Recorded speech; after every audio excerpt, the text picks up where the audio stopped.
amazing panelists, the amazing keynote speeches, and I was not disappointed. So I wanted to spend a little bit of time talking about what our presenters were talking about yesterday, and then go into some of our key takeaways before we discuss what we're going to be looking at today. So we kicked off the day with Tino Sehgal, who needs no introduction, the famous contemporary artist. And he gave an overview in his keynote really about why this is so important for the art world to engage with. And I think he really did a fantastic job of summing up the different nuances that we have in this climate control conversation. First of all, the fact that it's one of the most carbon intensive aspects of the art world. So there's an urgency now for this to be addressed. But whose job is this and where does it come from? And looking from the museum director's perspective, looking from the conservator's perspective, looking from the facilities management and technical perspective. And one thing that really stuck out to me was he was talking about cultural spaces being exclusively for culture. And I found that to be so interesting because I've never thought of it that way, but he was right. And one of the issues that we have, of course, as humanity is that we've become separate from nature. And humans are nature. We are natural beings. We are animals. We are part of the whole ecosystem of the planet, but we don't see ourselves that way. And it's especially difficult to see ourselves as part of nature if we've grown up in a city, for example, or if we've never really been in natural surroundings. I had the great fortune to grow up in the mountains in Colorado. I mean, I used to sleep outside on the rocks under the stars, and I'd wake up in the morning and there would be deer and coyotes in my backyard. And that was just normal for me. And I think that that's why I feel so passionately about this issue, is that I really have always felt part of nature. And what Tina was talking about here was that it's not just us as humans that have disconnected, but it's us as the cultural sector. And when we create museums for art, for culture, and not as part of that larger ecosystem. So we are separating ourselves innately from our natural connections. And we ended the day with a panel session that included Nick Merriman from the Horniman Museums. And he was talking about how the Horniman has really been able to integrate this idea of culture and nature. So I thought this was a really perfect narrative that circled around and came back to look at how we can start changing culture through changing spaces and looking at culture as part of this larger ecosystem of connecting nature with humanity. I also really loved what Tina was talking about in terms of the needs of climate control. And this is, of course, the entire conversation that we had throughout the day was, why are we using climate control? That's the big question, of course. And we know that there are all of these different nuances in terms of preserving collections and best conditions. And we talked a lot about best practice, and we talked a lot about standards, and we talked a lot about guidelines. And I think we have some really interesting consensus. But Tina was saying that in some situations, there are collections or there are works that don't even need to be in climate control conditions, and how important it is for us to recognize this and recognize the nuances of when we need to be using what. And of course, this was the resounding theme throughout the rest of the conversation. After Tina gave his brilliant opening keynote, we went into a panel session with facilities managers. We were joined by Karen Kamon from the Rijksmuseum, Mike Brown from the Portland Art Museum, and Sasha Kradzadjic, who's joining us from M-Step in London. And it was an incredibly dynamic conversation. Highly recommend watching the recording of that if you missed it, because it really showed what the opportunities were on the back end of things, so on the mechanical side. And we delved into what the role of the facilities manager was, and also what the conversations are within institutions, because of course, as Joel Taylor later talked about, we have this triangle of whose role is this anyway? And if the facilities managers aren't talking with the conservators, sometimes it can be difficult to find what is not only most appropriate, but what is most environmentally responsible in terms of HVAC settings or system settings for installations. We were joined after our facilities management panel by Stefan Mikowski from formerly of CCI, and he presented the ASHRAE guidelines. So one of the things we really wanted to do with this conference is to get some clarity on what these guidelines actually are. And one thing I found really interesting was that a lot of times we were talking about guidelines and standards as interchangeable. And I think it's really important that we recognize that guidelines are not the same as standards. Because if we're talking about guidelines as standards, then that means that those are the things we have to adhere to. That's what a standard is, right? That's the standard practice. And guidelines are not that. Guidelines are guidelines. Guidelines are there to help guide us in the right direction. And if we start breaking down the nuances of what these guidelines that we have are, ASHRAE, BIZOT, AICCM, all the acronyms as well, we're going to be continuing to delve into individual ones today. We start to see that it's not as simple as pointing to numbers in a textbook. It's not as simple as just saying, oh, well, it should be 60-60 or plus or minus 5. It really does depend on the collection, on the history, on the type of materials. There's so many different aspects that need to be considered. So having standards, international standards, while that would be, in an ideal world, would that be nice? It's actually something that can be quite dangerous because it's not best practice. So Stefan really went over the nuances of this the ASHRAE guidelines and how they were developed. And once again, very nuanced. There's a lot of information, really valuable information in the guidelines, but it's not just about the table, it's about the whole picture. And I think that's where it can get really, a little bit more, I don't want to say difficult or tricky, but you have to read the whole thing. It's a 46-page chapter, and it's not enough to just open it up and look at the book and say, oh, this is AA, this is A, this is B. That means that's the best, the second best, and the third best. And that's another issue that we talked about with Stefan, was that this nomenclature of using I call it a grading system, but it can be misleading because what is best for one collection is not best for another, which means that while some collections would require A or AA ranges, actually a lot of institutions would need would be fine using C or D. And once again, you just have to use your critical thinking skills to apply the guidelines for the conditions that best suit your collections. Our first case study yesterday was one of our colleagues from the National Museum of Lagos in Nigeria. And Oge is a conservator there and presented the research that they've done on their climate conditions at the museum. And I think that what was really, I've seen Oge give this presentation a couple of times now, which is why I asked her specifically to join us in this conference. And she was really talking about the emphasis put on historical context. And of course, for the collections at the National Museum of Lagos, the materials come from outside. So it would actually be damaging to put them into climate controlled conditions. So they have ambient conditions at their museum because that's what the collections are used to. And I think that it's just so powerful to see this in practice, to really take into consideration where the materials come from and what they can handle. But what was even more interesting for me, because of course I've heard Oge give this presentation before, but what we talked about after her presentation on the climate control conditions was the issue with loan agreements. And something kind of struck me about the way that this most recent loan that she's been involved with is taking place. So, of course, we were presented with the current state of affairs at the National Museum of Lagos. And this tends to be around 30 degrees Celsius and 30 to 32 and around 75% relative humidity. It can fluctuate a little bit, but even in ambient conditions, it stays pretty stable. And there are some items that have now been requested to be loaned to a museum in the United States. And the National Museum of Lagos is sending these items over to the United States. But of course, they're going into a museum that is heavily climate controlled.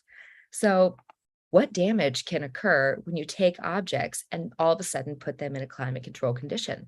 Well, of course, this is of utmost concern. So the agreement is that the receiving institution will acclimatize these objects before they go into the museum. I thought that was absolutely brilliant.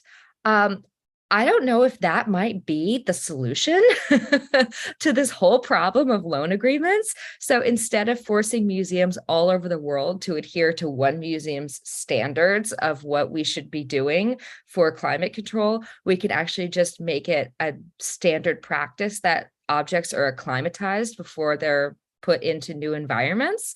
So we know that it's just about avoiding drastic fluctuations. So maybe this is a solution for us, especially if it's temporary. If it's a 6 month exhibition, for example, we can acclimatize an object when it goes in and acclimatize an object when it goes out. I'd love to hear your guys' thoughts on this.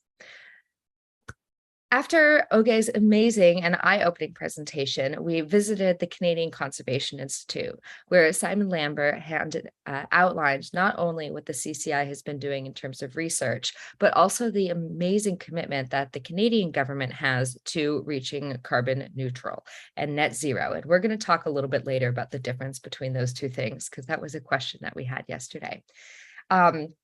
After Simon outlined what CCI is doing, Stefan came on to talk a little bit about this incredible tool that CCI is putting together.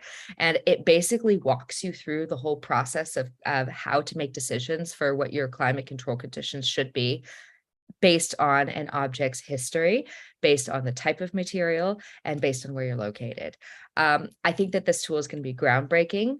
We got a sneak peek of it yesterday, and we will be updating everybody on when that is released at some point next year. So really, really excited for that, because I think it's going to make a lot of people's lives easier in terms of determining their best conditions for their objects.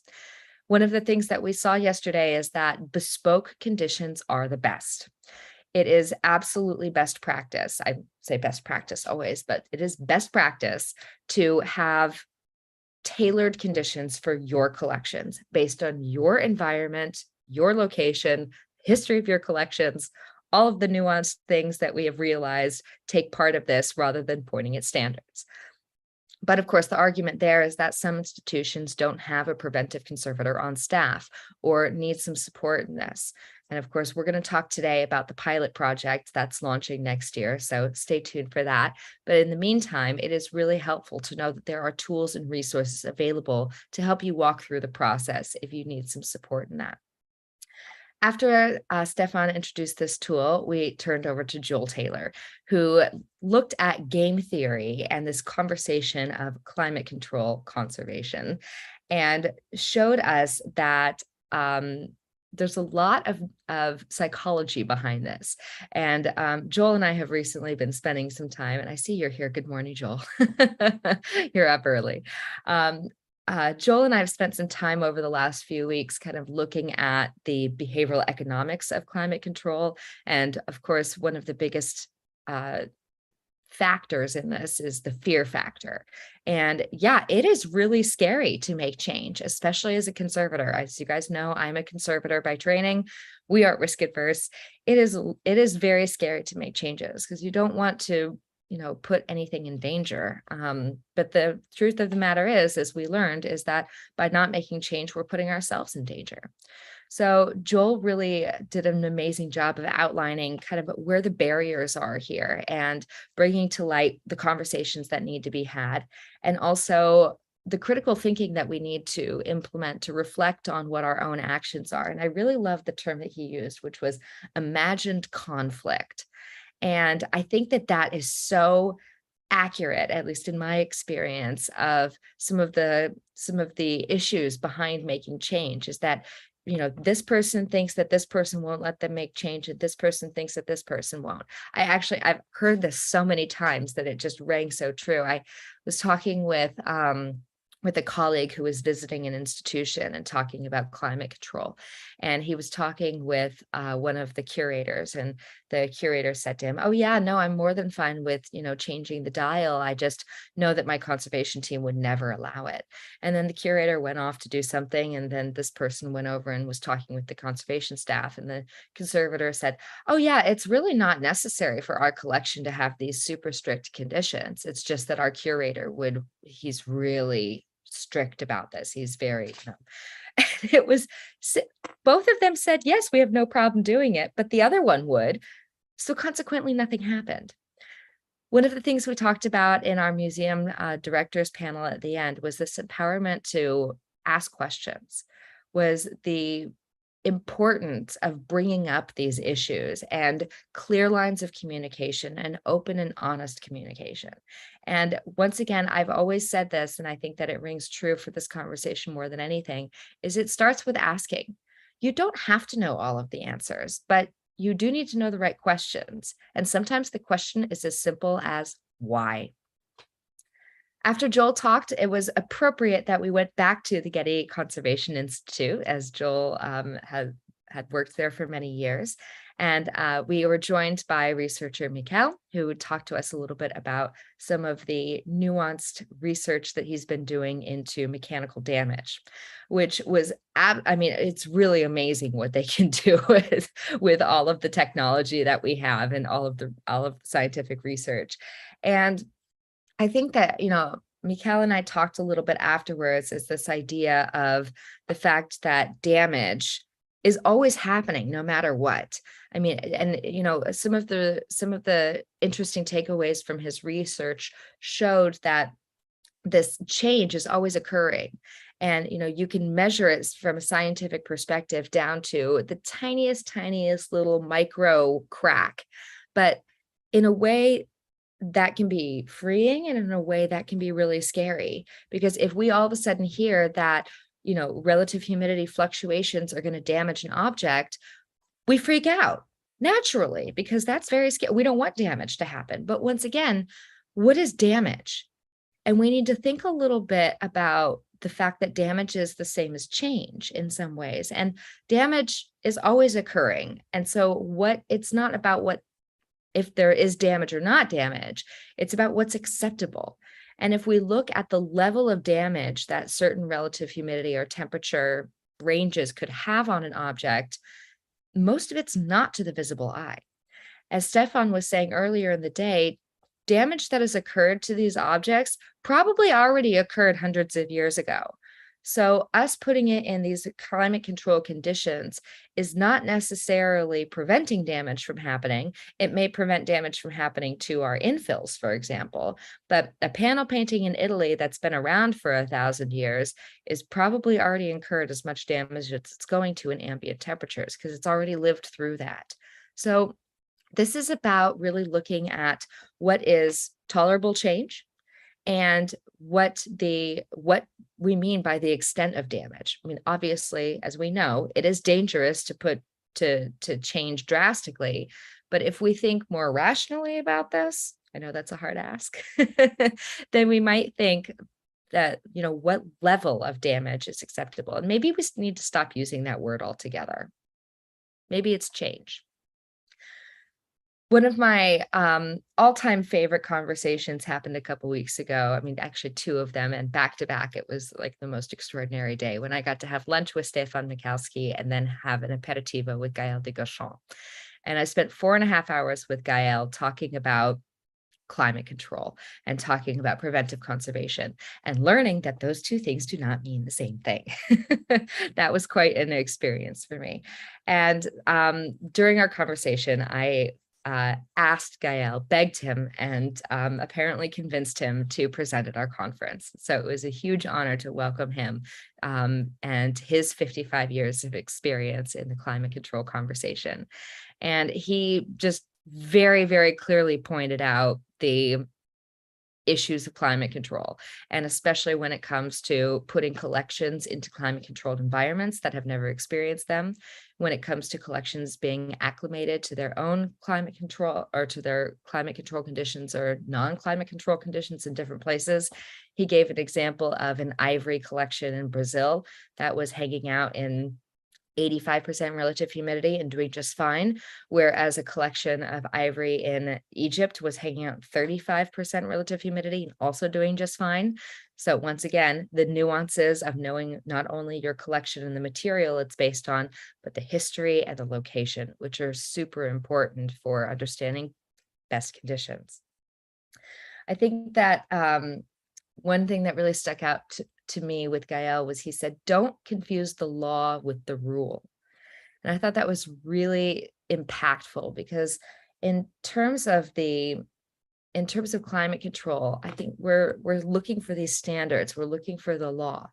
And rules are there like guidelines, but laws are standards. And if we can think of it in that way, then maybe we can release a little bit of this pressure of finding that perfect standard or that perfect law. And what we're actually looking for are the rules, and we can play within the rules, but we can play around with the rules too. And I think that gives us a little bit more relaxation in terms of looking at what we're doing. And as I mentioned, we finally rounded up with an amazing panel session with Nick Berryman of the Horniman Museums and Julie Decker of Anchorage Museums. And of course, I'm very spoiled with having two such progressive and committed museum directors talk with us about the topic of climate control. But I think that the really important thing to take away from that conversation was this idea of empowerment. Museum directors have the power to make change, but every single person within an organization also has the power to make change. And once again, it can just start with as simple as a question as why. So this is a little bit about what we've been talking about. And I think that some of the things that we've really seen, we started to address this idea of best practice. We started to address this idea of standards, and we started to really look at what is ideal for our collections, but also to take into consideration the bigger picture here, because what we're dealing with is not simply a matter of, we are trying to find the new best practice for our collections, but actually taking into account bigger picture issues here, which is the climate crisis, the energy crisis, and the biodiversity crisis. And we have a huge role to play here. And this is once again what Tina was talking about. And I loved what he said when he compared the industrial age to teenagers. We got all of these new fancy toys and we wanted to play with them. And then we realized we grew up and we have to not just play with our toys, but look at the bigger context here. And I think that's what we're dealing with right now. This is a little bit of growing pains as we're assuming some responsibility, but it is really important for us to realize what our role is in all of this. All right. So today we have an amazing, amazing lineup for you guys. And I'm not going to go into everything, but we're going to continue to explore the various guidelines that are available and really understand them. Because I think one of the most important things, and once again, we talked about this yesterday, is just clarity and getting on the same page. And I think that I have to say that when I first started putting together this conference, I was a little nervous. Not because it was a conference, because I love conferences, if you know me, but I was nervous that there was going to be someone who was going to come in here and say something completely out of left field, something that had, was not necessarily in line of the message that I wanted to deliver. And of course, what I want to deliver here is I want to deliver this message of empowerment. I want to deliver this message of change. We want to alleviate the fear of making change at institutions, and we want to show that it is possible. But I was very nervous that I would get someone who would come on here and say, this is all a terrible idea. Don't listen to anything anyone here is saying, because these are the strict guidelines. These are the strict standards. These are the laws, and you have to do that. And no one said that.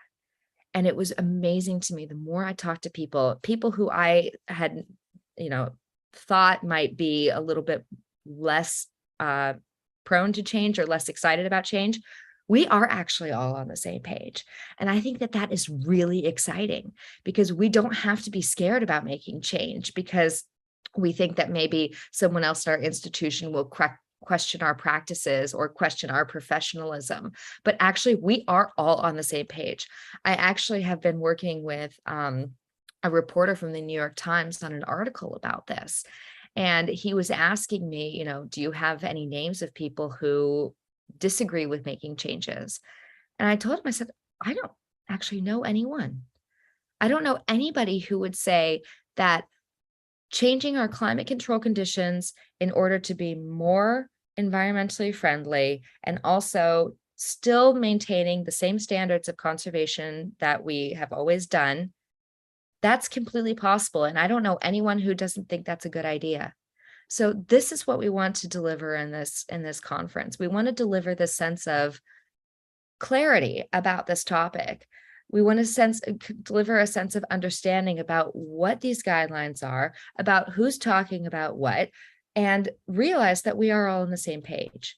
Realize that it's okay for us to make change. So it's my great pleasure and honor to welcome you back to the International Climate Control Conference. Today, we're going to continue to explore and unpack all of the different nuances of the climate control conversation. We're going to look into some amazing ideas for energy saving, and we're going to continue to just look at whose role and responsibilities are within this conversation. But I think the most important thing that we'll take away from today is that everyone has a role to play and that you guys all can be drivers for change at your own institutions. So without further ado, it is 6:30. So I am going to turn over to our guest, Amanda Pagliariano, who's going to talk about the AICCM guidelines. And I believe that Amanda has submitted a video, so I'll ask our tech support to put that on now. Thank you so much.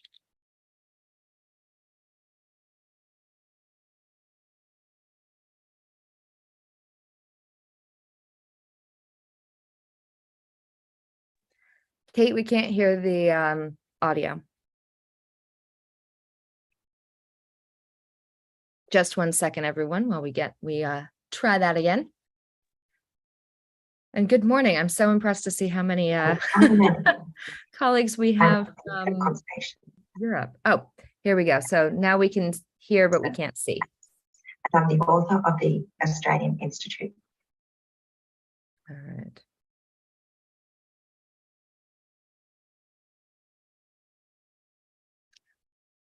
Hello, I'm Amanda Pagliariano.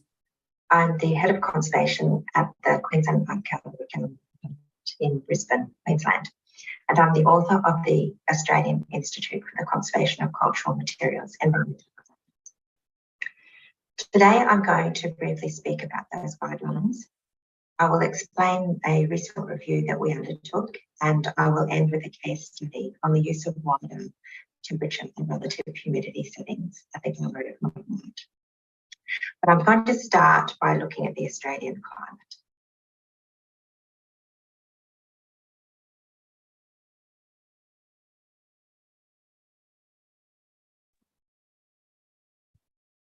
Cool. Kate, are we having some buffering issues with the video? The Australian continent is quite diverse. It includes freezing high alpine regions, hot central deserts, monsoonal tropics, wet subtropical areas, humid temperate zones, and dry arid regions. One of the most significant features of the climate is the long, hot, and often dry summers. However, over the past 2 years, Australia has experienced very wet summers, with 2022 now recorded as the wettest year on record.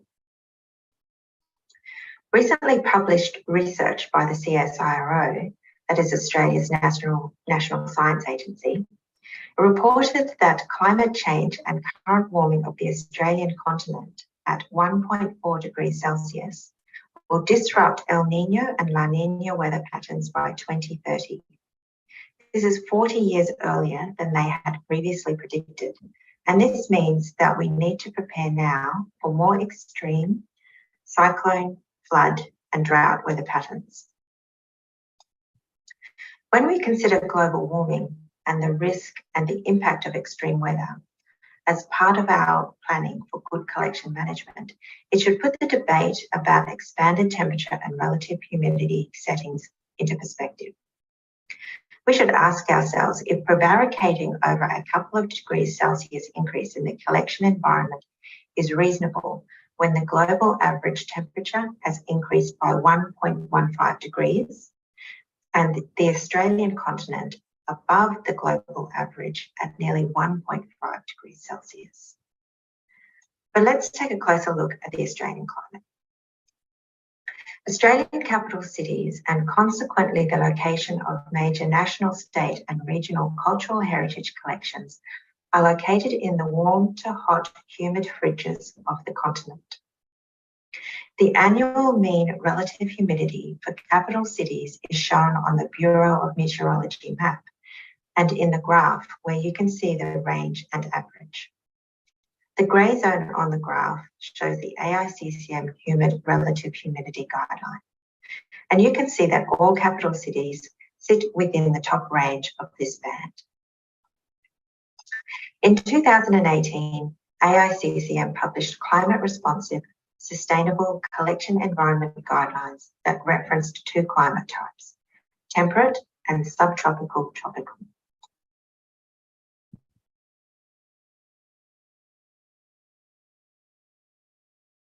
When this guideline was published in 2018, it was intended to open up a conversation, to start people thinking about the possibility of moving on from narrow environmental parameters.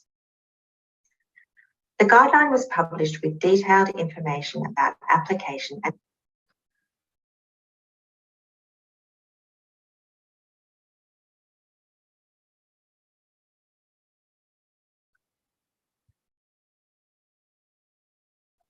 since 2018, AICCM has continued to publish national resources on the topics of climate change, climate adaptation, and sustainability. Members of the Sustainable Collections Committee have been proactive in communicating and publishing on these topics and encourage change within national, state, and regional tiers of the Australian cultural heritage sector. The first review of the guidelines was carried out in 2022, and the update has recently been published on the AICCM website. No changes were made to the temperature and relative humidity parameters. However, in this revision, AICCM has moved on from a conservative position to one that encourages organisations to define climate control in response to their geographic location, climate zone, weather patterns, building, HVAC capabilities, resources, collection profile, and collection risk. The language of the provisions has also changed and moves away from idealistic constraints towards a more pragmatic application of the guidelines. This allows organisations to implement and manage climate control based on their needs and circumstances, and calls upon their own knowledge of their collections and expertise in conservation, collection management, and facilities.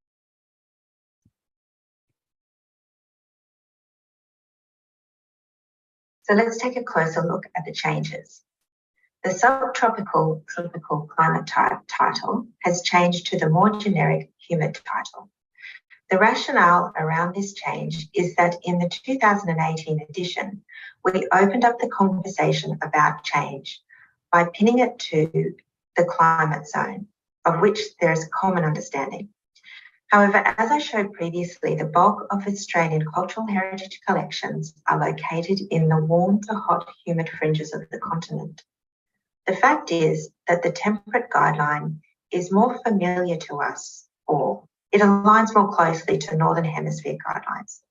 When we engage in the exchange of loans, we typically see the narrow convention of 45 to 55% relative humidity, or more recently, the BIZOT Green Protocol of 40 to 60% relative humidity stipulated in the loan agreements.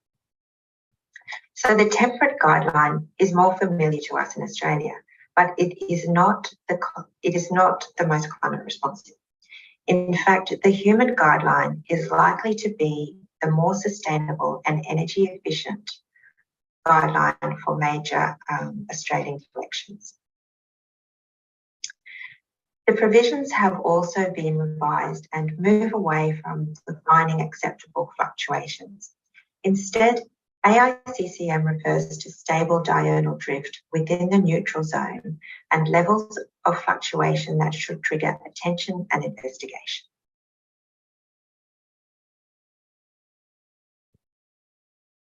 Before I discuss the Quote case study, I will share with you some results from the recently opened AICCM Collection Environment Survey. To date, 28 museums, galleries, libraries and archives have responded to the survey. These organisations are predominantly represented by the larger state and national collections. So we are looking at organisations that run big HVAC systems. The results show that 75% of respondents reported that their collecting organisation is using wider temperature and relative humidity parameters for collection, display and storage. Of the main guidelines in use, AICCM temperate is used by 50%, AICCM humid by 20%, and BIZOT by 16%. Narrow parameters are still in use by 14%.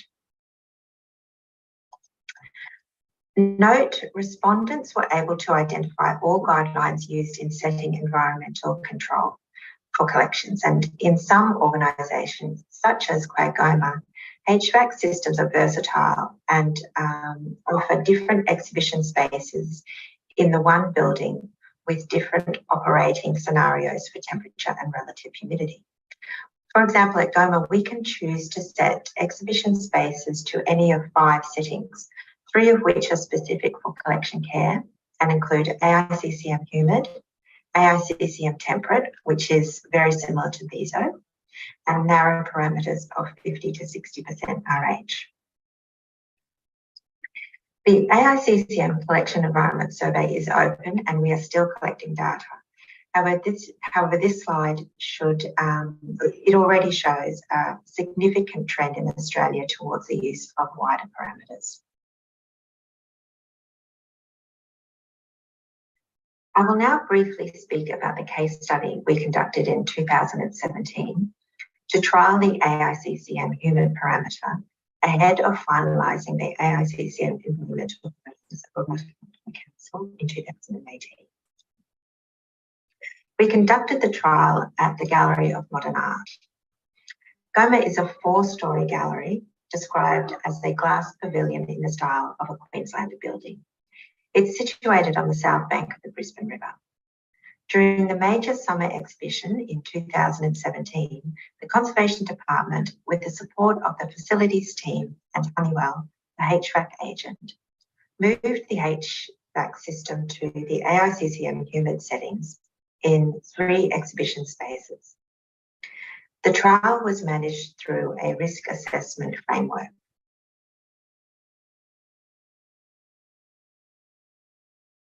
This temperature and relative humidity data is for Gallery 1.3 and was collected over December 2017.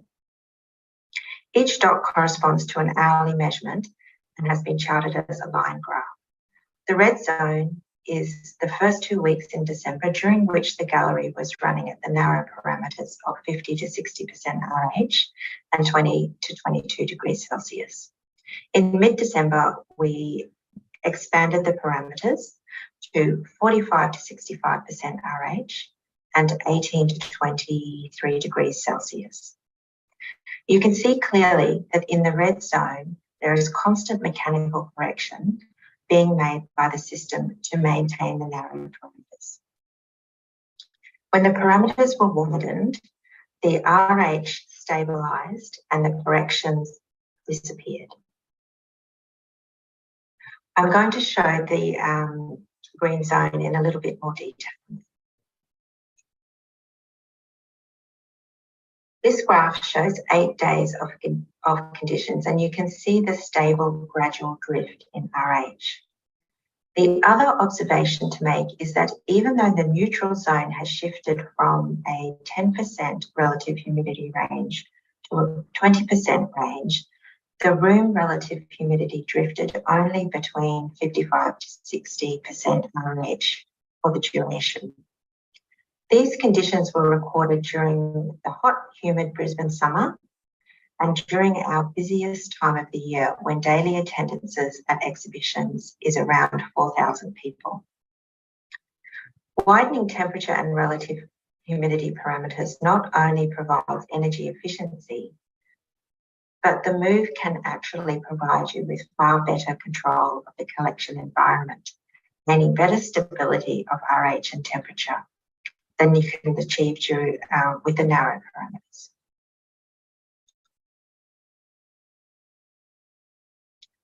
I would like to end by saying that conservators should be upfront leading climate active collection management and climate control change.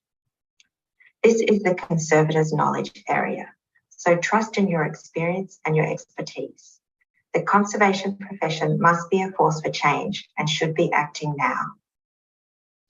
Links to the AICCM resources are shown here, and I would also like to acknowledge the work of Mary Jo Lillipelt and Ainsley Meredith.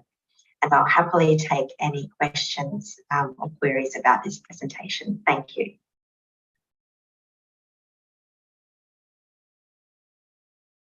Amazing.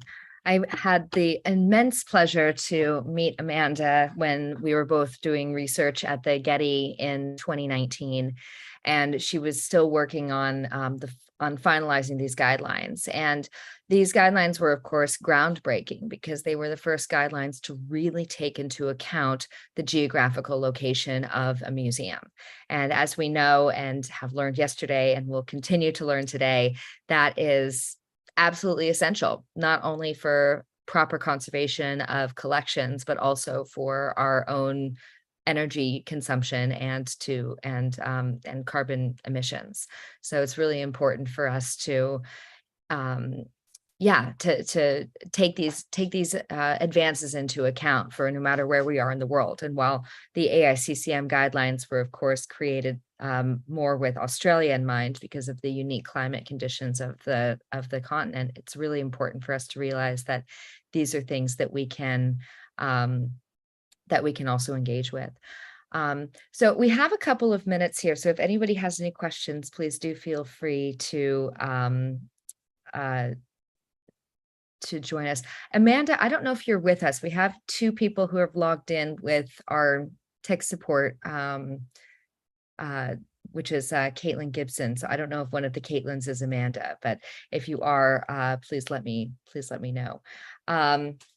And so I wanted to just take a couple of minutes here because yesterday we didn't get a chance to go into any of our hot tips, but I would love to give you guys a couple of ideas of ways that you could start saving energy. And then, oh, I see Julian's here, and he's willing to start early, so that would give us a little bit more time to talk with him. So yes, Julian, I will take you up on that offer. Thank you. But I do want to just put in a couple of hot tips here for everyone to talk about, because we had a couple of questions yesterday regarding this idea of net zero, carbon zero. So I wanted to clarify what we're talking about with that, and then a few action points that everyone can take away. So I'm going to share my screen again, and I'm going to back this up to here. There we go. All right. So one of the questions that came up in the chat yesterday, which I think is a really important one, is what are we talking about when we're talking about carbon neutral? When we're talking about net zero, carbon zero. And these are terms that get thrown around a lot, and they can be very dangerous if we don't know what they mean, because of course it's important for us to, if we're going to be committing to going zero carbon, we should know what we're talking about. So the big difference between net zero and like the net zero conversation is net zero energy versus net zero carbon. And these are two very different things. So net zero energy is not typically used because it's much more challenging to achieve. So for a building to be net zero, it must produce all of its energy on site. So this means that it has solar panels, or it has geothermal, or it has some sort of its own energy production. And this means that there's no carbon involved and no sort of external energy input. And of course, this can be quite challenging, especially for museums that maybe don't have the capacity to put solar panels on their roof or to build wind turbines in their backyard. So this is not typically something that people go for, and I say people in a very general term because it's not just museums, it's businesses, but this is where we can get into a little bit of trouble, because what most people are talking about when they're talking about net zero is net zero carbon. So As we know, carbon emissions are not just things that we produce or that we are engaged with our own day-to-day activities. So things like climate control, which uses energy, which produces carbon, but also, of course, things like where our audiences are coming from. So we have a lot of different what are called scopes of carbon emissions. The idea behind net zero carbon is that you can be a zero emitter, but this also means that you can compensate for carbon that you can't control, which is what most people are trying to do. So the idea behind net zero carbon is that you can use external energy sources, and those might be renewable, which would be wonderful, but they also could be just regular energy sources. And the idea is that you compensate for emissions that you're not, that you can't reduce. Now, that's the idea, but in practice, it can be a little bit trickier. And what can happen if you're talking about being carbon neutral is that you can just go straight to offsets. So I want to just talk a little bit about what the issue is here. One of the things that carbon neutral can be dangerous by is because it does not necessarily mean a reduction of carbon emissions. You can become carbon neutral today by just taking money and throwing it at the problem through things called carbon offsets. So this is where this is dangerous, because a lot of companies who are saying that they're going carbon neutral, what they're actually doing is not reducing their carbon emissions in the first place, or not even attempting to do that, but they're just calculating what their carbon emissions are and writing a big fat check for it. And the big problem we have here is that carbon offsets can be quite, what's the word I'm looking for? Misleading. There's actually a whole John Oliver about carbon offsets and why they're so dangerous.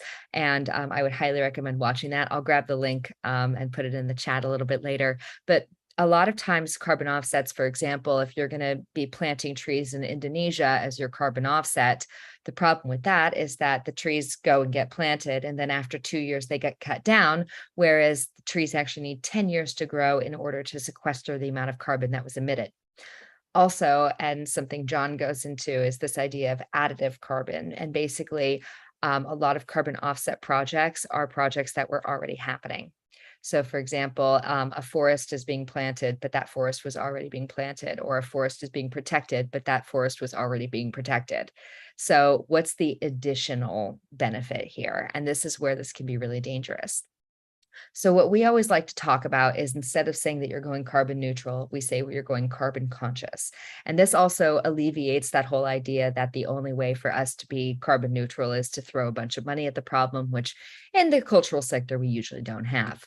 So this is a 3-step process. And this is also just kind of trying to be more transparent about this entire conversation.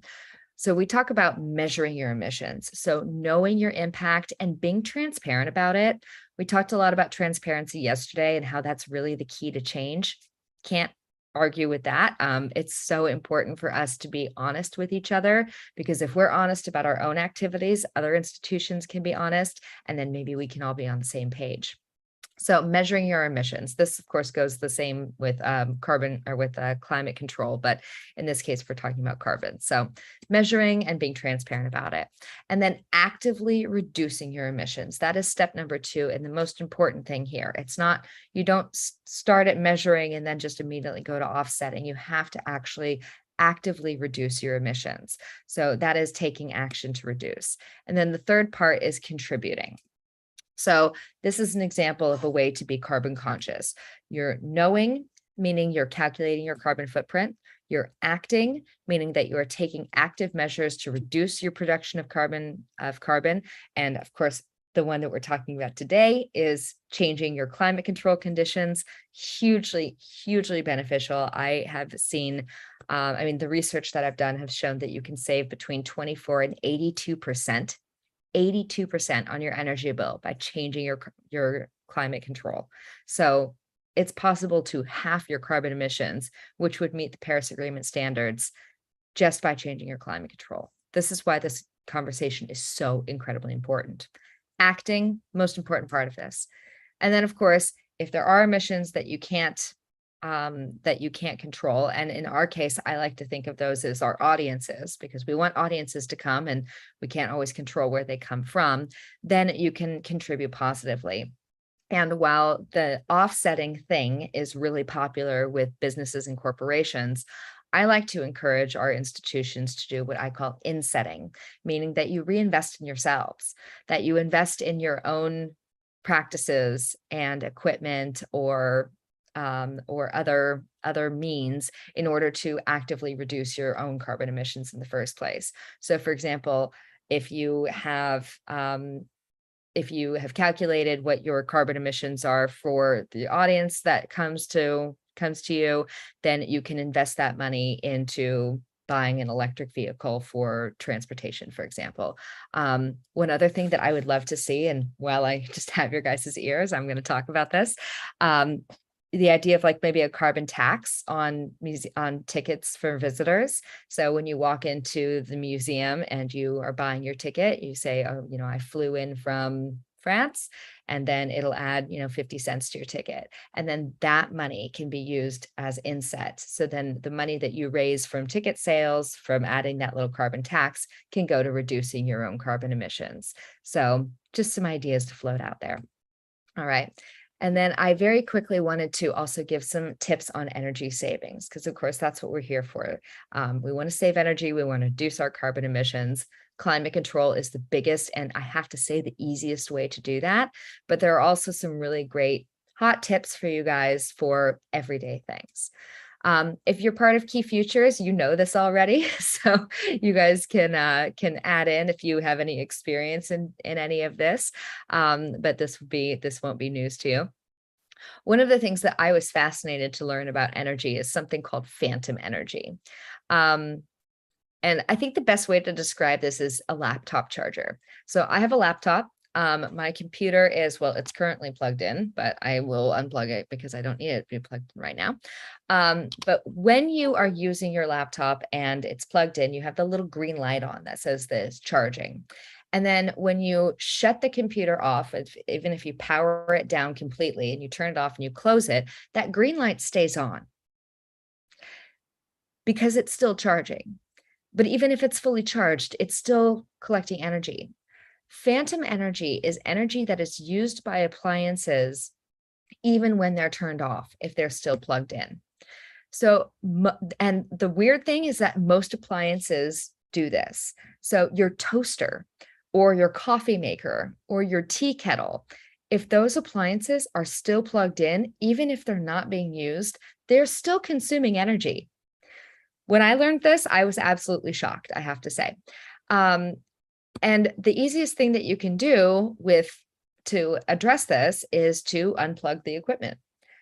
Or if you use it quite often, so for example, in the kitchen, if you have a toaster or a coffee maker or a tea kettle, and you use it quite often and you don't want to unplug it and replug it in every couple of hours or even every day, you can get those power strips or surge protectors, and they should have a little switch on them that turns them off. And so then you can plug everything in there and then just turn that off when you're not in the kitchen and turn it on when you are in the kitchen.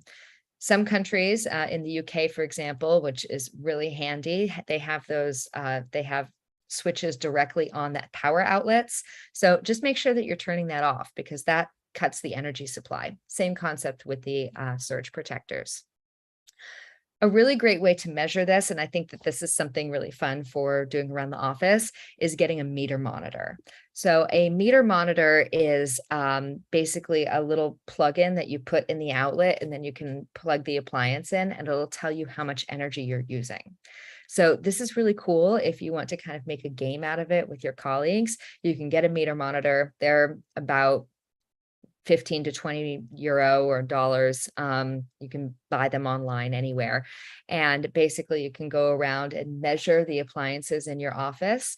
And then you can figure out how much energy you're saving by unplugging them, because you can see how much energy it's using when it's on, and then turn the machine off and see how much energy it's still using. Calculate how many hours in a day it would remain plugged in and not in use. And then you can calculate how much energy you'll save by unplugging that device. So that can get people really involved with the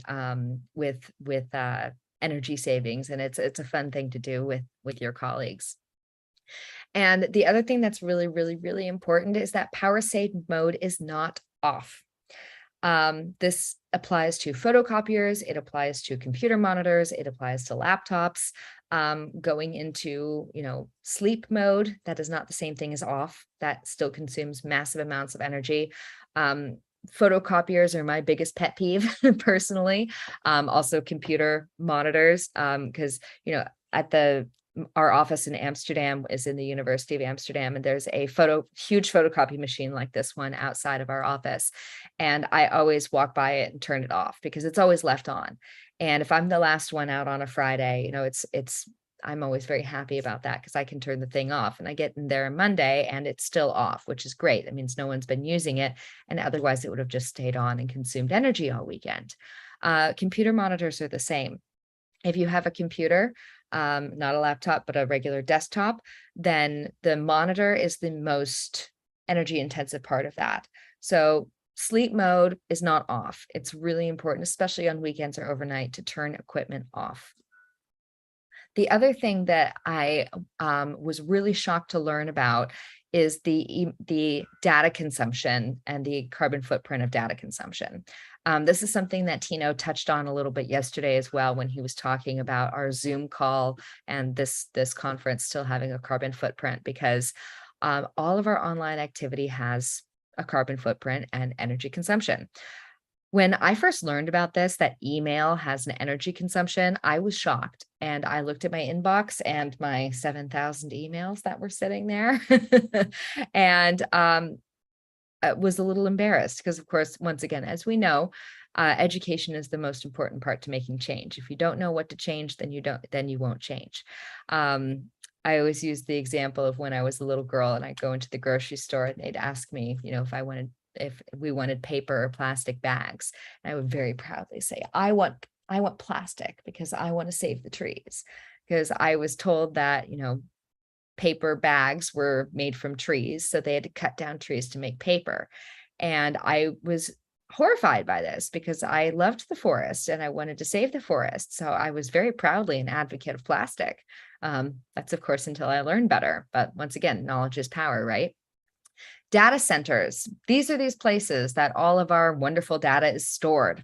So every time you stream something on Netflix or stream a song on Spotify, every time you send an email, every time you send a PDF, it's all being stored somewhere. The cloud does not exist. The cloud it exists, but it's not that thing up here. It's this. It is a physical space that consumes massive amounts of energy. Currently, the internet, the global emissions from the internet are the same as the aviation industry pre-COVID. And data centers, as it says right here, are estimated to consume 20% of the world's energy by 2025. So in that's almost 2 years. So in 2 years and 1 month, that's scary. And basically, the reason for this is because we are consuming data at such an exponential rate, and we don't even realize it. So really, really easy things that you can do to reduce your energy consumption on data: delete old emails. Don't use big fancy email signatures. Maybe if you are meeting someone for the first time and you need to indicate who you are, you can do one. But after that, a lot of museums I know have really big fancy banners at the bottom of what their latest exhibition is or something like that. That consumes a lot. Also, sending PDFs. One thing we started to do at Key Culture is using Google Drive and just sharing documents so that it's stored on Google Drive, but we're not actually downloading it, sending it as a Word document or sending it as a PDF, and that saves carbon. And once again, just going through and deleting old emails. If you download things rather than streaming them, that also helps. So download music on Spotify, download shows on Netflix. That saves energy. So we can, a lot of more details about this in the Key Futures program, but just a couple of quick hot tips for you guys. And the last thing I wanted to talk about was microclimates. One thing that Gael said yesterday that I thought was really, really impressive is that if you have a sensitive object that needs specific relative humidity and temperature conditions, the best solution is microclimates. As we know, a lot of times when we're talking about our relative humidity and our temperature ranges within our institution, they're not exactly what we think that they should be, maybe, or we're saying that they are. The realities of trying to control relative humidity and temperature in a large building is challenging. There are always going to be fluctuations. So if you do need strict standards, microclimates are absolutely 100% the best way to go. It's the most manageable and also the safest for your collections. And this, of course, alleviates the need to control entire large spaces. If there's a sensitive object, it can go in a microclimate, a display case, for example, or Gael said it doesn't even have to be expensive, like a Ziploc baggie will do the trick. So it is really simple to start thinking about ways that we can protect what needs to be protected while alleviating a lot of the carbon and energy usage by trying to control large amounts of space. Gael gave us a really great overview of how microclimates have been effectively used for decades. This is something that is not rocket science. I'm not telling you anything you don't know already. I'm just encouraging the use of this. And then, of course, this is money savings. You know, if you say, well, I don't have money for a display case because they're expensive, take it out of your energy bill. Change your climate control and take it out of your energy bill. Gael gave us a great example of a microclimate, of a situation where the Pitti Palace used a microclimate instead of using air conditioning for controlling the entire space, and it was $4,000 compared to $100,000 microclimates versus climate control. So let's make this the best practice, right? All right, so that's just a couple of little tidbits for you guys in terms of some energy saving aspects. And I think that you've heard enough from me today. So I would love to invite now our good friend and colleague, Julian Bickersteth, who is going to be presenting on the International Institute of Conservation. And I think we will ask our fabulous tech support to bring Julian up. Fantastic. And Julian kindly is going to start a few minutes early, which means that we'll have a couple of minutes to chat afterwards. So Julian, welcome. Thank you, Caitlin. Great to see you. And good to see you. And thank you particularly for the opportunity for ISC as a learned society and a global professional conservation sector organization to contribute to this really important conference. For some years, ISC has been at the forefront of discussions on environmental conditions in collecting institutions and the impact they have on energy use and through that on carbon emissions. Along with ICOM-CC in 2014, we developed the IIC-ICOM-CC Declaration on Environmental Guidelines, which have continued to be a key reference point for climate control decisions since. The 2014 declaration came at a time when there was a major focus on this issue within the cultural sector, and a variety of organizations producing guidelines such as AIC, AICCM, and of course BIZOT, as well as more broadly the UK standard PAS 198, entitled Specifications for Managing Environmental Conditions for Cultural Collections. And I thank you, Caitlin, for spelling out very well this morning in your introduction, the difference between guidelines and standards, very important. The rewrite of ASHRAE was in the wings, but not to be complete until 2019. So whilst the issue has continued to be discussed over the ensuing 8 years, formally readdressing this issue in the light of the climate crisis by way of this conference and the thematically related conferences that are happening at this time is long overdue. Caitlin has been very kindly assisting ISC through our Sustainability Community Hub, for which our thanks, Caitlin, and we do applaud you for your initiative in conceiving this conference and your energy in bringing it all together. IC continues to play a very active part in action on climate change. We were the only cultural organisation of our type to be present with a stall at COP26 in Glasgow, during which we ran a highly successful sustainability editathon with Wikimedia, a process that indeed we have just repeated at COP27 in Egypt. In the lead up to Glasgow, we combined with ICOM-CC again, and this time with ICCROM as well, to produce a joint commitment on climate action in cultural heritage.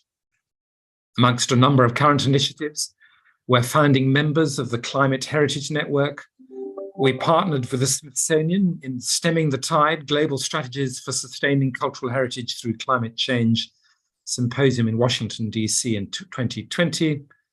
And we're supporting ICCROM on the Net Zero Heritage for Climate Action 2-year project over 2022-23.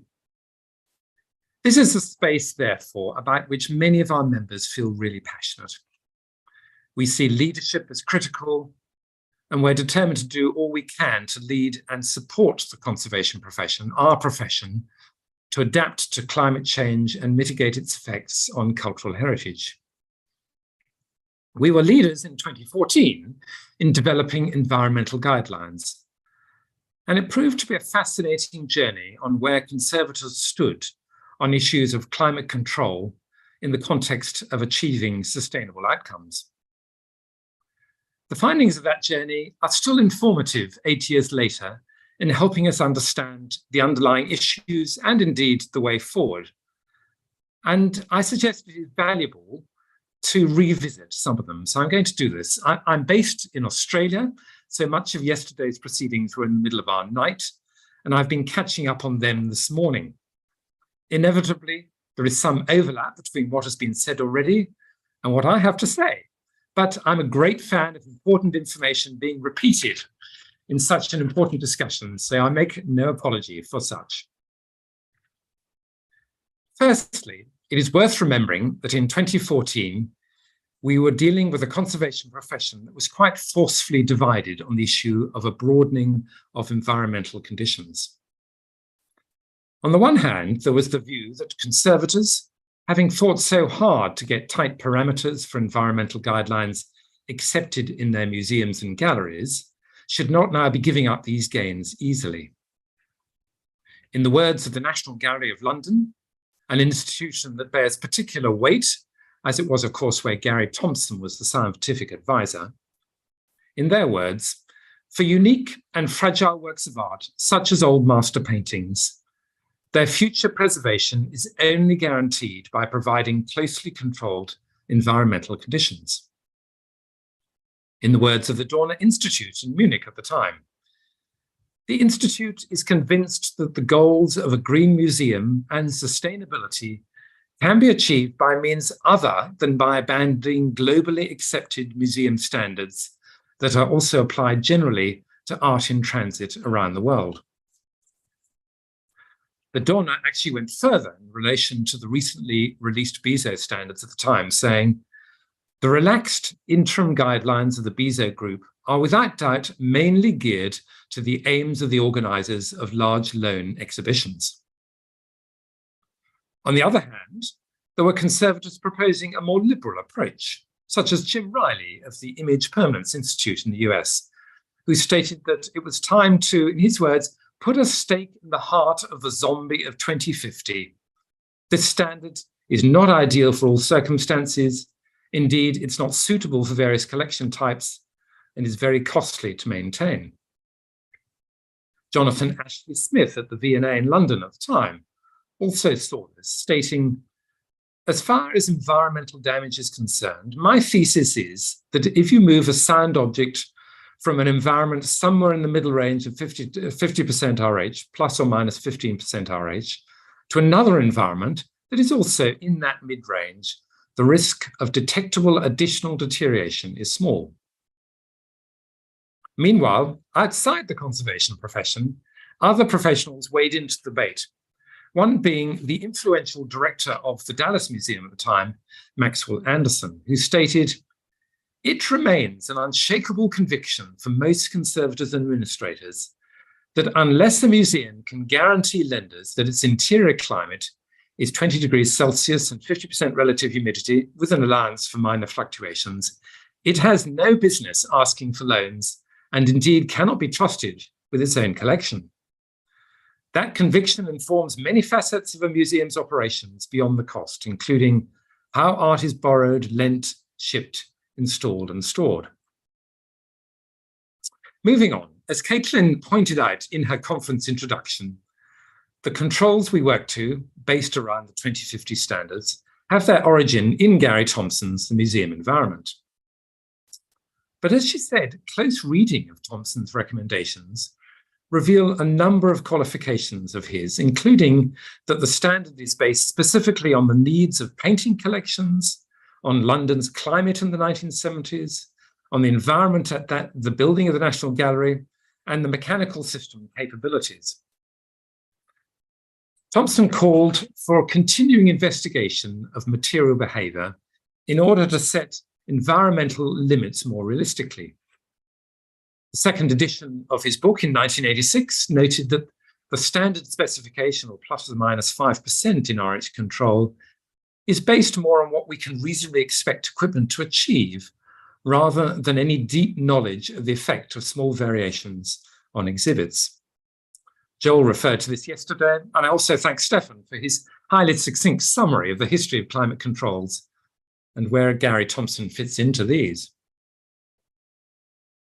The debate in 2014 was also somewhat conflicted by whether the standards should cover permanent collections or loan requirements, or indeed both. For permanent collections, the collecting institution that owns the artwork can research and study their particular needs and can make their own decisions on appropriate climate controls balanced against their own sustainability agenda. With loans, the borrowing institution has to comply with the environmental conditions the lender requires before the loan is agreed. And as we've heard already in this conference, there is debate about whether loan conditions actually reflect those being achieved by the lender. It is broadly accepted that conditions are often determined to ensure that there is minimum risk of damage to artworks on loan, rather than what is happening back at home base. As part of the preparation for the 2040 declaration, IIC undertook a survey of conservators around the world to gain an understanding of the issues that underpin climate control decisions in their institution. It was clear then, as it is even clearer now, that conservators strongly feel the societal responsibility for reducing energy consumption and creating a sustainable future. Those conservation professionals who felt it was unsafe to broaden environmental standards directly addressed alternative ways in which the carbon footprint of their museum might be reduced. There was also no disagreement on the optimum environment for the safe display and storage of collections and the need for minimization of fluctuations. The debate then, as it is now, is fundamentally about whether the risks in broadening the environmental parameters for objects displayed or stored in tightly controlled environments can be safely managed. It's not about the merits of passive environmental control or the undeniable fact that many current collections have safely existed in museums and historic houses around the world for centuries with no or minimal climate control. It is fundamentally a debate, therefore, that is limited to those professional conservators who deal with collections held in climate-controlled environments. It's inevitably more focused on two-dimensional works of art than objects, due, broadly speaking, to the better understood vulnerabilities of those two-dimensional works and fundamentally their higher value. As a National Gallery said to the IIC at the time, it seems that museum conservators may be more tolerant of the idea of proof fluctuations and an unavoidable percentage of damage accepted. Art gallery conservators tend more vehemently not to accept this premise. Conservators, as I said, are a socially responsible group. But when faced with making decisions that directly impact on the collections for which they are responsible, conservators tend to be conservative and err on the side of caution in the absence of definitive scientific proof to convince them that the risks are minimal. It's illustrative to see that this has not changed much in the ensuing 8 years since 2014. Let me give you an example. In 2014, the National Gallery in London stated, if genuinely convincing and reliable evidence emerged that environmental standards could be relaxed safely under a low energy regime, we would, of course, take advantage of that evidence in our practice, in our recommendations to others. 8 years on, this year in 2022, their website currently states, because easel paintings are both structurally and materially complex, and because each is unique in its state of preservation, it is not possible to carry out scientific tests on models or on simulated paintings to assess the response of real aged paintings to environmental factors and environmental changes, such as shifting ambient relative humidity. Research to this end has not yet reached the stage of development to prove useful to those with custody of genuine fragile works of art. Real paintings are very much more fragile than experimental test models, which significantly oversimplify the nature of the problem, particularly with regard to their complex mechanical behavior. So, the survey that IIC undertook in 2014 resulted in the canvassing of a wide range of issues on appropriate climate controls for collections and the factors that impact on them. Two fundamental questions clearly stood out. One, what are the quantifiable savings in energy use achieved by widening environmental parameters? And two, what levels and fluctuations of temperature, and particularly of RH, can artworks and objects be exposed to with no or minimal risk of damage? We identified then that the conservation profession needs to work towards the following. Transparency about the reality of current environmental conditions in museums and galleries around the world. Wider discussion between conservators and building managers in a non-judgmental way. Further research into the effects of environmental change on artworks and objects, their tolerance for change, and the risk of damage. And finally, greater documentation of data on damage caused by environmental conditions and the sharing and dissemination of this information. This is 2014, bear you in mind. So, what has changed? Fundamentally, I put to you, the world has changed. Our planet is now undeniably in crisis. The climate is changing, which extreme events of the last few years have highlighted, and all the evidence is that we're on the brink of at least 5 major climate tipping points. Critically, our emissions reduction is too slow, and despite some encouraging signs out of COP27, particularly acknowledgement of the role that rich nations must play in supporting economically poor nations, there is still no credible pathway to limit warming to 1.5 degrees Celsius. We all acknowledge that until we reach close to net zero emissions, the amount of CO2 in our atmosphere will continue to rise and warm the planet. So I put to you, what has changed is the context in which the environmental conditions were established by the ICOM AIC joint declaration in 2014. Because despite massive climate change in the last 8 years and the far greater awareness of what is necessary to slow down and hopefully eventually reverse this change, to achieve which every collecting institution, indeed every person, must play their part, not a lot has changed in the world of guidelines for environmental conditions for collections. What has changed is the driver behind the broadening of conditions. Where that driver in 2014 was the need to reduce energy consumption in the light of spiraling costs, now the driver is fundamentally to reduce the amount of energy required so as to reduce carbon emissions. The 2014 Declaration on Environmental Guidelines partly came about as a result of conservators wanting to take back the initiative on the establishment of appropriate climate control conditions from organizations such as BIZOT and the National Museum Directors Council, who were seen, rightly or wrongly, as driving an agenda to facilitate easier loan arrangements for artworks. It was a time when there was not only a level of distrust between conservators, building managers, and directors, but even between conservators themselves. 8 years on, it is clear that progress on this issue is only going to happen collaboratively, but the mood is good for that. There is no doubt that the relationship between conservators and building managers is generally more cohesive, with a joint ambition to achieve better results. And we've seen ample evidence of that so far in this conference. IIC's view is that we need conservators, registrars, facility managers, and directors all in the same room working together if we're going to reach consensus. If it was important in 2014, how much more vital in these times of climate emergency is it now? And IIC looks forward to doing all we can to facilitate that process.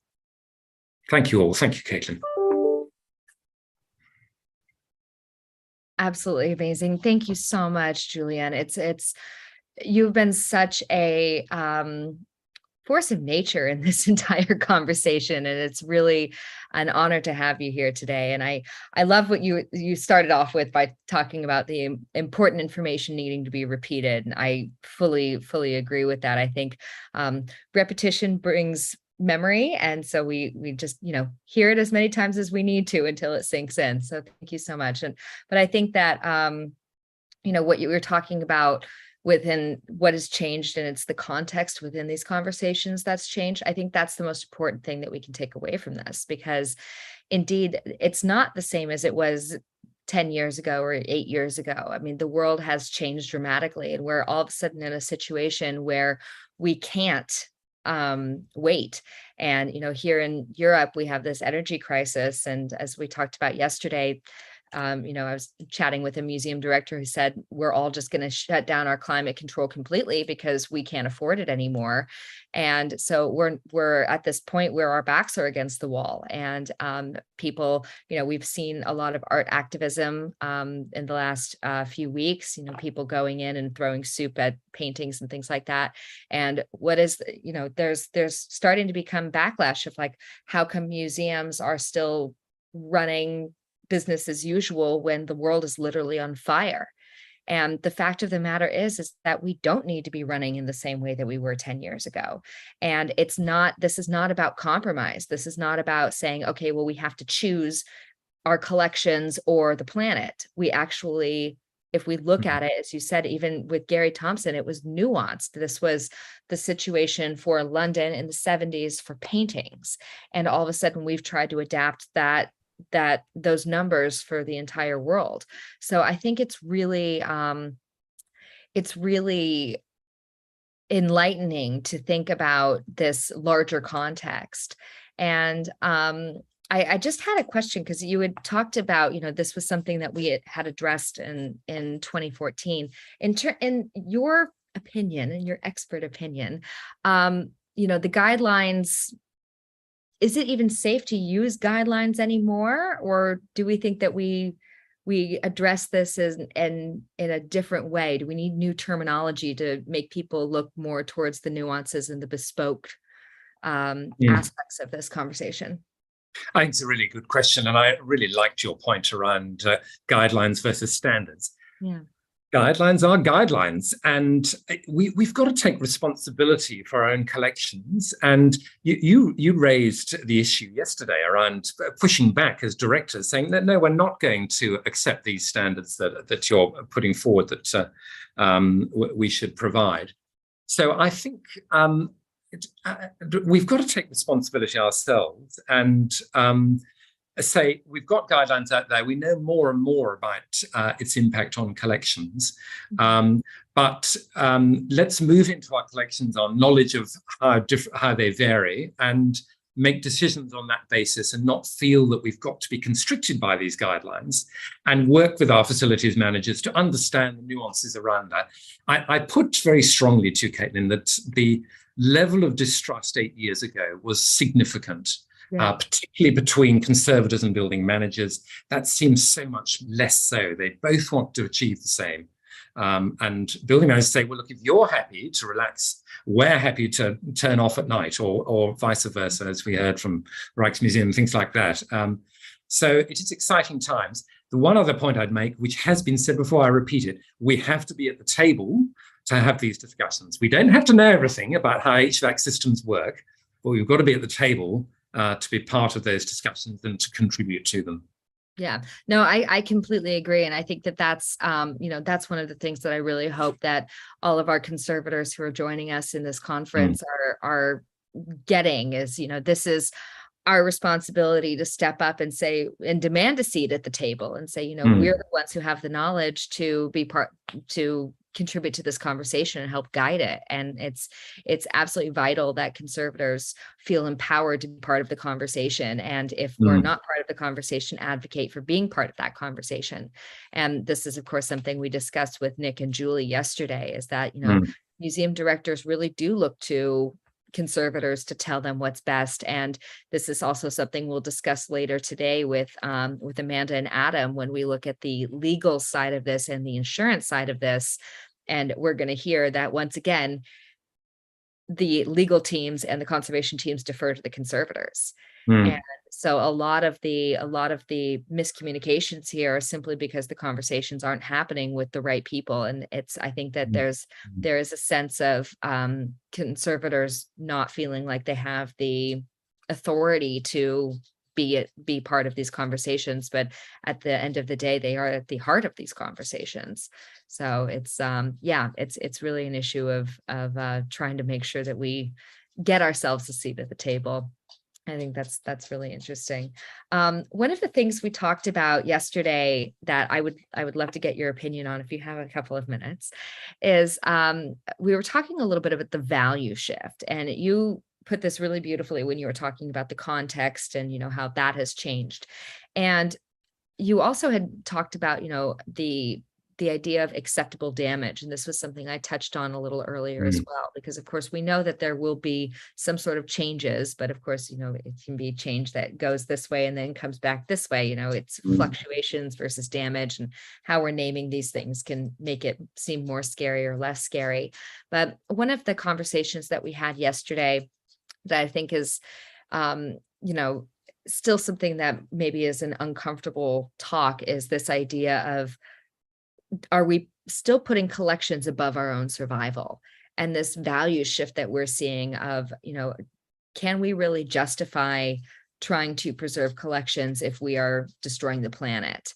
And I know that a lot of times when I started to talk about sustainability to people, it's this idea of like, oh, well, that's not our job, or, oh, well, we're supposed to be preserving our collections. And so that's our focus.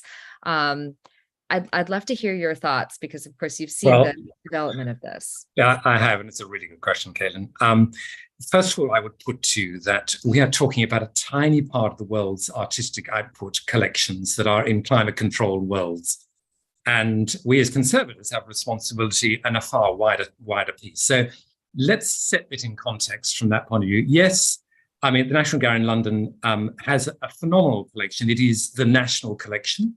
And I fully understand why they are making statements like that in terms of how they provide best practice in ensuring they're looked after for the British nation. But meanwhile, we've got the people of Tuvalu in the Pacific Islands seeing their island go under sea levels. And we cannot save everything. So, in the big picture, we have to accept, and my colleague and friend Jane Henderson, the Secretary General of IIC, has written extensively on this. How do we start making decisions about what we're going to save as conservators? It's as fundamental as that. So let's get this in context, really, as to whether a bit of damage is worth wearing on the bigger issue of saving the planet. And I think we've come a little too precious around what is acceptable damage. We need a lot more talk around that. And it's easy for me to say so when, collection managers have responsibility for that. But we have got to, I think, see that in the bigger, broader context around saving the planet on that front. Yeah, I think that I love the idea of having more conversations about acceptable damage, and I think that that's something that really resonated yesterday as well, especially when Michael was talking from GCI about the research that he's doing and these micro damages that you can only detect with acoustics, and it's and Stefan was talking about this as well. A lot of the damage that's happened to an object, if it's a few hundred years old, has probably already occurred. And so it's not going to be, and if we're widening the ranges from +or-5 to +or-10, that's not going to be, something that is really, I think visible cracking, for example.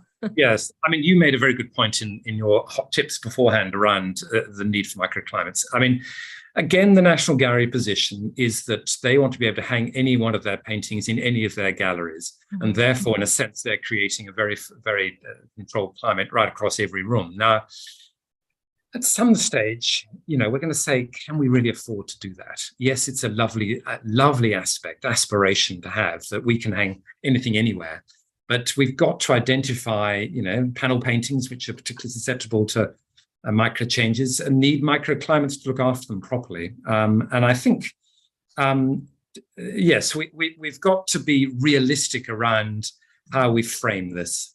Yeah, I think realistic is such a great word. And we had a really interesting question in the chat that I'd like to bring up, because, of course, this is something that I also thought about yesterday in kind of encouraging people to think of best practice as bespoke conditions, really assessing your collection, assessing your geographic location, assessing the climate outside in order to determine the climate inside. We know that, at least in my opinion, we know that that's the best method. But for small institutions who might not have conservators on staff, how do we tackle these issues there? I think that's where we get into this whole idea of, Lukasz is here. Hi, Lukasz. That's how we get into this whole idea of, guidelines helping us to make those decisions. So what do we do if we don't have conservators to help us with these complex conversations? Well, it's a very good question. I mean, I think that is where conservative support groups really can help. I think where Caitlin and I particularly put to you the wonderful materials you're producing out of key culture is really important, because it gets it on out there from a broader point of view. So don't despair if you're an organization without a conservator. I think there's so many resources out there in terms of being able to call upon and to draw on. There's a whole toolbox waiting for you to guide you through these difficult decisions. Yeah, thank you. And I shamelessly self-promote every once in a while, but yes, thank you for the support. And of course, that's exactly what key culture and sustainability and conservation are here for. So if anyone does need help, please do reach out. That is why I started an organization specifically dedicated to this, is to help support in that. So it's amazing. Brilliant. Well, Julian, it has been an absolute honor to have you with us today. Thank you so very much for contributing to this. I'm just absolutely humbled and overwhelmed by everyone's support in these conversations, and all of the amazing people who have been willing to contribute to this. So your words will live in perpetuity and in this conversation. So thank you so much for joining us today. It really has been a huge pleasure having you. My privilege, Caitlin. Thank you. Amazing. Thank you. And now it is my great honor to introduce everyone to Lukasz Bratasz, who is going to be chatting with us. And of course, I don't think Lukasz needs an introduction. It's one of the leading researchers in preventive conservation and mechanical damage, specifically in the world. And so, Lukasz, I will turn over to you for your keynote. Thank you so much for joining us. Thank you very much, Kathleen, for introduction. And I will try to share my screen.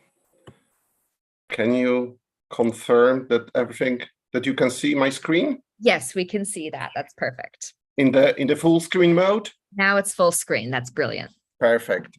And one more time, thank you very much for the invitation to take part in this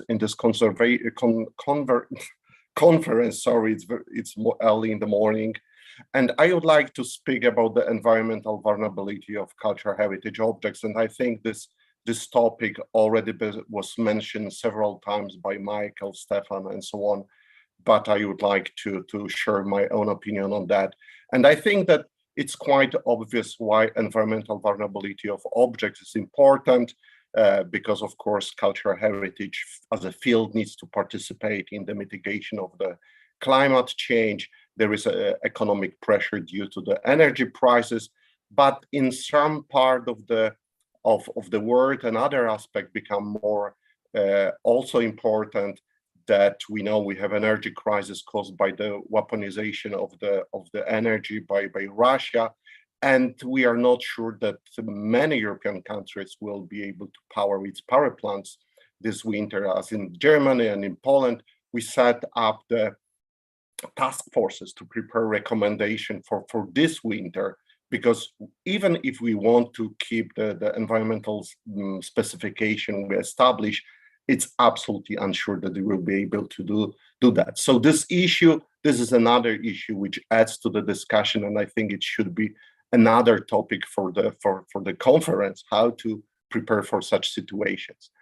But I will start maybe with decision making, because whatever the reason, we need to make a decision about the climate control, about the climate control strategy, about the costs, and so on. And this is the scheme presented in the ASHRAE, American Society for Heating, Refrigeration, and Air Conditioning Engineers, which issued the museum, galleries, archives, and library guidelines in 2019. And the scheme presents how the decision about the climate control should be taken. So we have the first part, which is related to the context.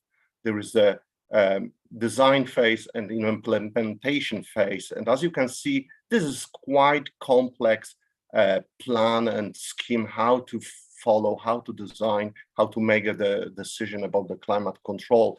And I would like to focus only on one aspect of this process, which is, I would like to overview the risk to the collections.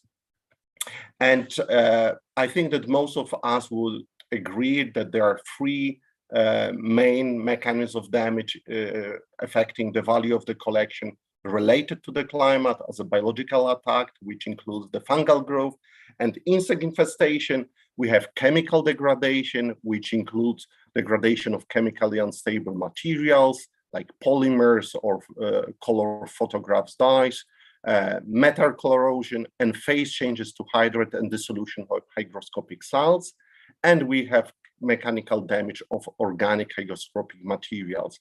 And the first processes depends really on levels of temperature and relative humidities, whereas the two last processes, particular risk of mechanical damage relates to the variation of mainly of the relative humidity. And this is the most energy intensive process. So controlling variation is the most energy demanding process. And there is no big, I would say, issue with accepting the current state of the knowledge with the biological risk, with the chemical degradation.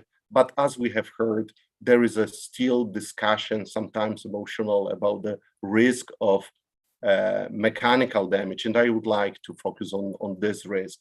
And this is caused mainly by various dimensional response to relative humidity variation or temperature. Temperature is less important, is important only for the few categories of objects like glass or enamels, but mainly we have the problem with the organic materials, hygroscopic organic materials like wood, paint layers, leather, ivory, parchment, and so on and so on. And here you can see the example of the Mazarin chest from the Victoria and Albert Museum, which has significant cracks in the lid, which is caused by the different various response of the filling of this lid, which is cut in the radial direction of the wood, and the frame is cut in the longitudinal direction. And they have very different dimensional responses. And this is the main reason for for the cracking of the wooden objects. In the paint layer, in the paintings, or in the decorative layers, we have various dimensional response of the, for example, wooden support and the pictorial layer. And as you can see, this can lead to the cracking of the paint layer. So this is the main reason we see the damages in the objects caused by the relative humidity. There is no doubt about that. But I argue, similarly to Stefan, that very frequently risk of mechanical damage is overestimated. And I would like to give you a few arguments to support that. And generally, how we can evaluate risk of mechanical damage. And there are three approaches. We can use the approach similar to mechanical engineers are using, for example, to evaluate the load which bridge can sustain. So this is based on the understanding of mechanical behavior and modeling of this mechanical behavior with the computer simulations.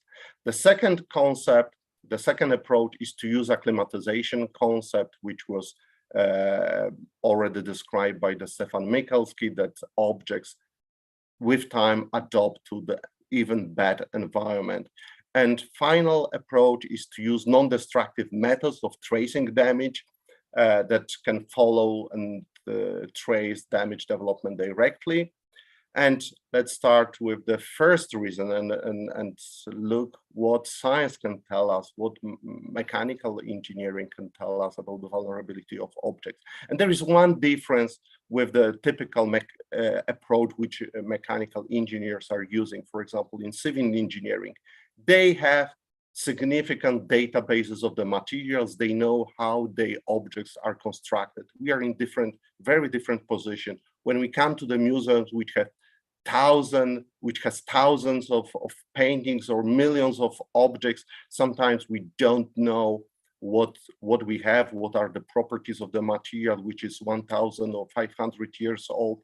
It is why our field proposed the approach which is called the worst case approach. So we are trying to identify, to define the virtual representative object to the collection, which is the most vulnerable to humidity variation. And this is, of course, simplification. Julian even used the word oversimplification, but we are using this approach very deliberately. We are unable to predict behavior of any concrete object. This is just too difficult. We don't have parameters for that. And here you can see the table which presents for various materials the thermal expansion coefficients, which are very small, and moisture expansion coefficients. And as you can see, the largest difference is between the wood in tangential direction and the gesso, which is in this case is a ground, which is the smallest one.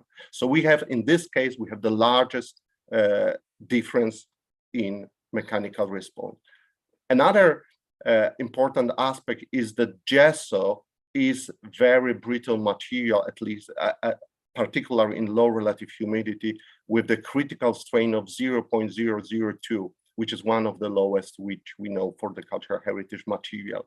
So we are using this very simplified case, the representative virtual object, which is composed of the wood cut in tangential direction and the gesso layer on top of it to model the vulnerability of objects. And for example, I would like to show the results of the simulation of such objects. For example, we know that environmental guidelines issued by AIC and ICOM in declaration 2014 recommend the range 40-60, and here is the climate from one of the American museum, which is almost in that band, but sometimes, of course, it goes above, reaches the critical levels. And the question is, how is it safe or it is not safe? Do we have the room for further relaxation of the environment? And I would use this object, which is from the national 15th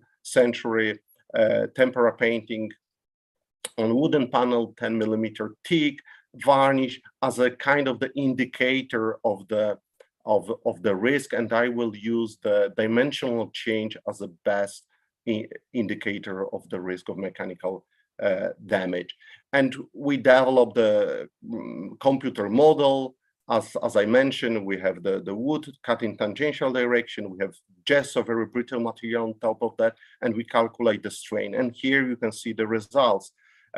This is the strain experienced by the gesso layer, and the orange lines show the critical levels at which the gesso starts to break. So absolutely, this object is safe in this environment, and I would say that there is still room for the further relaxation of the climate. But this is quite demanding. Usually conservators or decision makers in the museums, they don't have the skills, they don't have the software, they don't have the material data. So it is why we propose the Harry E data or website, which we call Digital Preventive Conservation Platform, on which the conservator or decision maker can upload the environmental data and use the platform to calculate the risk of mechanical damage expressed as a strain experienced by the gesso layer. So I encourage everyone to use this platform. Is freely available for everyone. You just need to register. But I would say that the body of the scientific research indicates that variation larger than plus minus 10–15% can create a risk of mechanical damage. Below that value, the risk is really insignificant. And this is still the worst case scenario. The reason why, number two, why this risk of mechanical damage is frequently overestimated is that historically objects were stored in an uncontrolled environment. And first HVAC system was installed in the Boston Museum of Fine Arts in 2008. Sorry, not 2008, sorry, 1908. And most of the museums, major museums, started to install HVAC system to control the environment in the 50s and 60s. Many museums still don't have any climate control systems. And for example, this is the church from the World Heritage List in Poland, in the Dębno wooden church from 15th century, and it survived for 500 years in the perfect condition. And nearby, there is another wooden church which was in the not very good state of the preservation, and the ceiling was moved to the National Museum in Krakow, and conservators stabilized environment because this is the panel or painting on wooden support, and it's considered as very vulnerable. So they are trying to keep the very high classes of the climate control in the museum for the same time of the objects. But when we look at the climate in this church, you can see that it's beyond any class of the climate control. It's just natural environment, and the objects survive this environment in very good state for centuries. And in my opinion, decision about controlling climate in the museum to stabilize those panels is, I would say, not very much supported by the evidence or rational arguments. And just few examples. This is the climate from the Church of Santa Maria Gloriosa del Frari in Venice, which again is beyond any class of the climate control defined by the ASHRAE. Another example, this is Church Santa Maria Maggiore in Rome. Again, very unstable natural environment. This is typical situation, not only in Poland, in Rome, in Italy, but I would say in the entire northern part of the hemisphere. This is Galleria Uffizi. These data are quite old, but it was data are from 1999, and as you can see, the climate is even less stable than in the church. It is because the HVAC system was installed, but it was run for the human comfort, not for the stability of the environment. And the reason three is that, in my opinion, the observations of active damage development in the paintings are rather rare. And I'm showing here an example of the Leonardo da Vinci painting from the National Museum in Krakow. I didn't mention I was head of the laboratory for 7 years at the National Museum in Krakow, and I took care for this object. And for decades, it was stored in the historical palace where class of the climate control, according to ASHRAE, was D. And I'm showing also here the monuments man, not only to pay a tribute to them for bringing the object to Poland from Germany, but I'm showing also the object, how it was transported. He's exposed in the full sun, and there is no climate control during the transportation whatsoever. And our laboratory was responsible for monitoring state of the art of the object. We took the macro photographs every few years, and we compared the crack colors. So as you can see here, there are 2 macro photographs. We binarized them and played the game, find the difference, and we were unable to find any difference in the damage development, in the crack development in this painting. Even it was stored in very unstable environment.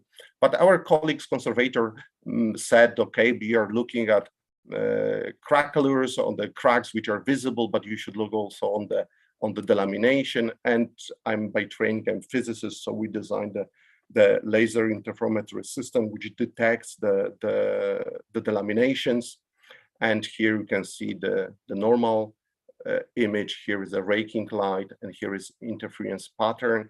And if the interference fringes are smooth, there is no delaminations. And you can see in the face there is nothing. Here is a hand, and again the environment and the interference fringes are very smooth. And you can see here something which conservators called tenting. They were sure that it's delaminated, but there is nothing. They said, we don't believe your technique, but we ask them to touch it, and then they find out there is no delamination. Probably in the past it was glued by the revarnishing, and it's not acting as a delamination. So we cannot, even in this very unstable environment, we couldn't tag with very sensitive technique any damage development.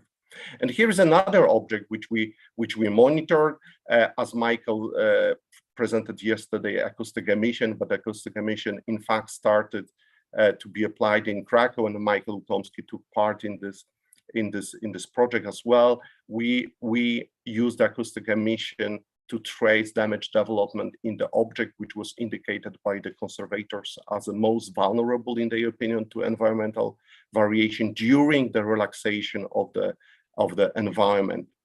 This is 18th century wardrobe.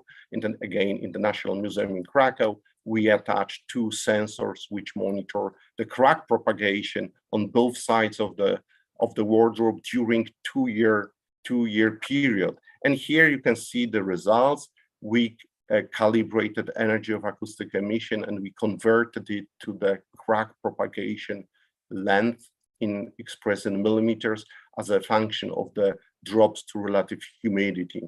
And as you can see here, there is some dependence. We detect some damage, but it was the entire length of the crack growth. It was 1.2 millimeter in 2 years, which means 0.6 millimeter per year. Is it significant? Is it acceptable? When conservators and the decision makers, directors saw this information, they said, yes, we are not going to pay 250,000 many years ago euros for climate control to prevent such a small change. And when you look again at the simple estimation, let's assume that the object is 230 years old, and each year the crack grows 0.6 millimeter. So we can explain with this slow increase of the crack length only few percent of the total crack length, which is over 1.5 meter. So probably 92% of the crack length was created in the few catastrophic events at the beginning when the object was moved to the interior, which was heated. Now this contribution of the continuous crack growth is really small.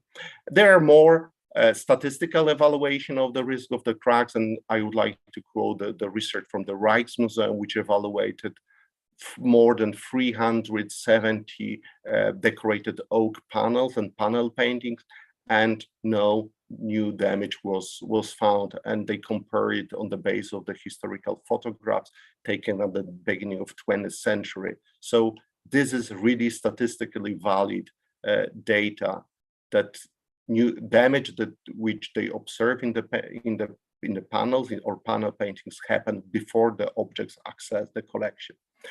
And there is also more and more risk assessment when the risk of the mechanical damage is compared with the other risks. This data are from the Stefan Michalski, but I can quote many similar data showing that the risk of the mechanical damage, for example, here you can say incorrect relative humidity fluctuation damage, is 4 orders of magnitude, sometimes 5 orders of magnitude, sometimes 6 orders of magnitude lower than the other risks. So it's not question, is it also acceptable, not acceptable, is it exists or doesn't exist, but there are other risks which influence the value of the collection significantly.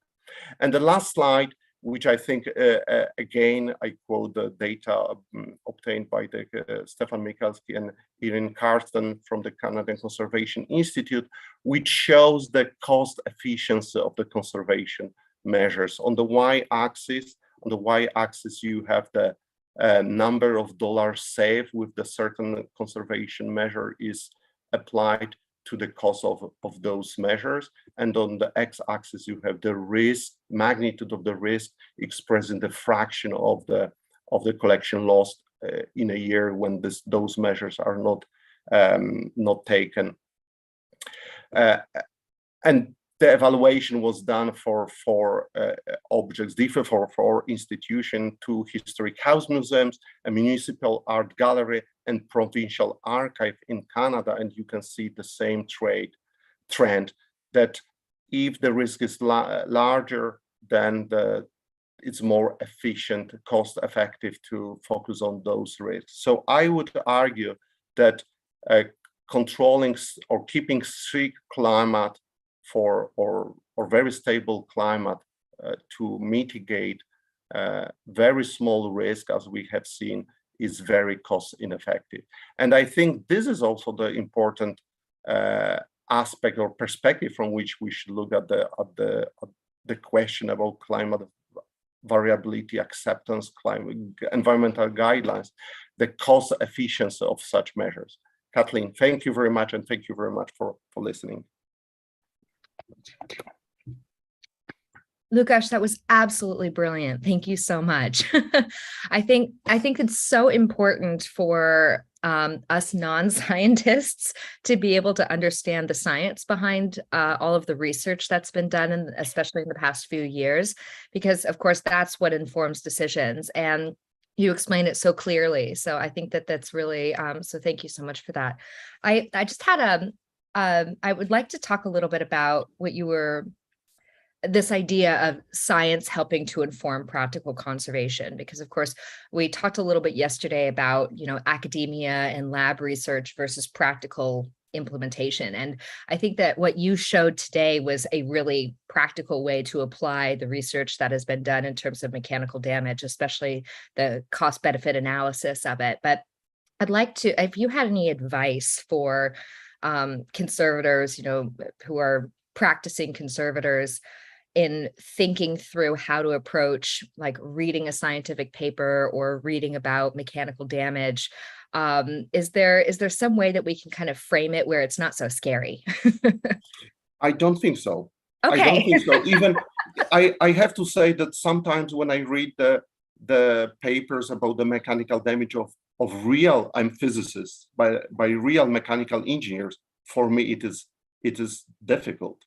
It is difficult. And I think that this is also a good sign, because our field, which we call, let's say, heritage sector, starts to be more matured. We have the conservators, which are specialized in the care for the collection. Like, for example, in the medicine, you have doctors which cure patients, but you have the physicists, you have the biologists, you have chemists, which sit in the lab, and doctors, they don't understand what they are doing.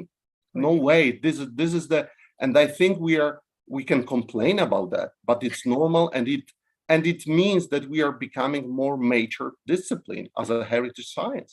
I love that.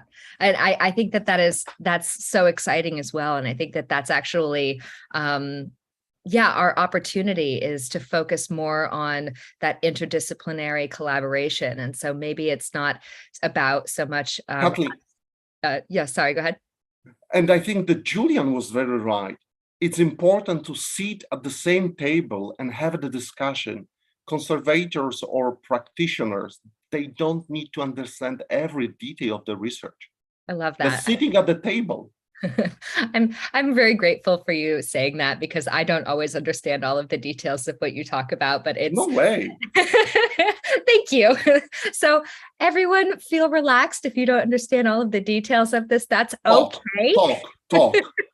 Talk. I love that. And I think that's really, at least for me, I mean, obviously brilliant research and really amazing to see all of the different techniques that you guys have been using. But as someone who doesn't quite understand all of the nuances of it, I love the fact that we can have a conversation about what the key takeaways are that are applicable for me as a conservator. So I think that's really exciting. So all discussion about the acceptable damage, I think here the practitioners become and have a say, because what scientists can do, we can predict change, or chemical corrosion, or mechanical damage development, like crack growth. But interpretation, how it influences the value of the object, is in the hands of the experts, which are conservators, art historian, or general society. But it's not up to scientists. And I think that this is why we need to start thinking more interdisciplinary, because we need the information from the scientists in order for us to be able to think critically about what is acceptable damage. And then, of course, we need the input from art historians and from the public as well. You know, I think the whole point of us doing this is so that our audiences can enjoy it. So my research for now, for example, focus how to translate the prediction of our models to appearance change. Yes, so we can show something to practitioners, to conservators, which they can evaluate and assess. And that is so brilliant. And I'm wondering, this is just a total inspiration from your presentation, but I'm wondering if we need to even bring in the audiences to this to talk about these value systems changes that we're thinking about. Like, what is acceptable damage? And maybe it's not up to us to make that decision, but maybe we need to ask our audiences and our communities, like, how do you guys feel about, the risk of a small crack in this painting versus the carbon footprint that it would take to mitigate that?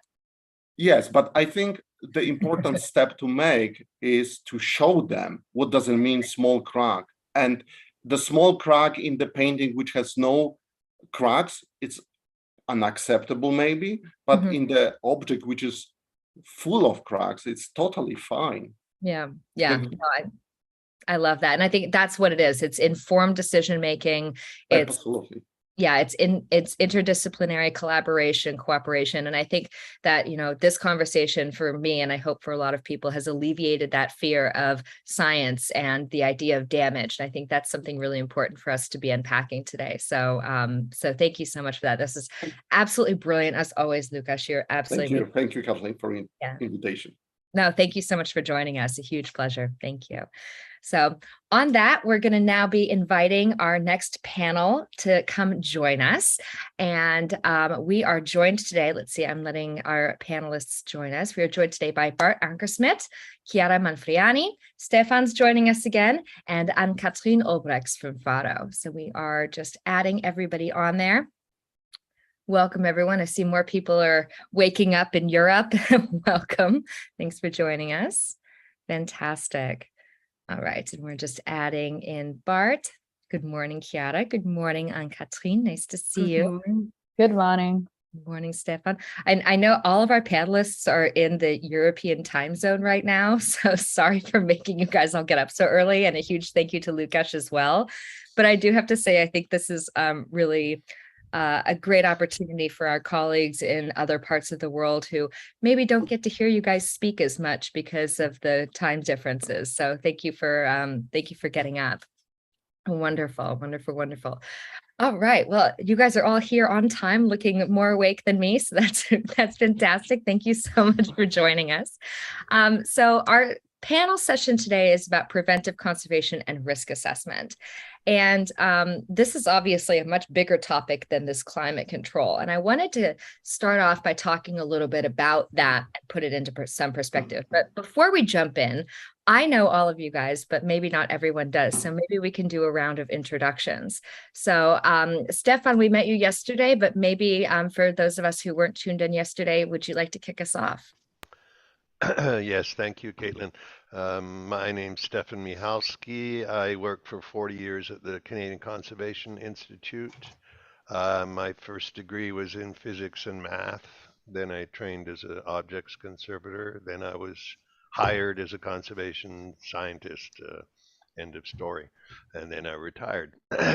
So in between, I essentially moved from being the climate specialist guy to the preventive conservation guy with other colleagues at CCI, and then with colleagues like Bart and ICCOM and Rob Waller, the whole field of preventive moved towards, well, many of us, not all of it, towards risk management, risk assessment ideas that were borrowed from other industries and finance. Fantastic. Thank you so much. Welcome, Stefan. And I'm just going to go in order here. So Chiara, you're up next on my screen. Maybe you'd like to introduce yourself. Yes, thank you, Kathleen, and good morning, everyone, especially to the panelists with me today. Chiara Manfriani, I'm a conservation scientist trained in Italy and currently a PhD candidate at Florence University in Italy as well. I am specializing in wood technology, wood science and technology. And I'm working on a project combining the study of damages on panel paintings mainly, but other wooden artifacts, together with the climate control systems in some museums and conservation laboratories here in Florence. So I don't have a long experience as the other panelists might have, but I hope I can contribute to the discussion today. And thank you, Kathleen, for inviting me today. Absolutely. When I first started at the Vatican in 2019, Guy Devroux, who was my boss and a mentor and just a phenomenal human being, said to me how much he loved having young people there because they have the new ideas. So I'm very grateful to you to join us, and I know that you'll have some really great perspectives to add. So going down on my list, Bart. Nice to see you. Good morning. Welcome. Good morning. Yeah, it was an early start. Yeah, very nice one, I must say. Thank you for making this happening and inviting me for this panel. Well, I work at the Cultural Heritage Agencies in the Netherlands, and I started dealing with pollution, metal corrosion. Was trained by Stefan in risk management, which basically opened my eyes. And well, in the Netherlands, there was a huge need for more information on climate control. So that became more or less my specialism within preventive conservation. So at the moment, most of my work is dedicated to help museums in the Netherlands to become more sustainable and try to step away from HVAC systems in general. So I'm concerned with many projects in the Netherlands on new buildings, renovations, etc. Amazing. Well, it's wonderful to have you. Thank you so much for joining us. And Katrien, welcome. It's lovely to see you. Hello, Caitlin. Hello, everybody. Good morning. I'm also pleased with your invitation. Thank you for having me. I was trained as an art historian, and after that, I also followed courses of conservation of paintings, of polychrome sculpture, and of paper. After that, and in 1905, I was specializing in preventive conservation from then already. First I worked as a monument watcher in historic interiors, mainly in churches. And like Lukasz already mentioned it very clearly, in a church can't be, the climate of a church can't be controlled. And then I saw that there wasn't really any damage. Most of the time, there are exceptions, of course, but that opened my eyes to the theory and the practice in preventive conservation about climate control. And now I'm working for FARO. So about 10 years ago, I made a switch to more be an advisor of preventive conservation in the field of museums, archives, and heritage libraries. So, and now I'm working for FARO, which is the Flemish interface for cultural heritage. So we support museums, archives, and heritage libraries. So. Brilliant. Well, thank you so much for joining. It's a huge pleasure to have you. So as we see, we have a phenomenally talented and very experienced panel with us today in various areas. And so I wanted to just delve right into this, because one of the things I mentioned yesterday was this discrepancy or difference between preventive conservation and climate control. And as I admitted fully, I had been using the two interchangeably, but we now know that that is not the case, that climate control is one component of a much larger picture. I believe that Gael said it was 67 different damage opportunities there. So just one piece of the puzzle. But I'd love to hear your thoughts on what is the importance? Because it seems that we spend a lot of time and money and resources focusing on climate control when that's one piece of the puzzle. So what weight does climate control actually have in this larger discussion of preventive conservation? And maybe Bart, we can kick this off with you. Yeah, I would say that, let's say within the projects that I do in the Netherlands, climate control is almost always the highest priority next to security measures. And I don't really understand why, because I think that Lukasz just nicely pointed out, using the example of the historic house in Canada, that from a cost-benefit perspective, this need not always be the case. So I do acknowledge that for larger museums, control over climate is a subject that needs to be dealt with. And the question is, how do you do it in the most cost-effective way? Is that an HVAC or microclimate systems, or maybe air curtains? So there are many different types of solutions that you could investigate. But what we see is that if we try to put it into perspective of, let's say, the whole, all the hazards that we see within preventive conservation, it basically, they kind of tend to fall out of the project because it's so dedicated to the climate. And I think the climate is important, and that's the last thing I would like to say about it, is because we see that the decisions that you make based on specifications have their impact on many different aspects of the total institute. We could think about building physical aspects, so insulation or zoning and all those kinds of things, and obviously the cost, the use of spaces needed for technical equipment, the things that people will do in terms of spending time on measuring the climate or controlling, I don't know, the maintenance of systems. So it's an extremely important subject to bring into relation to all these other aspects of the total museum business, I would say. And that is something that I'm trying to do within our the way we help museums in the Netherlands, to say it's not about the numbers only, but it's about how these numbers impact your total business. I hope that's kind of an answer to your question.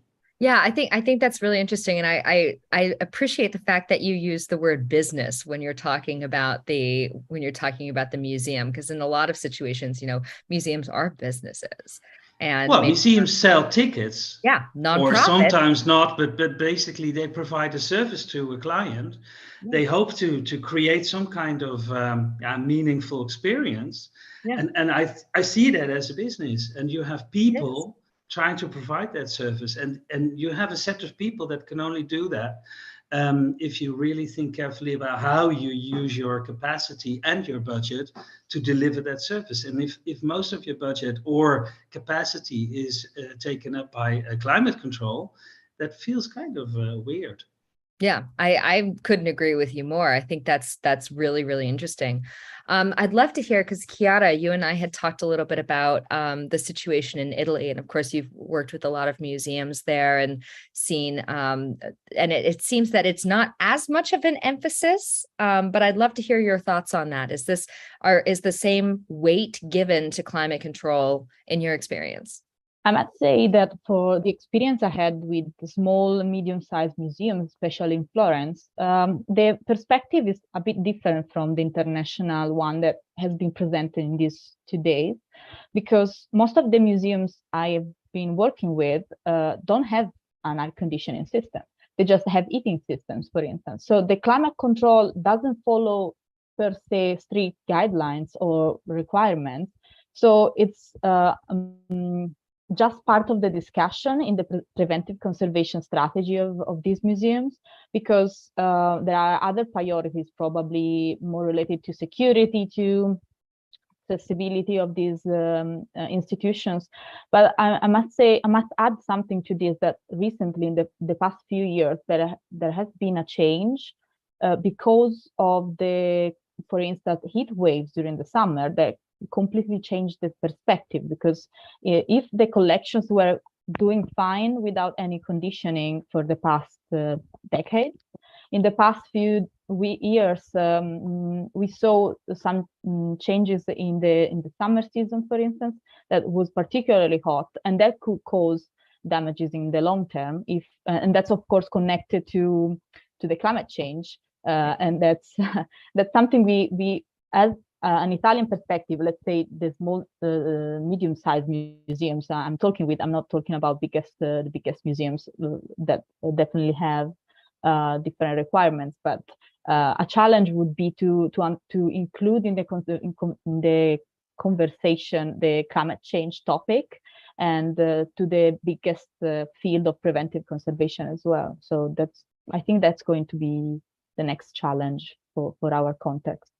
I think that's so interesting that climate change is causing maybe a need for then using climate control, exactly. which is, I was in London this summer when the big heat wave hit, and it was, like 30 some odd degrees, and it was absolutely amazing to me because everyone's solution was to run inside and blast the air conditioning. And the air conditioning at the place I was staying was running at like 18 degrees, and I was like, this, you're just making it worse. Now it's going to be even warmer tomorrow. But anyway, yeah, I find that also really interesting. This is of course now part of our jobs as conservators and as cultural professionals to try to mitigate climate change so that we can better preserve our collections, because collections, even if you look at the historical context is it's now changing. So I think that's really interesting. I would like to, I know that I've been calling on people, but I would just like to open up for all of the panelists. If you guys have something to add, please do feel free to just jump in. You don't have to wait for me to call on you. But I of course, want to make sure that we hear from everybody. But Stefan, you also, of course, have been working with Bart on some of these things, but I love what Bart was saying about the business side of things. And so in your perspective and experience, how big of a weight is climate control in this larger conversation, and how much emphasis should be put on it?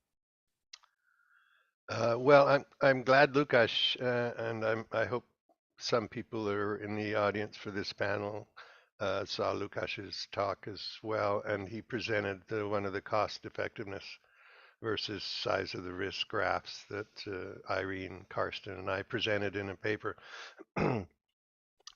where we were shocked and amazed simultaneously at the range in cost effectiveness. That graph was a logarithmic by logarithmic, which is to say there was about 10 million, a factor of 1 to 10 million on each side of the x-axis and the y-axis, and it meant that some actions and behaviors for preventive conservation were 1 million times less cost effective than the most cost effective ones, which I just kept rechecking the numbers because it seemed freakishly off, but that's what it was.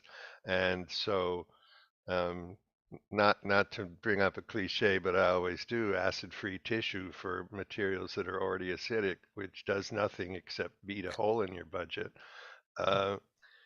versus doing something substantial to a change. Now, before archives get lost in this conversation, although most of the time we never saw climate control in the historic houses, in Canada, they're not climate controlled in the way that museums think of that word. They have heating, and many of them do not have air conditioning because it hasn't been typically required.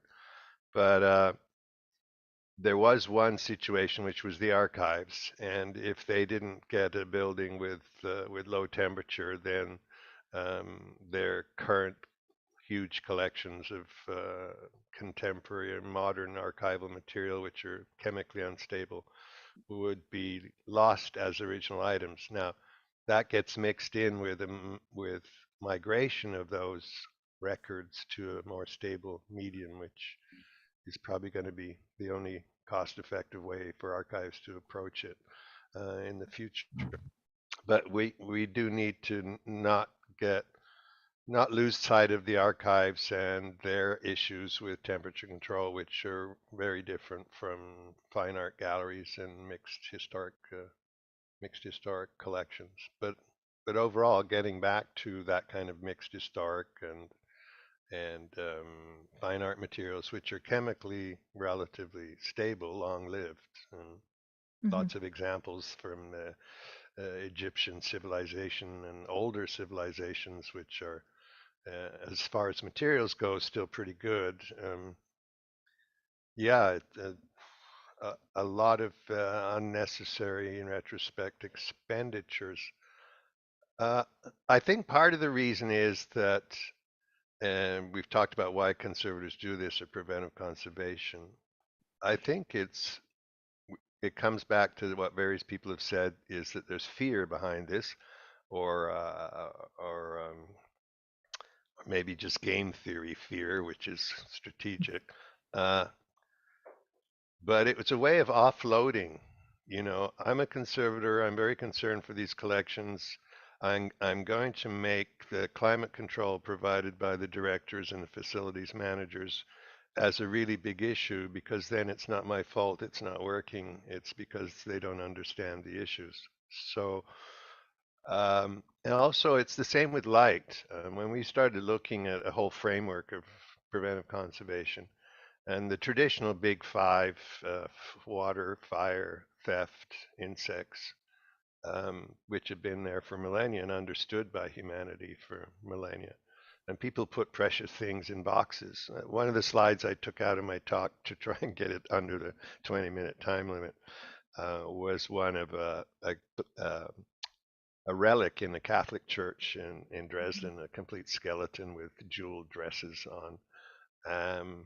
Not even an official saint, apparently, not in the official canon, but widely held, revered by some people in the community. It's in a wonderful metal and glass display case, and I think that the Catholic Church has got to be one of the oldest users of airtight microenvironments for preserving precious things for 1,000 years before we thought of it. Yeah.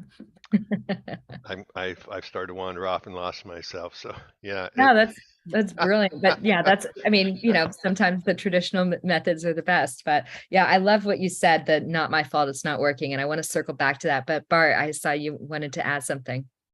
Well, Stefan was referring to the talk of Joel yesterday, and I think what I find in my practice is that museum staff are really far from the technology. So in our current projects that we do with several very large museums in the Netherlands is bringing these groups of people together and try to create what we call a climate vision. And what we see is that the communication between these groups, and I think this is old news, this has been all over for many years already, is that they naturally don't talk to each other. So the time you spend together, from facilities to conservators and curators, but even the director, is extremely important to really understand each other. And what we see is that it was just said that conservators are typically, risk averse. So they tend to, because they feel responsible for if something can go wrong, you rather not, because you might be held responsible. Whereas the curator has different perspectives. And what we see happening within these climate visions that we are producing now is that the communication together creates a lot of free space in thinking, but also in understanding where each stakeholder comes from. And it opens up a lot of perspectives in carefully looking at ways of optimizing our management of the indoor climate. Mm-hmm. I just wanted to add that. And I think psychology is really important, but also group dynamics. And it's about personal characters and how people are able to communicate and listen to each other. But it's tricky and it's very time consuming. And the last point I wanted to make is that I find it really strange, and I wonder if the other panelists have the same experience, is that in the few occasions that we did real careful research in understanding the climate, and this is about medium-sized to larger-sized museums, that they had no idea whatsoever how HVAC systems work, how the zoning in their building was laid out, what the functionalities were of all these different systems that they had in place. So in a building, you could find up to 28 different HVAC systems to create some kind of an indoor climate. And the staff that is concerned with objects is completely drawn away from, how does this really function? Especially if it's an older systems. But I even have an example of a completely new building where people that are actually managing collections and are concerned about the indoor climate have no idea whatsoever how the building is laid out. And so I think it's extremely important to find ways to find an internal collaboration between these different functionalities within the museum. Couldn't agree more. And Katrien. Yes, I also wanted to stress out the importance of understanding the building itself and the building physics, the anatomy of the building, the weak points, cold bridges, and so on. And therefore, we need engineers, building physics engineers. So I also want to stress the dialogue, the cooperation between the different fields, different insights. And also, I would like to stress out that the condition of the building is very important too. That's what I noticed in churches, when the church is in a poor condition. For example, rainwater drainage, the condition of the roof. It always has a big impact on the interior. So most of the time, if you see damage, it's part of it's due to the poor condition of the building. And in museums, I don't really notice that people look at the condition of the building. They only look at the data, and they don't even look at the objects, the condition of the objects, and the objects will tell you how they feel in the climate. And that's the most important thing. It's not about data, it's not about numbers, like we already said, but that's what I wanted to stress out. And if I look at the 10 agents of deterioration, I think the most important risk in the daily practice is physical forces, just dropping stuff when you do your collection care. So, and that's what we forget most of the time. So, yeah, I think that's such a good point. And sorry, Stefan, did you have something you wanted to add to that? Just historical note.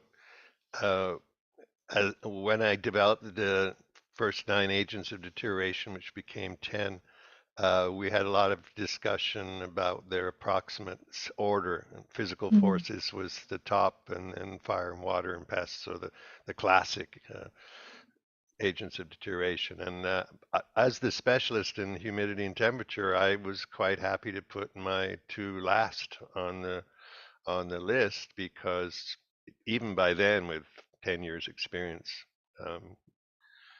it was pretty clear for the 99% of our client museums across Canada.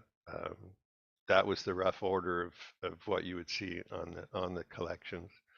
So, and in terms of this waxing and waning split between science and culture, which manifests itself in our field as between conservation scientists and conservatives, I'd like to point out that in Lukasz's presentation, and often in my own, the strongest evidence for why we don't have to worry so much are not numbers, it's the state of the collection itself. And also a logical argument. You go into a church that's 500 years old and hasn't had climate control, and you have that rule of thumb, which is if it's not broken, don't fix it. We need to keep that rule of if it's not broken, don't fix it, meaning the building and its facilities and what it's providing. And let's not forget, okay, when Lukasz says the church paintings and polychromes and wall surfaces are in gorgeous condition, they're not perfect. If you go in and look at that, you can see where the parishioners have put their hands to walk in, and where the children for 400 years have played at their level and marked the wall. It just says to you over and over, it's physical forces and contact and some insects and the occasional water damage from 200 years ago when the roof leaked. Even as a scientist, the benchmark evidence is the collections. And Bart and his colleagues did a wonderful study with photographs of a crack. They went looking for cracks in floating panels in various pieces of furniture through the museum, and then found old photographs. That for me is like the gold standard of evidence in our field. If you can find a 40, 50, 60-year-old photograph and say, look, that crack was there. It looks to be like it was pretty much that long, and let's not jump up and down and use that crack as evidence. And I've seen that happen over and over with conservatives saying, oh, my objects have cracks in them, therefore I need to go to the director and say we need climate control. And it is quite difficult. I remember phone calls of people calling up from a small museum, even a seasonal museum, and saying, oh, we just got a grant from the government. That was the good old days. We just got a grant from the government to improve the facilities. We're going to install some climate control. What do you recommend? And I essentially walk them through. So what kind of stuff do you have? And what does it look like? Oh, it looks like it did last year and the year before. And I'm like, so why exactly do you want to go in and interfere with what your building's been doing? And it was because of this incredible belief that it was a good thing, and that they would get a gold star from the social approval systems for putting this in. And it comes back to, I remember now the point I was working towards when I went sideways on church displays, is that any of the things that had numbers, like the modern preventive conservation, pollution, humidity, light, they all have meters and numbers, which are very comforting. They give the illusion of precision and accuracy, which then gives you the illusion that it's highly relevant, because that's the culture we're in. Like it or not, yes, conservatives, you're right. We scientists are top dogs in this technocratic culture, and we're the ones that become billionaires, and you don't. So there, you come in with a light meter and say it's 60 lux, therefore it's bad, and you need 50. I mean, there are all kinds of places where if there's a meter involved, you can be sure there's a huge amount of mythology and trying to do the right thing. And as one of the speakers yesterday said, I think the museum director, Nick Merriman, he called it the ratcheting effect of professionalism. So if you have a more sensitive instrument and the numbers get tighter, then that's the only direction. It doesn't occur to somebody to say, we can go the other direction and have a wider range of numbers. Or we could, in fact, not rely on numbers as the primary evidence. We could go back to the collections and our gut feelings and what we see and what was photographed 50 years ago. And that is your primary evidence. The numbers become supportive and explanatory, but they shouldn't be driving your decision making. Yeah. And I think that's so beautifully said. And, you know, this is something that we touched on yesterday as well, is this idea of like depending on science to dictate what our choices are. And, you know, in remedial conservation, we all jumped on the synthetic bandwagon when all of these new polymers and glues were available. And then all of a sudden we saw that cellulose nitrate was not the best thing to stick things together with. And now we're spending, you know, so much time and energy removing things that weren't great to put on in the first place, but it was synthetic, it was science-based, so it had to be the best. And we had a question. Yeah, sorry, go ahead, Bart, and then I'll circle back to our question. Very briefly on the numbers. Yeah, of course. I think you know, people, well, at least some people, still question science, and I think it's very difficult sometimes for us scientists to talk about science as an input for decision making. Because it's always like, but this object is not that object, or you know, that example in that house, it's very different from our example. What I decided to do together with Faro and Anne-Catherine and colleagues in Belgium and in the Netherlands is to translate the ICOM declaration. Because the English version is not widely used in the Netherlands, although I keep translating it and publishing it in Dutch brochures that we make. And I decided to send the basic text to important institutes within the Netherlands and Belgium. So it's ICOM Netherlands, it's our museum foundation, it's larger institutes. And I asked them to put in their logo if they agreed. So at the moment, we are basically setting up a document with a lot of logos of cultural heritage institutes in the Netherlands to, again, broadcast the message delivered by ICOM and IIC on, well, 40-60 is more or less okay for most of the objects in your collection. And of course, as Stefan pointed out yesterday, there are objects that are more susceptible and maybe very valuable. Take care of them properly. Feel free, but please do it with microclimates. So I think that might help to bridge the gap between science by using other types of stakeholders. Mm-hmm. Because we scientists can always say, please believe me on my blue eyes, because I've read about it, because Mr. X published that, and he's a very well-known scientist, but people just don't believe me on my eyes. Yeah, interesting. Chiara, go ahead. Yes, thank you, Bart, for this example, because I think it's really critical, especially in a country as Italy, to translate the materials from the international context into our own language, because most of the science field definitely speaks English and can read it with no problem, but probably the conservation field is changing, of course, but there's still a gap between what has been published, but also declared by the international institutions into our own practice. So I think that's a good starting point to make available the resources that are already there, but also the knowledge into our own language, and also translating in terms of vocabulary to make an agreement on what's defined and what's important to address in the conversation. So thank you for this example. I think I'll ask about that more and maybe work on it also in the Italian context.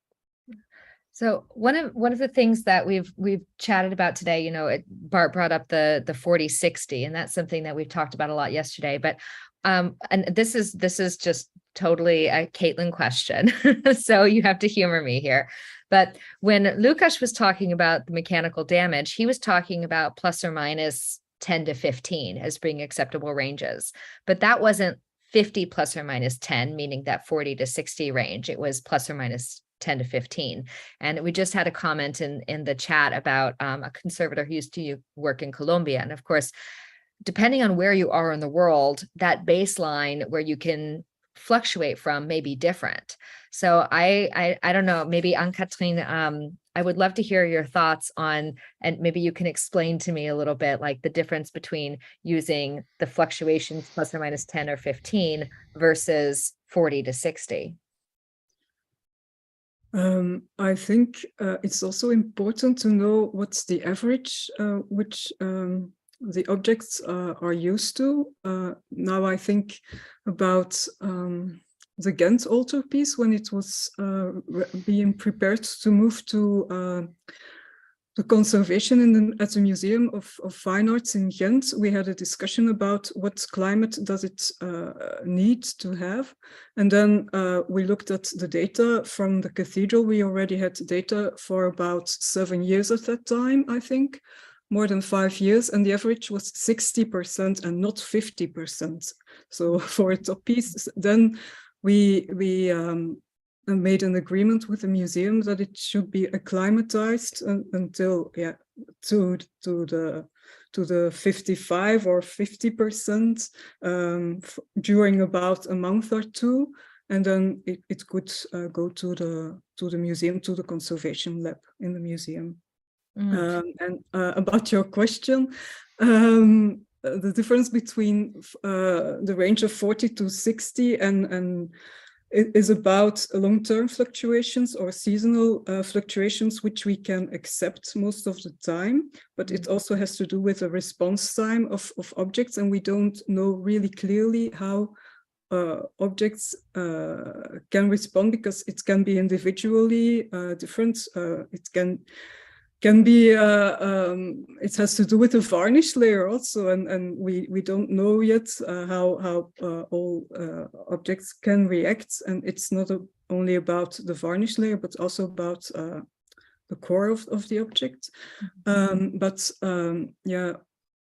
Fluctuations, so we need to have an average to start from, I think, and then we can be at ease when the fluctuations range between 10 to 15% in that range. Like, for example, with the Mystic altarpiece, it was 60 and not 50. So yeah, and we know that it was in good condition. So yeah, if it's used to a rather humid climate, I would say don't stick to the 50%. Adapt it according to the climate where it's used to, and if you know that it's in a good condition, you can just move on with the climate control, or even if you don't have any climate control. Yeah. So can I ask you, why was it that they decided to acclimatize the object to the climate control conditions of the museum rather than change the conditions of the museum? Was it for the other objects? Yeah, it was for the other objects, because changing the set point of the whole museum wasn't possible, of course. So then the other objects had to adjust as well. So I would love to explore this a little bit, because this is something that was brought up yesterday with Oge's conversation. I mentioned this morning, this idea of acclimatizing objects. So Oge gave this example, and Bart, you're going to have something to say about this. Perfect. Yeah, there will be a paper in the ICOM Valencia conference next year. And it was a study that my colleague Agnes Brokerhoff did with one colleague from Colombia and another colleague from the Philippines. And the two ladies from Colombia and the Philippines, they joined the Getty Initiative project. They were taught by the Getty. And when they presented their project, it was quite clear to Agnes that those two ladies were really strong and they needed some support. And during the year, we had online sessions to look at basically their problems, also stated by Maria Bastidas in the chat. Where obviously the climate in the Philippines and in Colombia is very different from northern Western Europe. And what we thought of, first of all, what we saw is that if you have an important object in the Philippines and you want to lend it, or is being asked for lending in the Northern Western Europe big museum, then the big museum thinks my 50% is the best you could ever have. It doesn't matter where you come from, we have the best climate control. Yeah. Now, if you send your object from the Philippines and it's proved to, let's say, 70 or 75%, your 50 is quite horrible. It's a horrible climate. So within our project, and for Colombia, the bank that we worked with has 6 different venues where they present collections in 6 different climate classes. So they also are looking at a rather different climate zones with different indoor climates for their venues. And basically what we thought of is to look at the relative humidity distributions over a year. Then you can very nicely see within which bandwidth your relative humidity stays indoors. And to design your venues in a certain way that you take 3 months in each venue to take steps really slowly. And by doing that, you could almost go from something that is being proved to, let's say, 50 plus or minus 10 to 70 plus or minus 5. But we have to say that a fluctuation around 70 is a different kind of risk than the same fluctuation around 50. But still, there is a lot of potential there to think about how you set up your venues and how you transport your collections. So there are ways, but Stefan, you have a comment. I hope I didn't make a mistake there. No. Finish, Bart. Yeah, I almost feel, yeah, no, it's okay. Go ahead. Good to see you, Bart. A plug for ASHRAE is, as I said in the talk, since 1999, we did say, or the historic average of both temperature and relative humidity, and we pushed it much more forward in the 2019 edition. So the danger, or the limitations of specifying a band like 40 to 60, as opposed to specifying a range of fluctuations of the different levels of A, B, C, D in ASHRAE around a benchmark, or what we call a baseline, or the annual average, which should be local. That's where you start thinking locally and getting local climate data. Ironically, I think the issue that's been raised here is a kind of an aspect of colonialism and how the European standard. But I would point out the irony that England started with 60% in the 1940s and 50s.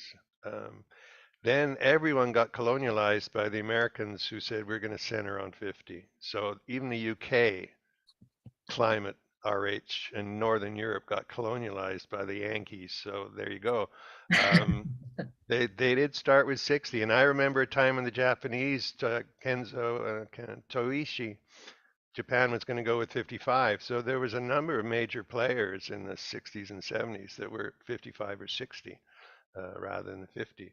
But somehow it all drifted to the North American cold climate situation of recommending 50. So and then of course you have the issue of loans that Gael pointed out became a boom. Consistency became important. So once you go for consistency, the dominance of the U.S. Economy is going to trump. That's just a scale issue. You can't fight it. But what we're trying to do now, and ASHRAE, it's great because that document gives people the legitimacy to pick a historic average. And then I'll bring that back to there were some questions or maybe confusion about the danger zones. As Bart said, when you move the historic average, say up to 70 and allow, we needed to say to people, when you start going 70, 75, 80, your mold risk is suddenly skyrocketed. So that's, you need to consider that. So that the danger zones, were going back to the idea of an acceptable band, but extremely wide based on really severe severe issues. But it is something you need to remind people when you open the door to moving the average or the annual baseline around a lot. And that's the first thing we do want to open the door to, because that's where the sustainability emerges. And we can speak about it from terms of the Southern Hemisphere as decolonializing the climate standards and localizing them. It's probably less divisive and contentious. Just everybody should be acting locally. In Canada, we're going to stick with 40 or 50 as a benchmark, and other parts of the world will be 60, 65.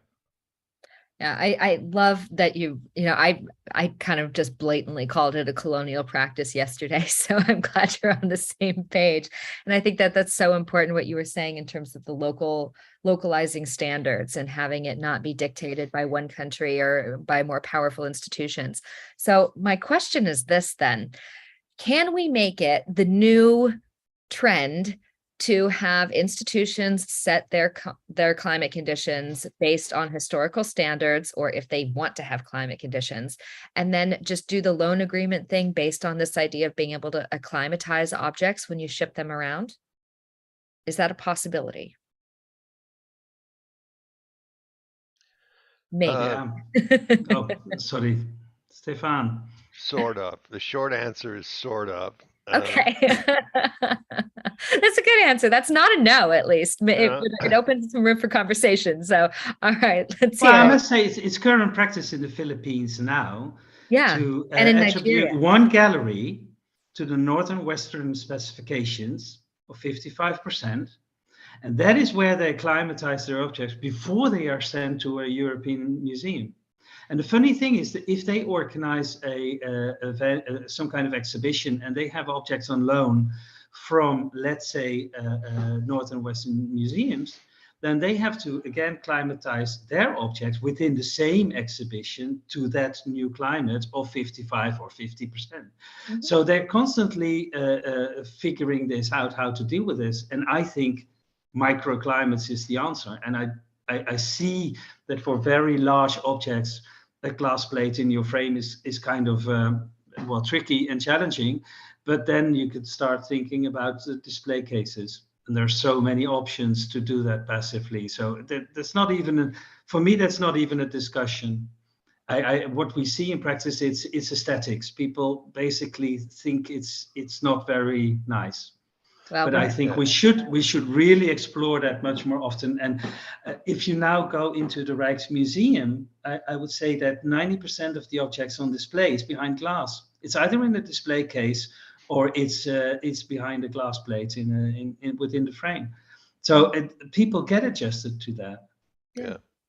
Let's remember that the climate protesters that I completely sympathize, and I'm happy to see that new generation of 20-somethings doing radical things.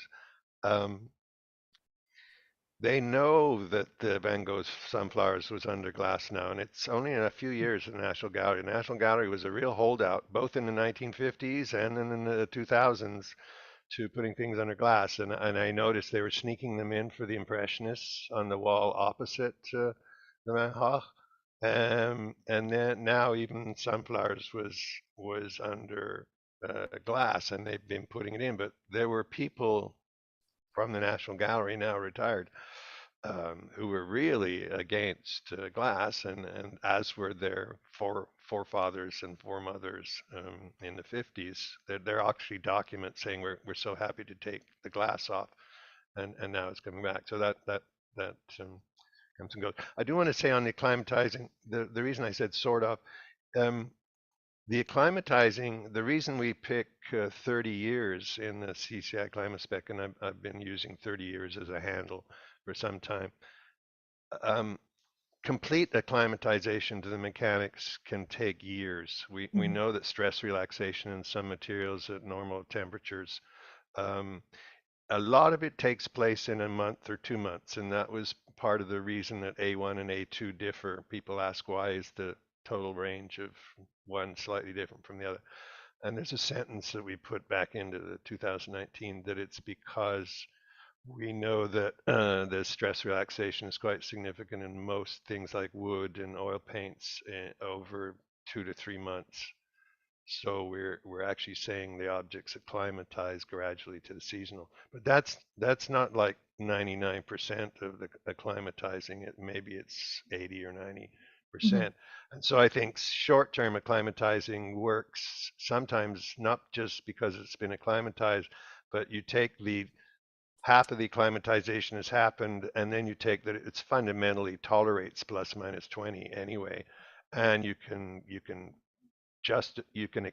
explain it to yourself as I fully acclimatized, or I half acclimatized and it really can tolerate plus minus 20. So where I end up is within a safe range. But when we use the word acclimatizing, I think we have to keep in mind that some things, like we know rabbit skin or the glues and gelatins, unless they get humid, which resets everything, or they get really warm, and temperature makes a huge difference. So when you're rolling a painting like Guernica, if there were any cracks ever, or there was in some of the repainted sections, the heavily painted sections, I'm sure it depended on whether they rolled it in a cold day or a warm day, because the acclimatizing and how quickly you can roll a painting, all the same phenomena, which is the viscoelasticity. But just a shout out that acclimatization in its full sense can really have a time scale of many years.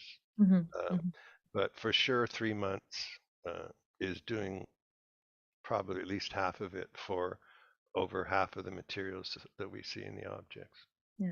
Yeah. And I think what Bart was saying is really interesting, this idea of maybe combining acclimatization with microclimates, so that it's not that the entire museum has to keep up with the standards that are required for the loan, but that you make sure that you have an appropriate place for the object to be stored or to be displayed, which doesn't necessarily have to mean, out in the open. But I think, yeah, this idea of the aesthetics is also really interesting, and it's just what we're used to. I mean, you can go back to the conversations about the old Greek and Roman statues being painted in bright colors, and now they're white, and it's only okay to be white because an old white guy said that they would look better at being white. So I think that's really interesting. And I love what you were saying, Stefan, about the climate activists who are using art, and how, it's interesting that people call it vandalism. I don't agree that it's vandalism, because nothing's been damaged per se. I mean, maybe frames, because frames, yes, yeah, but the general population does not get overexcited about frames, although a connoisseur will know that it might cost 50,000 if it's a really rare one. So that's true. but you're right. I agree with you. That was a miscalculation by the less than fully professional climate activists. But in principle, they've been very careful to keep it public relations, and they pick an important object, but they haven't actually stuck themselves or thrown tomato soup onto something that doesn't have glass. And I think that's purposeful and incredibly laudable. So again, to say something, I'll make sure I am not a representative of the Canadian government. I say this as an old crank. When the museum directors put out a thing saying, this is very disturbing and yada yada, I think the word that Nick Merriman used about some of his colleagues is that it could be precious. I think that was a precious statement. It was nah. That annoyed me. They could have reworded it somewhat. They could have said, we're really grateful that this group of people are recognizing that they don't want to have the bad press of actually damaging a major painting. They're not stupid. They're strategic. Yeah, and it goes to show that this idea of microclimates can also protect from physical forces. So we're kind of at a win-win here. I think that's interesting. I'm in Rome, and it's wonderful. There are a number of venues here which host traveling exhibitions, and I can tell which painting has come from the Tate and which one's from the National Gallery and which one's from, largely because of the way they've been framed or not put under glass. And when it's well done with non-reflecting glass, for which the price and size you can buy is dropped. When it first came out, it was, it couldn't get it more than a half meter wide, and it cost thousands and thousands. That's changed. And some things actually, when they're lit properly, and that's really important, honestly, people don't see the glass, and if anything, they have a slightly exaggerating effect on the colors in the painting. And actually, but overall, you can do it without it. The old problems of glass have gone away if you do it right. Yeah, I think that yeah, for me it seems like quite a good solution. Chiara, I wanted to ask you, because you're from more of the emerging professional side of things, and of course we see a lot of the activism coming from younger generations. I like to include myself in that, but I'm getting to the point where I'm not included in that anymore, even though I think I am. I'd love to hear your thoughts about, and I just want to give a very quick shout out. There is a conference next week from the British Columbia Museum Association on this topic of activism for art. So please do tune into that. All of the information is all over our social media and all over BCMA social media. So we'll dive much more deep into that. And I do have a final question that I want to ask everybody. But really quickly, Chiara, I'd love to hear your 2 cents on this idea.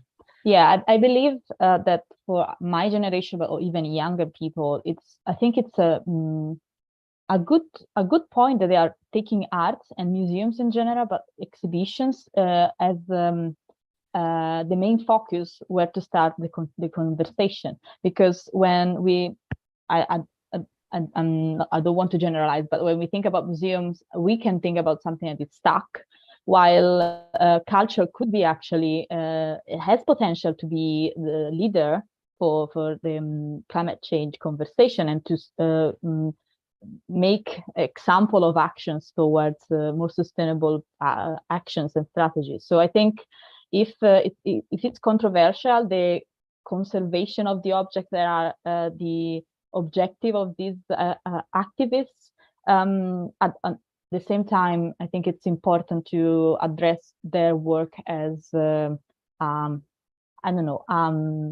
blink, a fire, a starting fire where we can start a conversation. So, or actually make actions, because the conversation is going on already for a long time. So maybe it's time to take actions in this sense. Yeah, absolutely. Brilliant. So we only have a couple, we actually are out of time, but I'm going to take the 5-minute transition because this is such a fascinating conversation.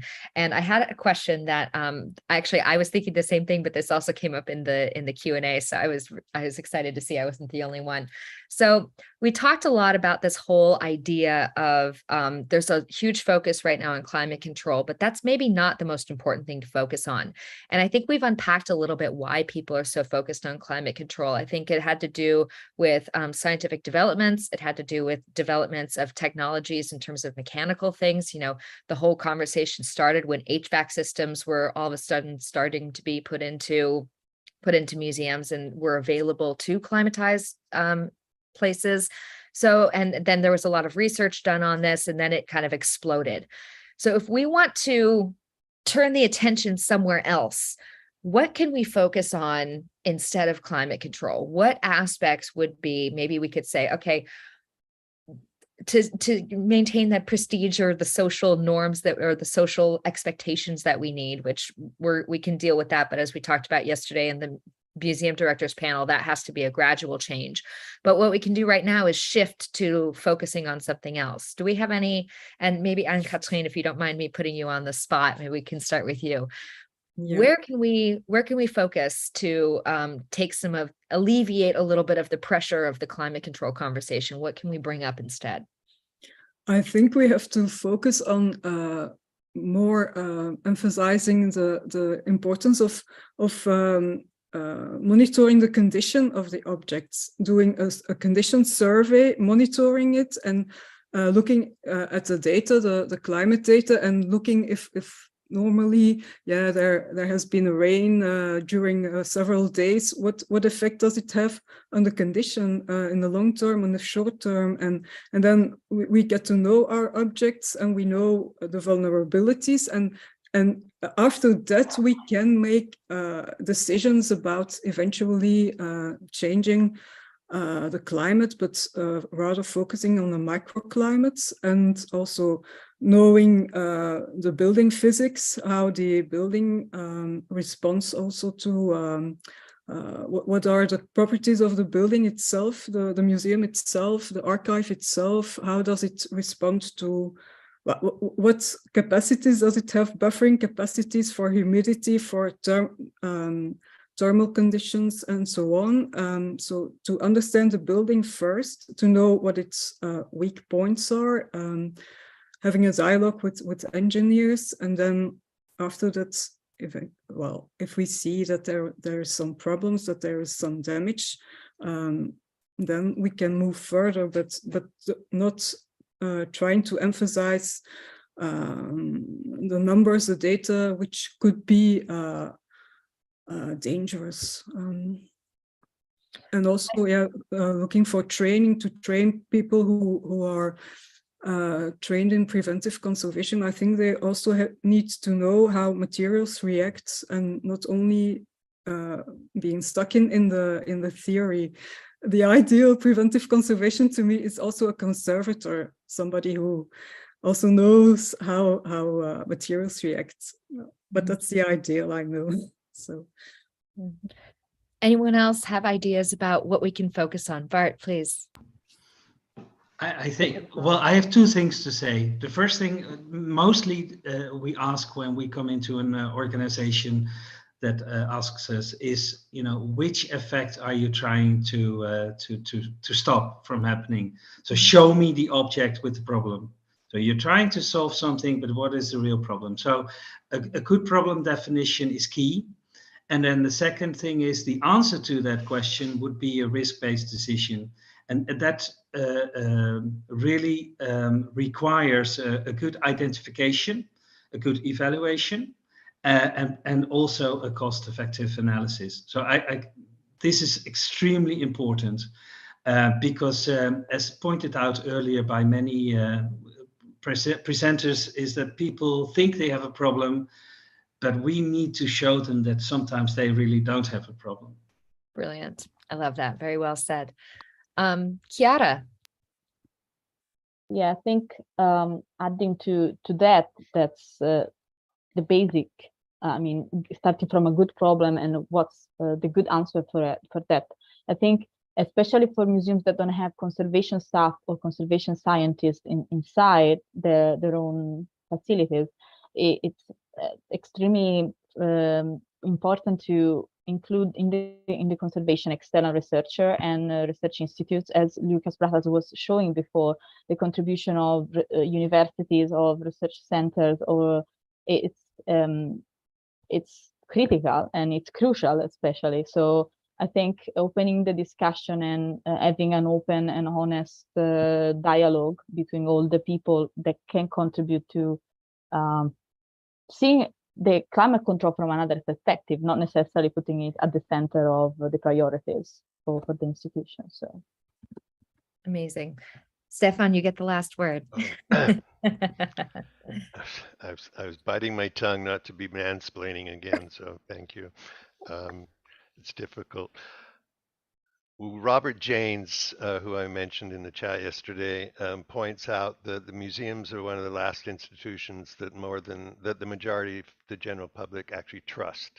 Mm-hmm. So we have this incredible resource of trust of the public. And so much of our conversation so far has been, which is good, and it's a first step, which is to solve the sustainability issues internally and not to be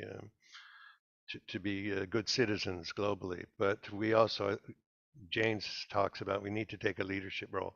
I think we need to start thinking about going public in displays and informing visitors that this is how we're addressing climate change issues. This is how the museum is behaving better. This is how we as conservators understand that we don't need to be asking for a huge energy consumption. The one thing the public is very aware when they walk into a museum is that something's going on with the humidity control and the temperature control, because sometimes people find it uncomfortable to go into humidity controlled museum.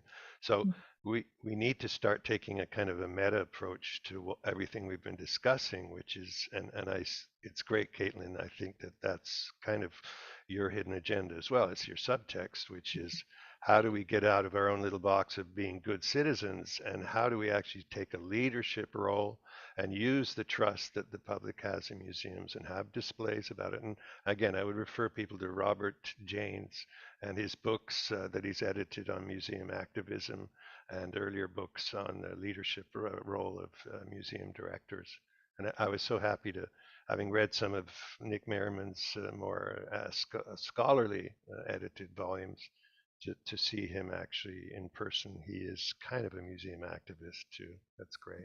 Yeah, Nick's amazing. And I contributed a chapter to his latest book, and I wrote him on Monday when I submitted it. And I said, I hope this isn't too ranty. So we'll see what he says about it. Yeah. But a lot of what I say in there are things that we're unpacking here. And of course, Bob is a close personal friend and has been a huge support system for me for many years. So two amazing leaders in this conversation.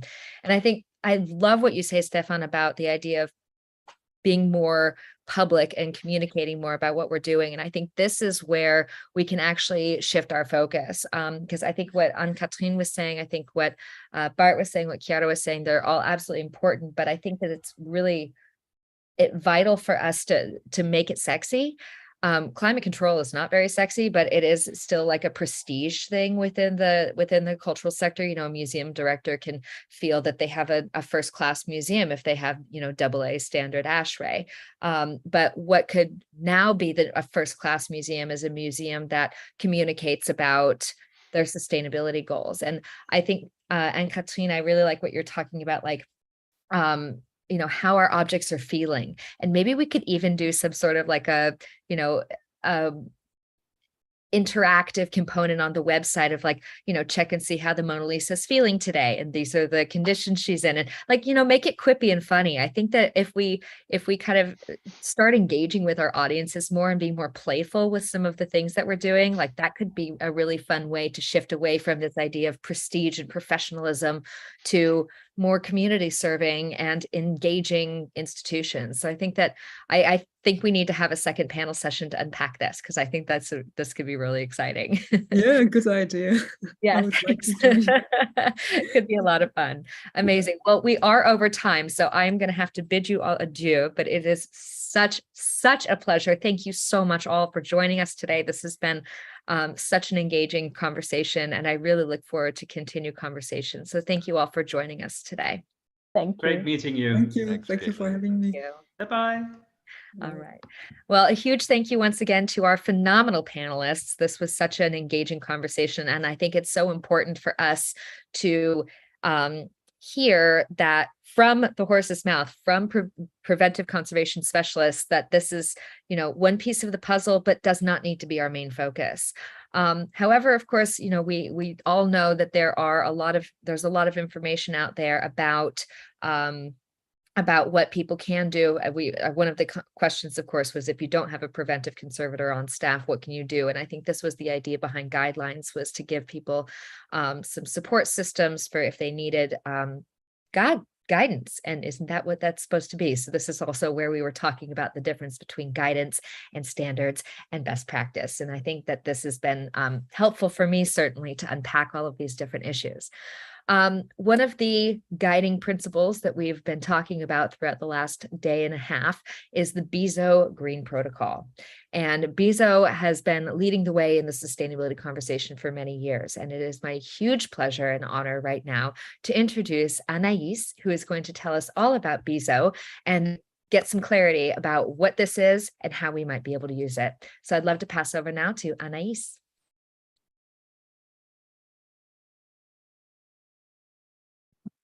Sorry, classic Zoom issue. So apologies for forgetting to unmute myself. So can you hear me now? Yes, loud and clear. Yeah, okay, Yes. fantastic. So good morning, everyone, and I'm really sorry I couldn't be with you yesterday, but I will follow today with great interest. I would like to start first by thanking most warmly the Gallery Climate Coalition and Key Culture for inviting the BIZOT group to present, as Caitlin just said, the BIZOT guideline green protocol, which was adopted in 2014. And as I said to Caitlin earlier this week when we were preparing for the conference, it is really a great honor for the BIZOT group to be able to contribute to this first international climate control conference. The BIZOT group was founded in 1992 by Irène Bizot, who was the director of a French organization called La Réunion des Musées Nationaux. And this is a group, a peer group, gathering museum directors from across the globe with the view to work towards sort of improving their museum practice in the face of sort of major challenges. And obviously climate emergency has been sort of a really big concern for the group for many years. And the idea initially of the group was really to improve like work practice, in particular in an international context, and with a particular focus initially on loans and touring exhibition. And already at the time in the 90s, there were sort of discussion about how to reduce the number of couriers. So this question of sort of trying to think and work more sustainably in a way sort of has been there for quite a long time. But as I said, the BIZOT group is a peer group, which means that we're not really a governing or advocacy body. And as such, it is very rare that we sort of contribute to public speaking. However, I think we recognize that we are really at an inflection point, and it is really important for us to make sure that we could share as widely as possible the BIZOT guideline, which have been sort of built over years through a series of sort of research, evidence-based data, and also ensure that our group and the work we do could join forces with organizations like Key Culture, the Gallery Climate Coalition, and many others, which are aiming to build a greener sort of museum world. I also personally strongly believe that the scale of the issue at stake really requires a global response and the ability for us as a group to activate our collective intelligence through practice sharing, joint research, concerted effort to implement effective change. And I think in that context, I'm really pleased, as I said to Caitlin, to see the work that this conference is doing by bringing together facility manager, museum practitioner, and leaders, conservator, artists, lawyers, to really sort of have and try to gain sort of a holistic approach. And I think as Stefan, Chiara, and Christine just now said, like the importance of like also this dialogue and working together jointly is, I feel, the only way to really sort of implement sort of change and accelerate the kind of good ideas and transform them into real action. I'm going to try to share my screen. I just have a few slides, but it might sort of be helpful to follow this. So I don't know if you can see, maybe Kathleen, you could tell me. Okay, brilliant. Perfect.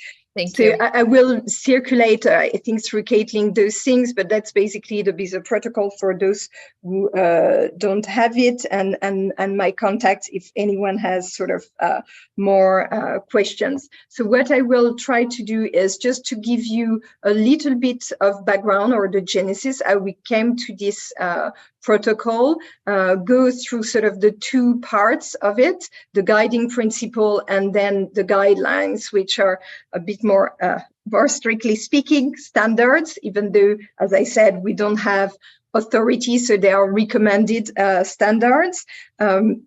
And I will conclude with a little bit our action plan for the coming months and what we're going to do in that field. So, as I said, the BIZOT Green Protocol was adopted in November 2014. It comprises a series of guiding principles and new standards for environmental control, with the idea of like moving away from sort of blanket approach and be a bit more lax when that was safe and possible. This protocol was subsequently adopted by a number of other national organizations between 2015 and 2016. So NMDC in the UK, AMD in the US, and the National Council of Australian Museum Directors in Australia. And what this document did is actually to really enable conversation around sort of the engagement and the role of museum in that sort of big challenge that we have in sort of moving towards sort of more sustainable practice. It really became sort of a catalyst for discussion. And I would say probably one of the main sort of impact of this protocol was the conversation that it enabled. And actually this conversation didn't start in 2014. It was actually a long process. The initial discussion was brought at the meeting the group had in Paris in 2008. And Nick Serota, who was at the time the director of Tate, put forward a paper that he entitled Museum Environmental Conditions in an Era of Energy Constraint. So unfortunately, this could still stand today and be very sort of accurate or relevant. But the idea that he put forward in 2008 were really to a calling for museum directors to take on board the responsibility to both the collection in their care, but also the future of the museum. And there was really this idea of like looking at the future, and by not only thinking about the mandate of museum to bring those collections to future generation, but also contributing to ensuring a future was there for those people and generation to come. So this element of trying to find sort of the right balance between those two apparently sort of contradictory elements was there since the beginning. And with this paper, the group started to form a group of colleagues, mainly drawn from the conservation department of the members of the BIZOT group, to really try to reevaluate a number of standards, museum standard around exhibiting, landing, lighting, temperature, and relative humidity. So really looking at all these aspects that were heavily consuming a lot of energy. And as I said, this work took a long time. The idea was really to work at an international level and exchange data exactly along the line that Anne-Christine and Catherine mentioned just before, by really looking and observing at the evolution of object and how they would sort of evolve under different circumstances in order to be a bit more bespoke and therefore a bit more intelligence with the standard that we were applying. This work was led, and I would like to sort of mention them because I think I've been with working as the General Secretary of the BIZOT Group since 2009. So I've seen sort of the evolution of the group on that front, and three people really push and relentlessly brought this conversation in the group. So I've mentioned Nick Serota, who was the director of Tate, Sir Mark Jones, who was the director of the V&A in London, was also quite instrumental in sort of pushing this agenda, and Axel Ruger, who at the time was the director of the Van Gogh Museum in Amsterdam. And they really sort of brought this conversation forward. And I think the statement of the BIZOT guidelines are really sort of this recognition that museums needed to approach long-term conservation care in a way that would also be environmentally sustainable. So, as I said, this document has two sides, a series of guiding principles, which were really around sort of trying to establish sort of a shift, a mental shift in museum practitioners' mind, and also bringing this conversation and the need for us as museum practitioners to consider greener practice as a central and strategic element was really sort of throughout this guiding principle. That was the point that we were trying to make by really saying that encouraging museum to review their policy, their practice in light of this need of reducing substantially carbon footprint and trying to reconcile the desirability of long-term preservation of collection with this need, this urgent need to reduce energy use.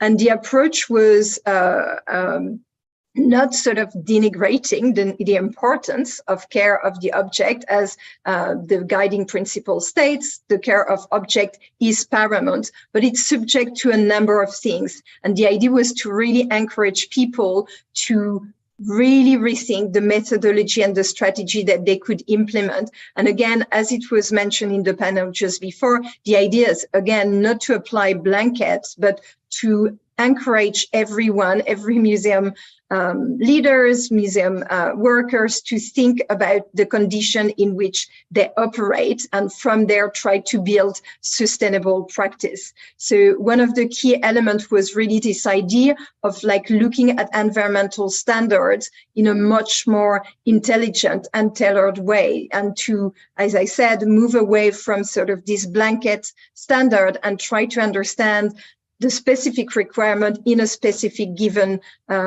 location. And again, as we discussed with Kathleen, often the approach, because we are always pressed with time, we rarely have in-house lawyers or counsel, we often go to sort of like standard loan agreement, where kind of the more what feels like the more secure and safe approach, which often is very costly in terms of the environment, was still sort of kept there because of the ease of approaching that. So the call was to basically encourage museums to put resources and research to move away from those blanket standards. To also consider more sort of passive method in terms of as an alternative to sort of high tech, in a way, air conditioning approach, to really consider also natural and sustainable environmental control. And I think we have a lot of interest in sort of learning from people who work in different environment, maybe than in the West on that front. There was also the desire to also consider, when people were embarking on new capital projects, either a new wing or a totally new building, to really put this question of reducing carbon footprint as a key objective. And I have to say that's probably an area where we've seen the most change. It's very, very rare today to see a new museum building emerging without sort of those kind of consideration. And the final point was also to say that design and build of exhibitions should also be considered with the idea of, or the objective of, minimizing waste and recycling as much as possible. The second aspect of the guidelines, and although they are standard, and I understand you've been sort of discussing the nuances around all these things, where still remains guidelines. As I said, the BIZOT group is not a governing body, so there is no authority to sort of properly sort of enforce that, but it's like encouraging people to approach sort of more lax environmental control requirements, in particular when doing loans, because we knew in many cases when people are sending objects, they often sort of request more tight environmental condition that they would sort of even apply in their institution. So the idea was, through this sort of evidence-based research and all these years of those museum members looking at sort of the impact and how different conditions were impacting their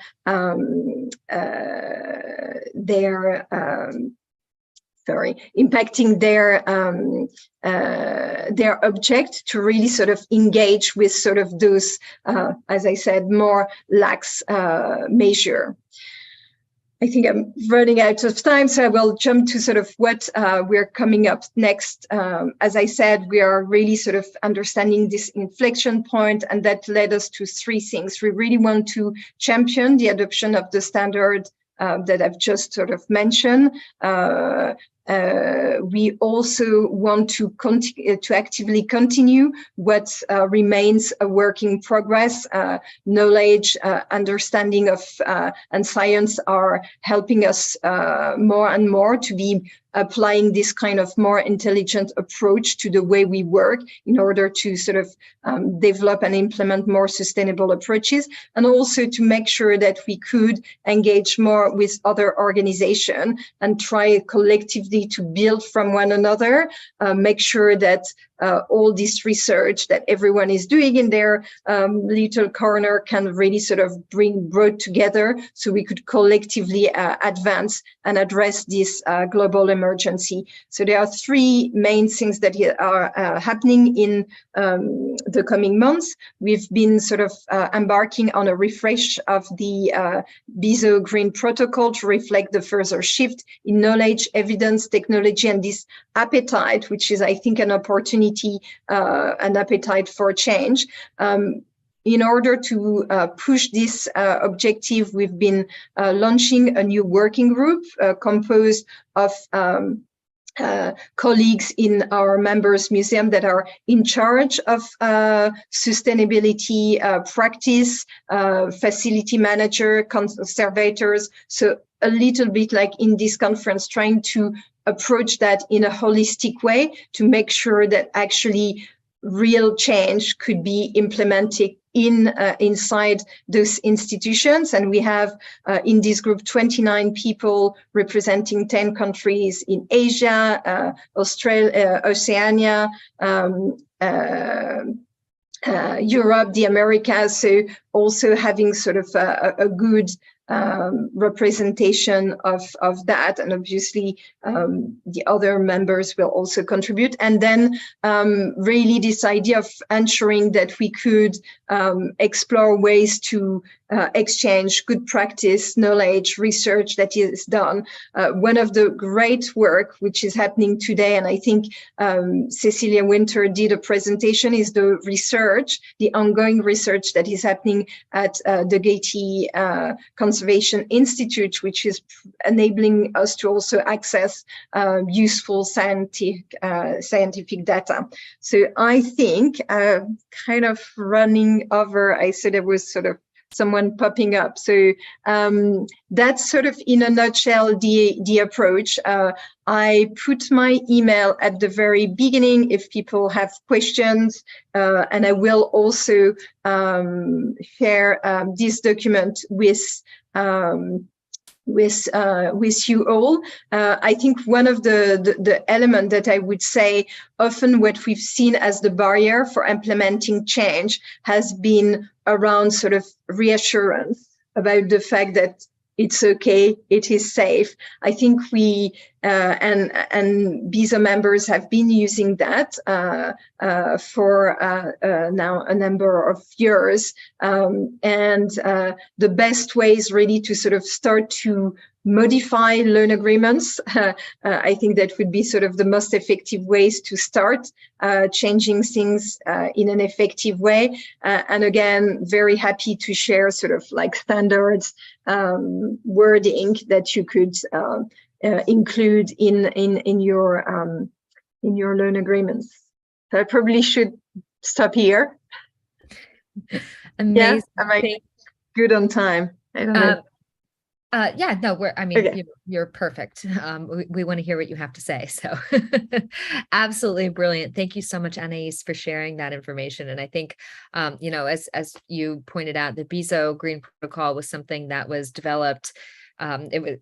It was started over 10 years ago and kind of culminated in this declaration in 2014. And I think that that's so important to recognize that there was this that there's this history behind it. But indeed, what you said is and the issue we're having is that there's a lot of people who signed up to it but haven't adopted it.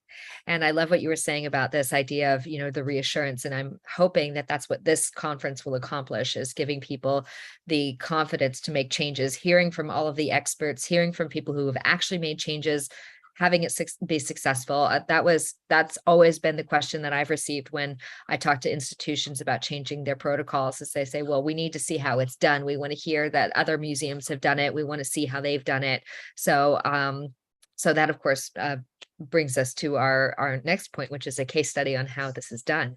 But Anais, before I let you go, I'd love to just hear your thought on that. And you mentioned some of the really great next steps in terms of implementation. And if there's one thing that you could say to someone who's looking at BIZOT, what would be the recommendation in terms of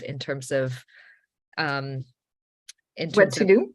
Yeah, what to do. That's it. That's the best way to I think, two things. I think the first things, those sort of more lax standard are standard that has been applied by a number of people who have in their care very precious collection. And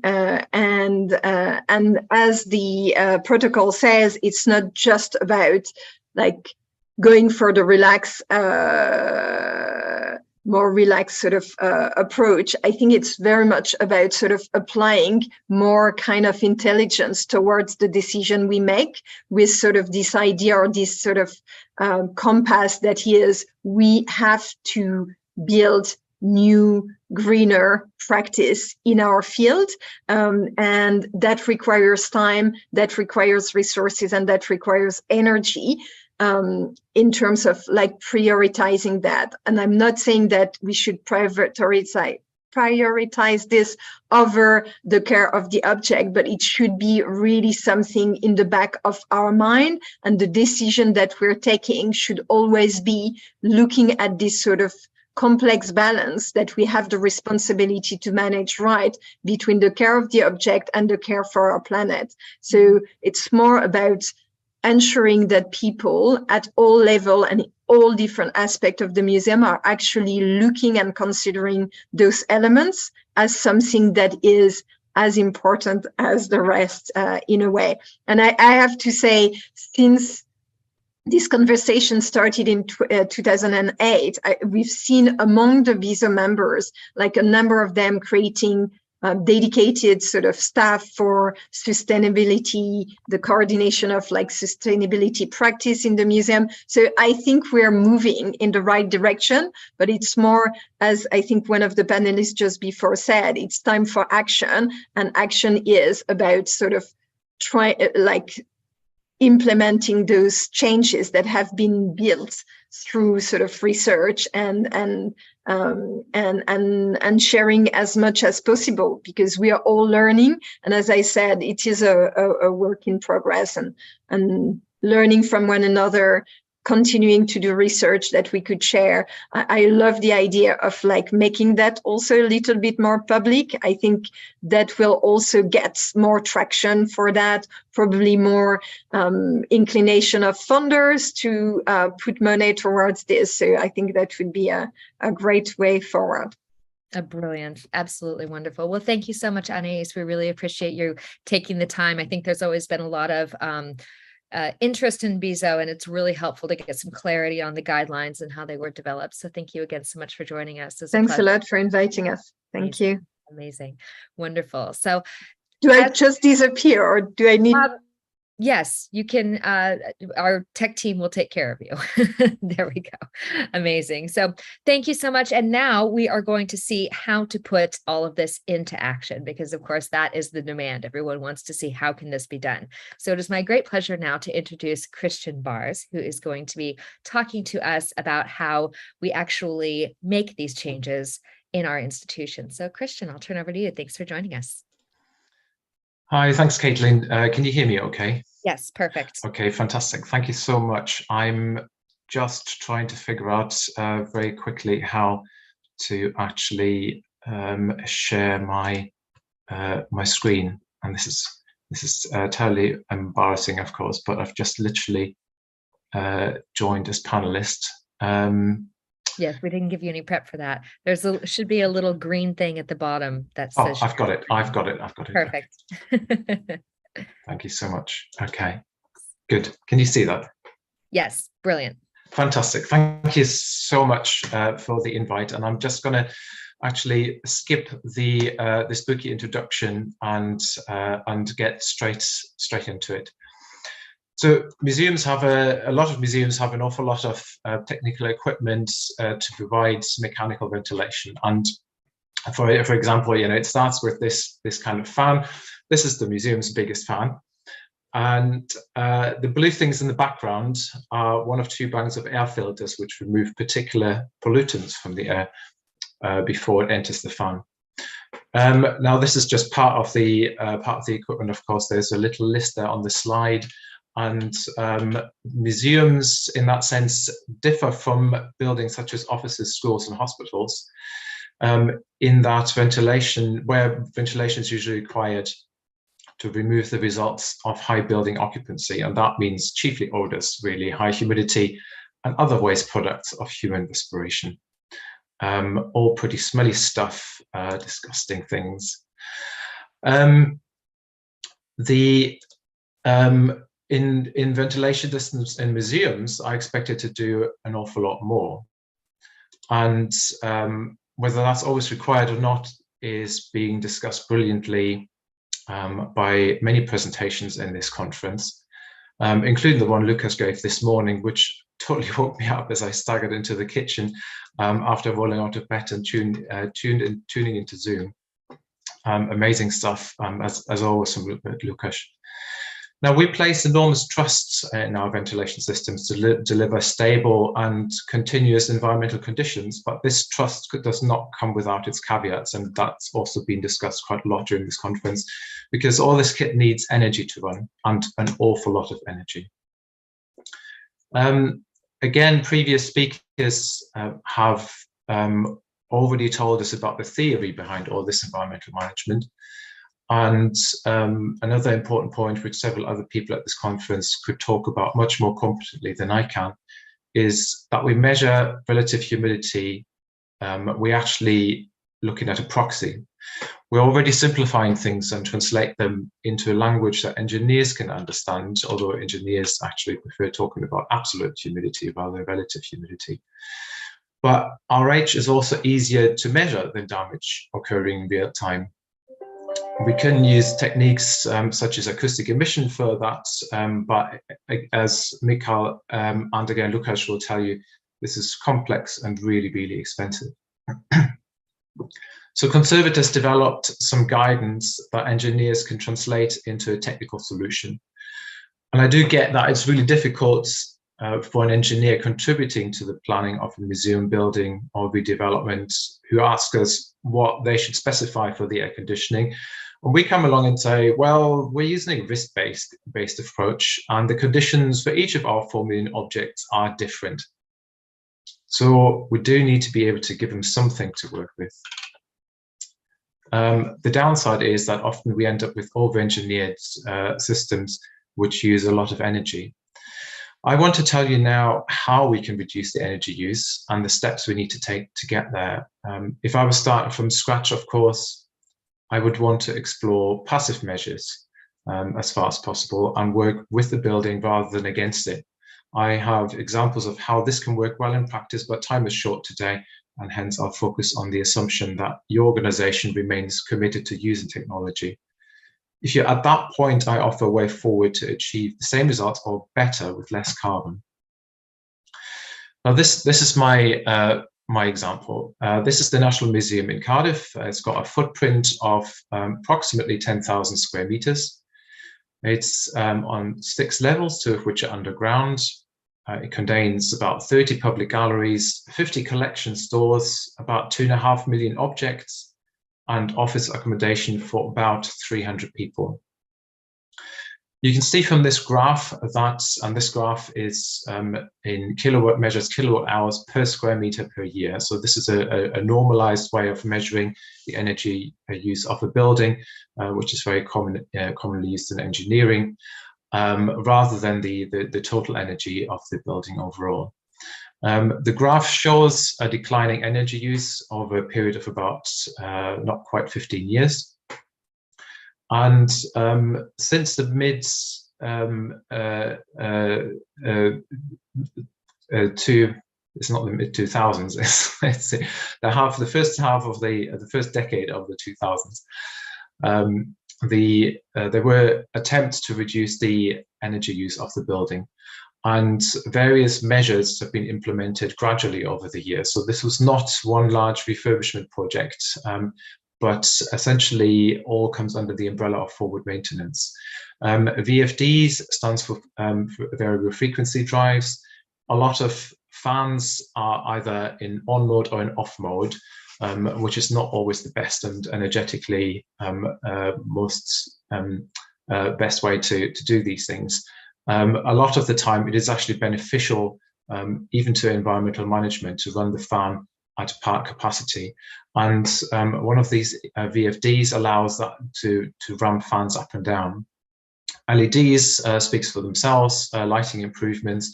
By now, pretty much the entire building has had its old lamps replaced with LEDs. The CHP stands for Combined Heat Power Plant. So about 10 years ago, a small plant was introduced into the boiler room, which produces heat and electricity essentially as a waste product. But obviously we can utilize that in the building as well. And some of the bigger hitters in the last few years were the replacement of all of the building's humidifiers and the chillers. And the energy savings from the humidifiers alone were approximately 100,000 kilowatt hours per year. That equates to a carbon saving of over 300 tons of carbon, and which is equivalent roughly to taking 100 cars off the roads or powering your average family home for 30 years. So the impact of all of this, because we had preventive conservators and engineers around the same table, included not only financial and carbon savings, but also improvements in environmental control. In those galleries and stores which were controlled with mechanical ventilation systems, and not all rooms in the building are, the RH targets were met about 70% of the time with the old systems, but more than 90%, in many cases 95% of the time after the modernization. So there are multiple benefits to modernizing things. Now, all this kit gives us something to work with, but if you're not ready to give up your mechanical ventilation system, just modernize it. The efficiency savings can be enormous. There are suggestions sometimes, why don't we just simply install solar panels on the roof? Well, let's talk a little bit about growth. This is one area that I've got interested in recently, and this is about economic growth, population growth, income growth, visitor growth, any growth you like. We know we live on a finite planet with finite resources, and growth is not unlimited. To translate this into renewable energies, in the UK, renewable energies now make up about 40% of the energy mix. But 90% of the world's renewable energy capacity has been used to compensate for increasing demand. So that means globally, we've hardly reduced the use of fossil fuels in recent years. And that is really, really important. Installing additional renewable capacity does not necessarily mean we're going to save the planet. So, and if we want, of course, to limit climate change to below 1.5 degrees temperature increase above pre-industrial levels, we need to cut CO2 emissions by 45% in the next 8 years and net zero by 2050. And the quickest and easiest way to reduce emissions is by demand reduction, which means energy savings. So the potential savings achievable by many museum operations, if you take the example of the National Museum in Cardiff, are considerably larger than the 2030 goal. In Cardiff, we saved by now 70% of the electricity. All the required technologies exist, are tested and proven, and just have to be implemented. Not every museum has the capacity to implement a large redevelopment, and there is a cost-effective way, of course, of achieving this, which is a dedicated forward maintenance plan, because all this equipment comes to the end of its life anyway. And by just making the right decisions, you can, in addition to save energy, also at the same time investigate broadening broadening conservation standards. We've just heard about the BIZOT group standards. There are other things that, for example, adopting dynamic temperature management to assist with RH control, building management optimization, and all sorts of things that I'll just skip past because time is really short today, but I'm happy to talk about later as well. So many of these changes, of course, also contribute to reducing the building's waste heat load. As I'm experiencing in my current role at National Museums Liverpool, we have a lot of chillers running through the winter because there's so much waste heat being generated in the buildings by inefficient building services. And that is just crazy, and we're desperately trying to reduce that currently. So let's just summarize briefly what the issue is. We're tasked with looking after heritage collections. Some collections are sometimes negatively affected by inappropriate humidity and temperature. And as an aside, as mentioned by other speakers, I agree that we need many more discussions about acceptable levels of damage, the expected lifetime of collections, and the relationship between the cost of environmental management and the benefits to conservation. Many museums have installed expensive and energy-intensive mechanical ventilation systems to limit the negative effect of 2 of the agents of deterioration. And this means we're literally burning the planet and our wallets to preserve our collections. We want to avoid that and hence find ways of reducing energy demand. A brief note on decarbonisation. This slide is from the brand new decarbonisation plan for National Museums Liverpool. Demand reduction and decarbonisation are closely linked, but not necessarily identical. You can see in this graph, the bar on the left-hand side is the current total energy consumption of the entire organisation. Excuse me. And the bar on the right is the one modelled if all the decarbonisation measures were being implemented. You can see that actually the electricity consumption, if all the measures are implemented, will increase slightly. This is because if you remove gas boilers and replace them with heat pumps, you're using less energy, but you're still using some energy. And in this case, you're shifting some of the gas use to electricity. So by combining demand reduction measures and decarbonisation, there were some elements of demand reduction that were not in the scope of this particular report. So overall, you can actually reduce the energy demand of the organisation even further. Just one point on communication, which has also been mentioned already by a couple of speakers before me. We all talk different languages, and even if you come from the same country, we have different professions and experiences, knowledge, preconceptions, and anxieties. And all this contributes to creating barriers to change and the fear of uncertainty Joel was talking about yesterday. This is how things often pan out in my experience. I make a suggestion to a decision maker or someone who has power over a particular budget. They hear me out, but are under a lot of pressure themselves and don't want yet another job on their desk. If they don't see a benefit to themselves of making that change, they'll simply fob me off and send me away. or they have a preconception or perhaps something I hadn't considered and anticipated, and I don't have the counter argument, and then I lose the conversation. The result is, either way, that the status quo is maintained and nothing changes. And this really is where the communicator comes in. And it's not about winning the argument, it's about winning hearts, at least at first.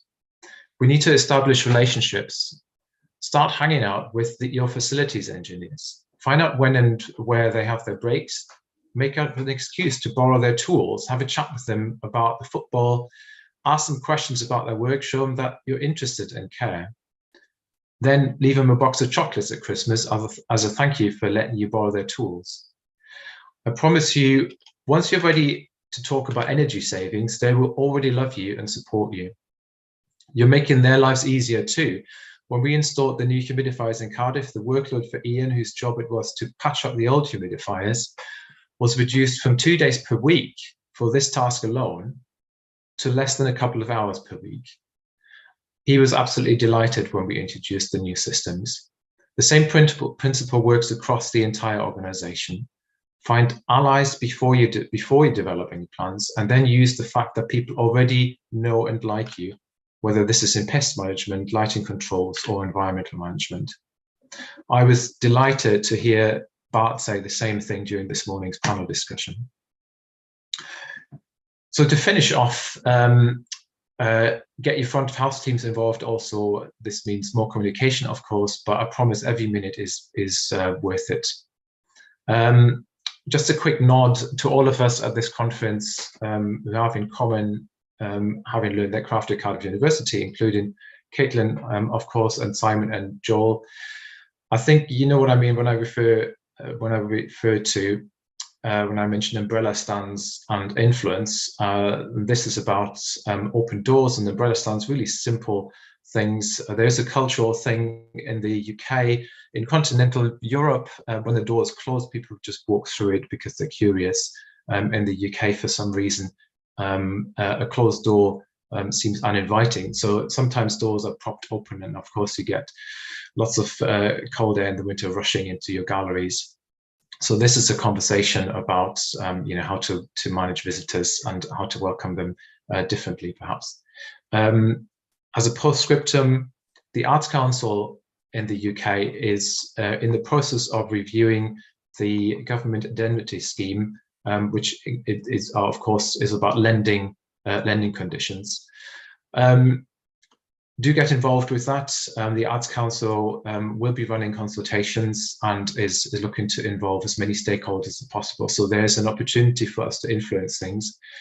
And as a really, really absolutely final note, I included that earlier. There have been a couple of references during this conference to the ICOM-CC and IIC statement in 2014, which really was a statement and not guidance. The ICOM-CC position is that they're happy to represent and amplify best practice and the latest research, but they don't produce their own guidance.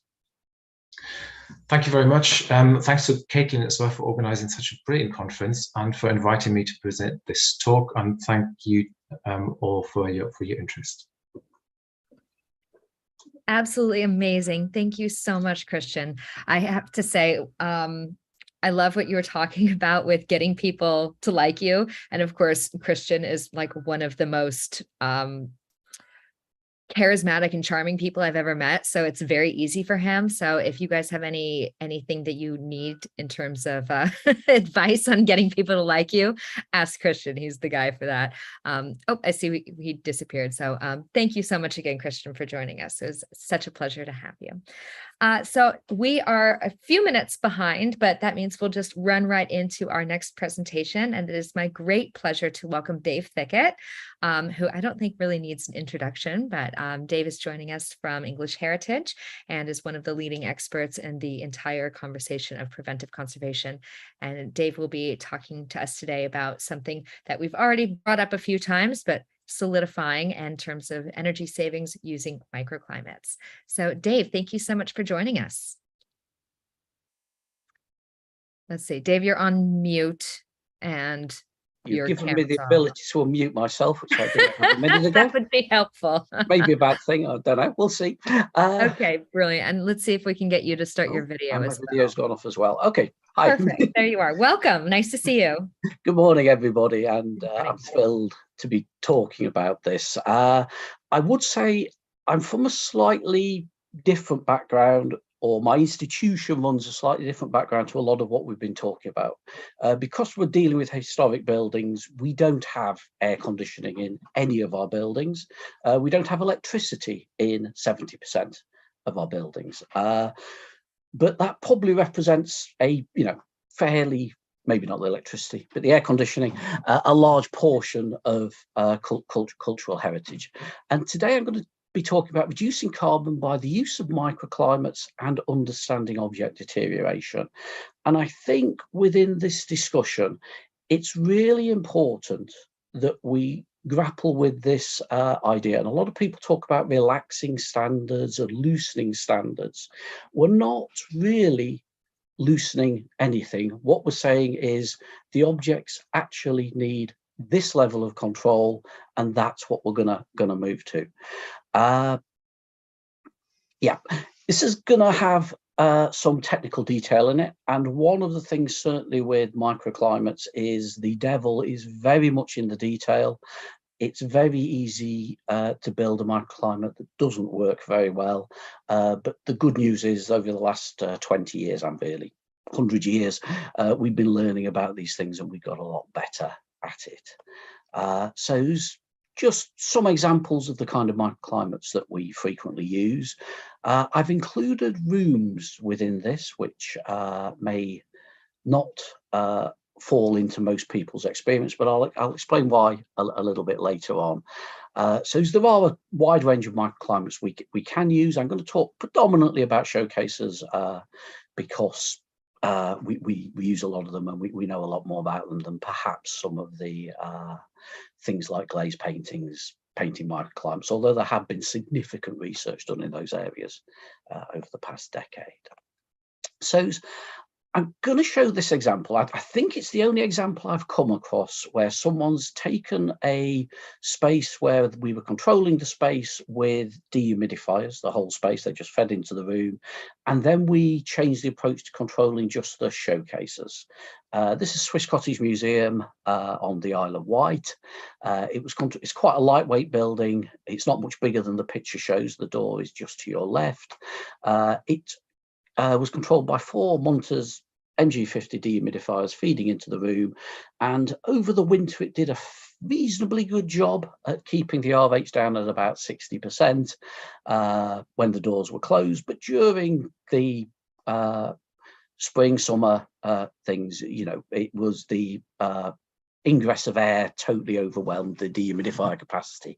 And a few years ago, we started feeding these dehumidifiers directly into the showcases, or more appropriately, those showcases that actually needed it. So we did an assessment of which showcases had objects in that needed control and fed, actually we had to increase the number of dehumidifiers to 6 into those showcases. And because we've got separate metering on that space, we know we reduce the electricity demand by 95% by that process. We use a lot of showcases, and we have showcases in some quite frightening environments. This is Porchester Castle. The average RH is about 80%. It quite regularly gets up to 90, even 95% in there. And we have showcases with things like archaeological iron that we know a portion of which will degrade at, above 30%. So as we're using the showcase to put collections on display that we wouldn't be able to in normal circumstances. But it does take a lot of work to get the showcases to work properly in those instances. And the other thing I would say is, because we're dealing with quite extreme environments and the RH is so different, it's quite clear when the showcase is working and not. Many showcases are trying to keep something around 50% in a room that's mainly around 50%, so it's hard to see if things are behaving. These are modern showcases. We have a lot of historic showcases as well.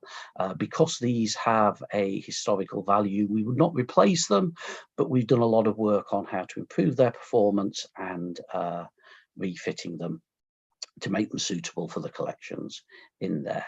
So if we're going to talk about carbon footprint, there are really three big elements, and if we're going to improve our carbon use, if we've not got air conditioning and we've not metering on the whole building, how do we measure it? The other part that I'm not sure has been mentioned today, I'm afraid I haven't seen all of the talks, is embedded carbon. How much carbon is in the materials to produce them?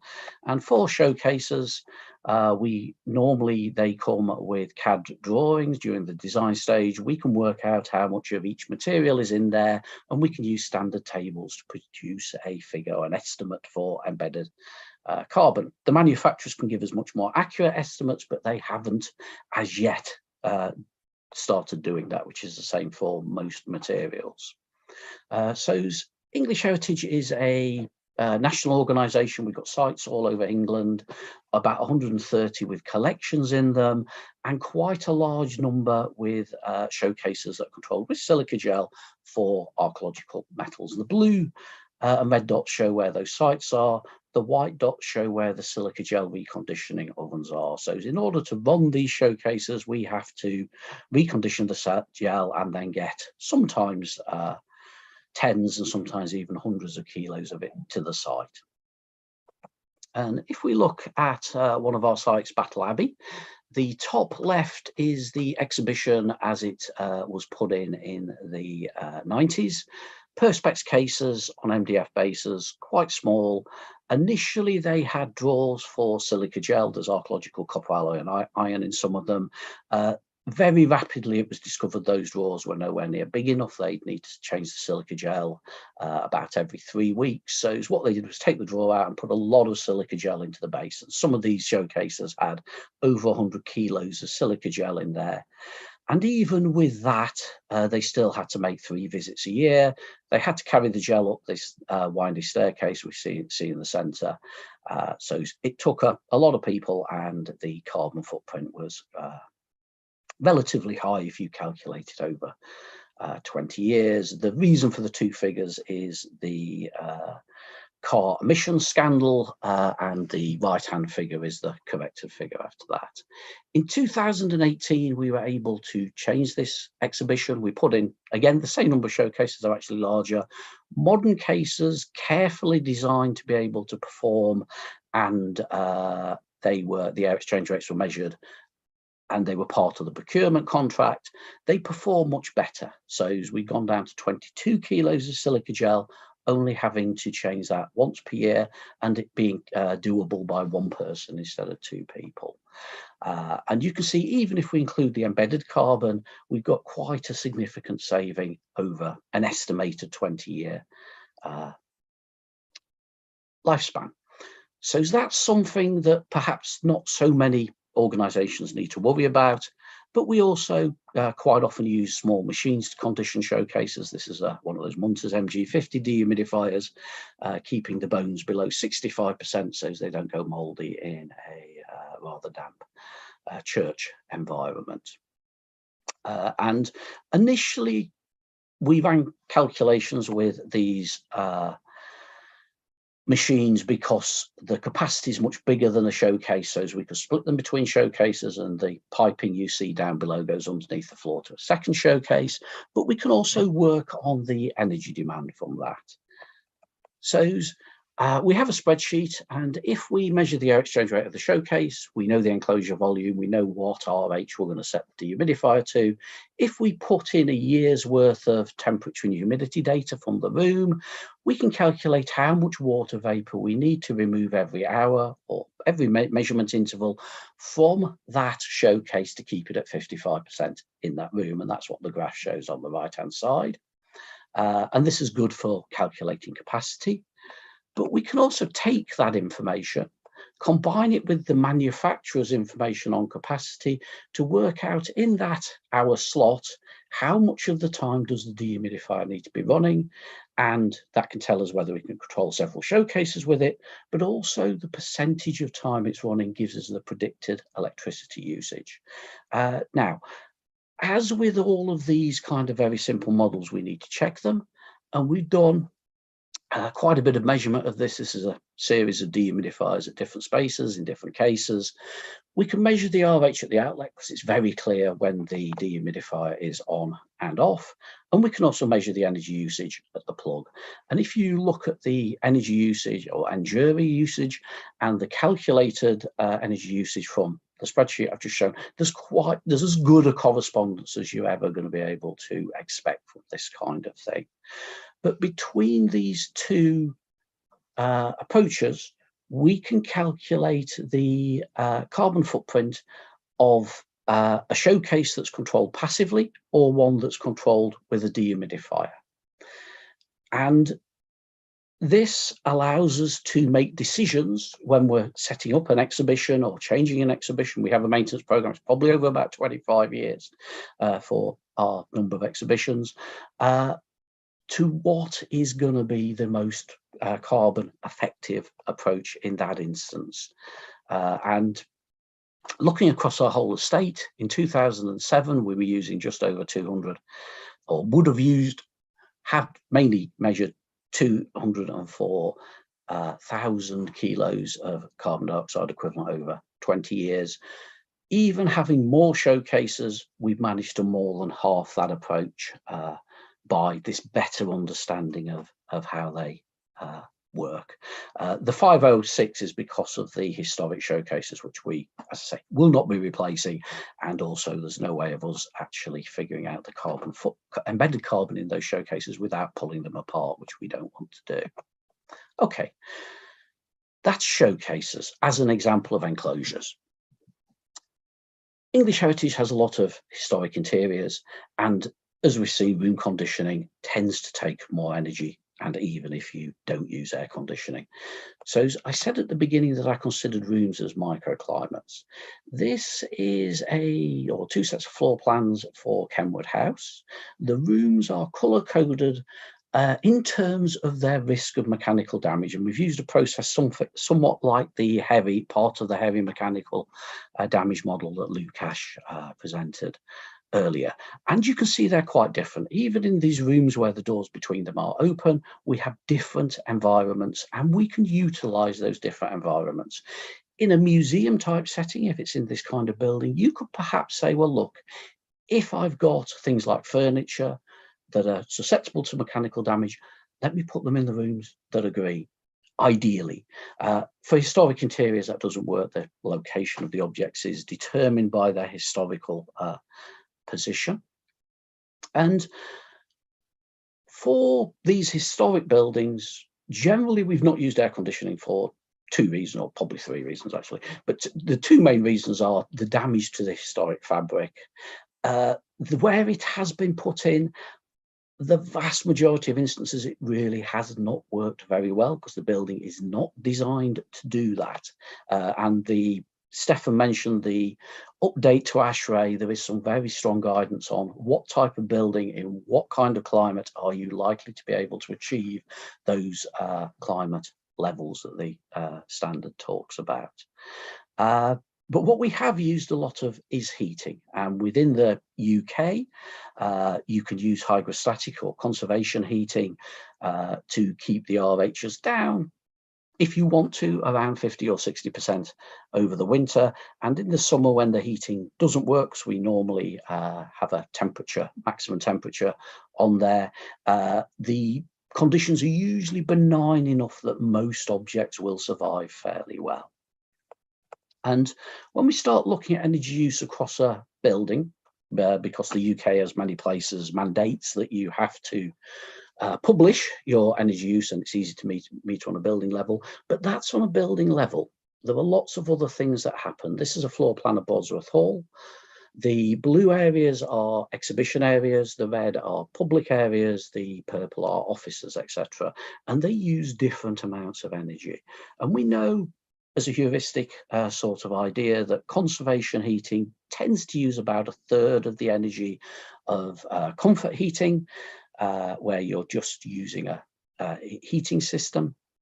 But how much is used by each part? And what we've done here is put temperature sensors on about 120 radiators through that space and look at the heat used in each of the spaces, then apportion the heat that's going into the building, and in this case it is a oil-fired boiler, between the two, and it turns out about 30% of that heat was going into the conservation heating, 70% into the comfort heated spaces, even though they were much smaller. And there are two main ways of doing this. Christian already talked about moving from fossil fuel boiler type approach to electricity, and many historic houses have a hot water system. A boiler heats water which feeds around radiators. You can have those radiators running off of electricity, and there are some benefits with that because each individual radiator can be controlled in a way that a wet system can't. And if we look at this for Bodsworth Hall, where we've recently changed a lot of the radiators from a boiler-fed wet system to an electric system, partly for sustainability. And if we look at the percentage time between 40 and 65%, the purple bars are with the wet system, and the red bars to their right are the same room with an electric system. And you can see the percentage of time in that band has gone up quite dramatically in some instances, but has gone up in every room by having better controls on the heating. Okay, so this is looking at not unusual environment in the UK for a house, and percentage time the humidity spends in that band. And we've got two rooms here, this one and the one in grey, and you can see the pattern's similar, but the one in grey is getting much higher relative humidity and higher fluctuations. And if we want to keep it within that RH band, you can see there's actually not a great deal of time it's outside of it. I've put some of them in there. If we want to put a showcase in there, it would certainly knock off these top end fluctuations. If we want to control the room, we've got to have enough capacity to deal with these. And what we tend to find in many buildings is actually the capacity you need for this sort of 10% widest fluctuation, you probably might need to increase your plant size by 40 or 60%. So it's whether you can tolerate these excursions outside of what you want to control is really very important on there. And then the other thing I just wanted to show is many institutions use percentage time within a band as a parameter or statistic for what they're doing. These two environments, the blue one is 2.25% outside the band, the grey one is 2.49%. 47% outside. In that statistic, they look very similar. But if we look at what's happening to objects, and this is acoustic emission measurement of a cupboard in each room, the blue room has no acoustic emission. The grey one, we certainly are seeing acoustic emission. So although the statistic looks very similar, it's what's happening when we're outside the band that we're probably most interested in. On that.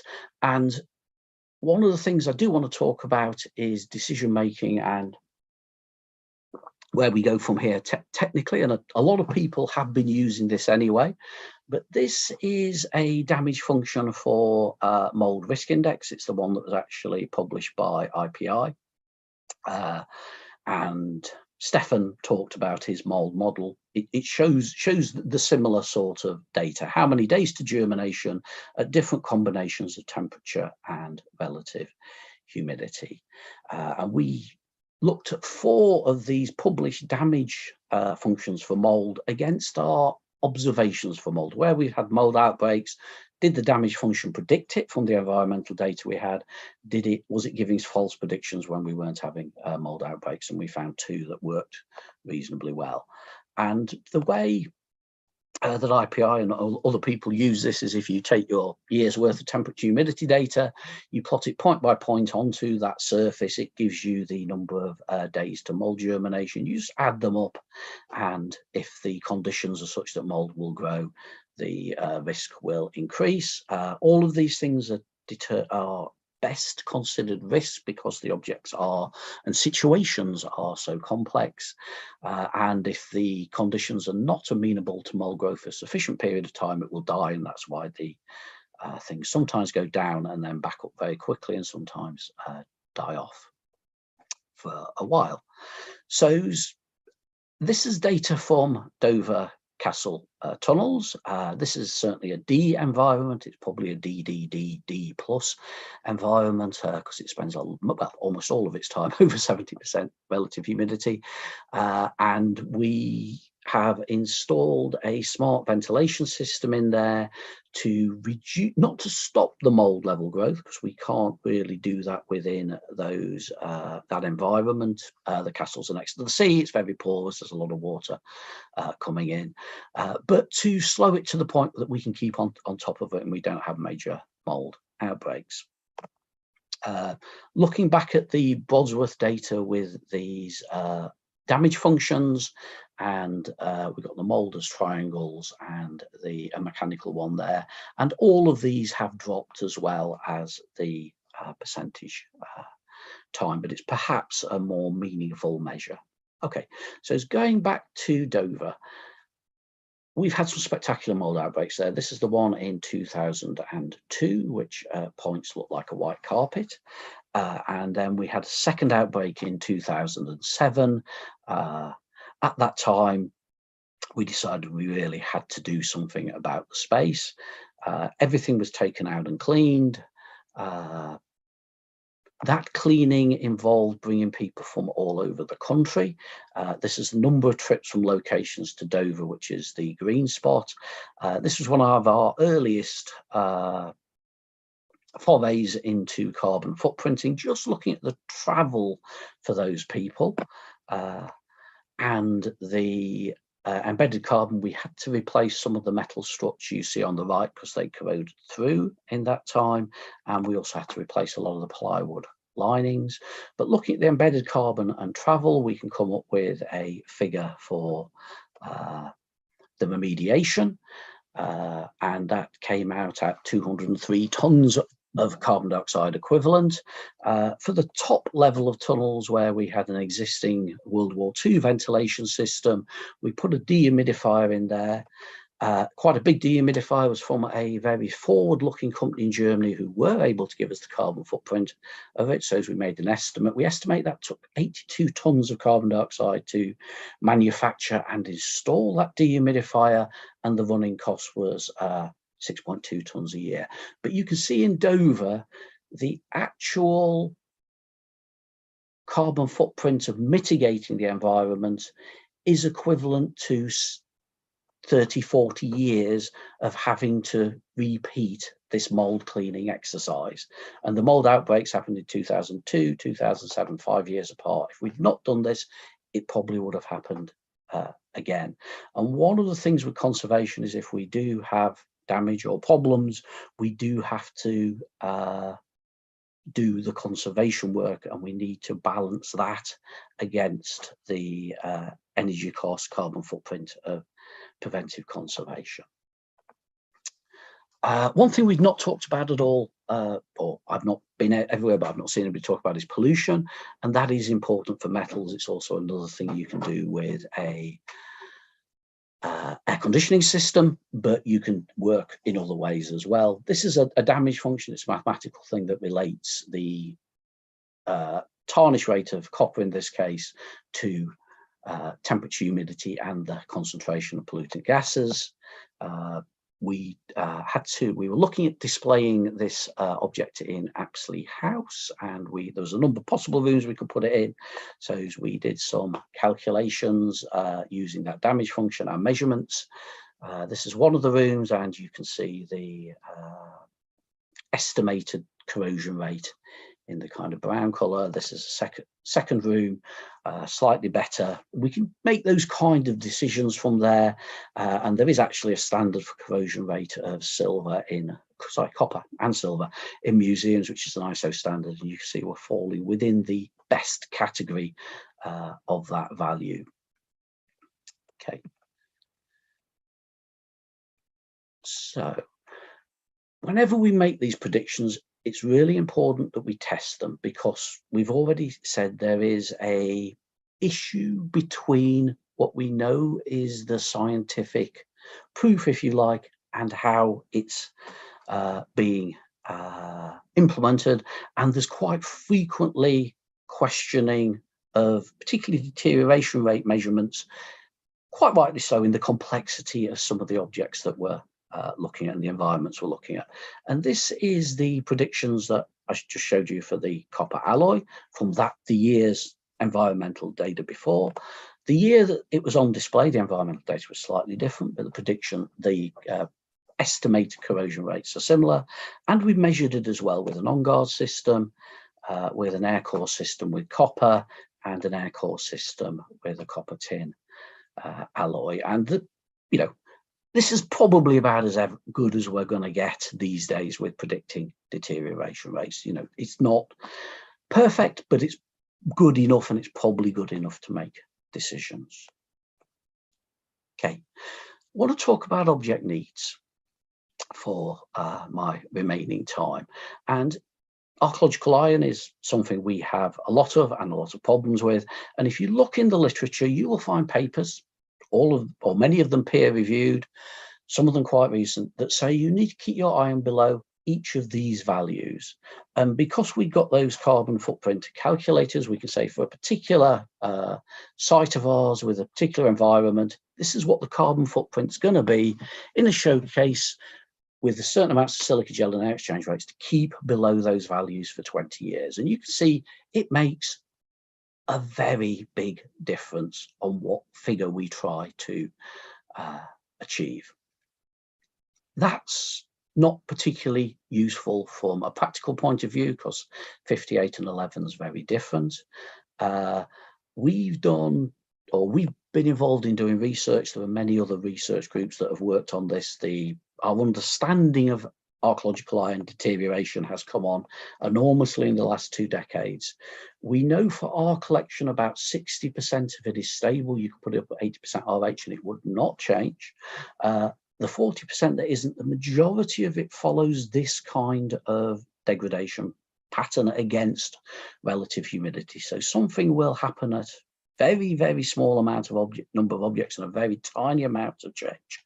At 11%, for many of the unstable objects, it will start at 16%, but it's still very, very small. At 30%, it increases, and then it gradually increases as we go up, as the RH increases. And the advantage of this kind of data is it allows us to make some decisions. It doesn't say we have to keep it below 11%. What it says is, what's the risk of it going up, to 20%, to 30%, to 40%, etc. And as we've already said, these are not purely technological decisions. So as we got together with our archaeological curators and the conservators, and we said, well, look, we can keep our stores at 16%, but the showcases, that would be very, very expensive economically and in terms of carbon footprint. There's very little change at 30%. We don't think we're going to lose any archaeological information. We'll try and keep the showcases at 30%. So that's a management of change approach. For our collections, we know, because we run a national audit, what are the most problematic materials. And for the 5 most problematic materials, we've done this critical knowledge assessment. We said if we had all of the data we wanted, the RH right next to the object, all the pollutant gases, the particulates, the light levels, etc., could we say with that data, that object was okay or it was at risk? And in 2011, we just color coded this. There was a lot of red and yellow. Through research by a number of people, things have improved, but there's still a lot of uncertainty there. Even if we knew all of the environmental data that we wanted, which we often don't, we wouldn't be able to say whether these materials really will be okay in that environment. Okay, another example. This is polychrome stone. Sometimes you can see a lot of it. Sometimes there are just really tiny fragments left in the corners and interstices of the objects. And if you look at the damage, this is the loss of this is usually caused by salt, and in these instances it's mainly sodium sulfate. And if we use acoustic emission to look at that process, this is what we'd expect theoretically to happen. So as if we look at the temperature humidity as we're doing this measurement, and as whenever we see acoustic emission for the salt potentially causing damage, we measure the temperature and humidity and plot that on this line. That's what we'd expect. This is what one of the stones looks like, and another, and another, and another, and another. So as it's depressed from that theoretical line, we've looked at a lot more of these now, and we know that most of them fall into this middle range, a depression of about 3% from that. And we could use that to look at environmental data. So as we take the temperature humidity trace, whenever the RH moves above that line, or at a given temperature, or the temperature drops at a given RH, then we'd say that's a salt transition. And this is some data for some of our sites. And if we take the 3%, the red line, which represents most of the objects, and the top two were a new store that we were planning to build, and this is the predicted temperature humidity data in that store, and the one below it, Beeston Store, is where most of this material was stored. And you can see we're predicting a lot less transitions there. The new store's been built.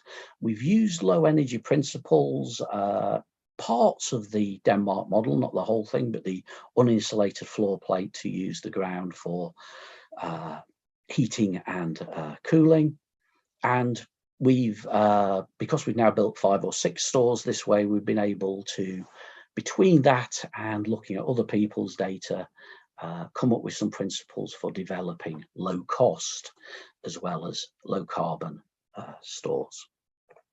Okay. Final thing I'm going to talk about is that's all very well, and it helps us with understanding object deterioration. But within environmental preventive conservation, we tend to group objects together. We say we should keep our glasses at this, we should keep our panel paintings at this. And as conservators, we all know that many objects respond very differently. And for glass, if the composition is such that it's not stable, many glasses are very stable under most or wide range of conditions. There's a small proportion, possibly about 5% of many collections, that undergo what's called weeping glass.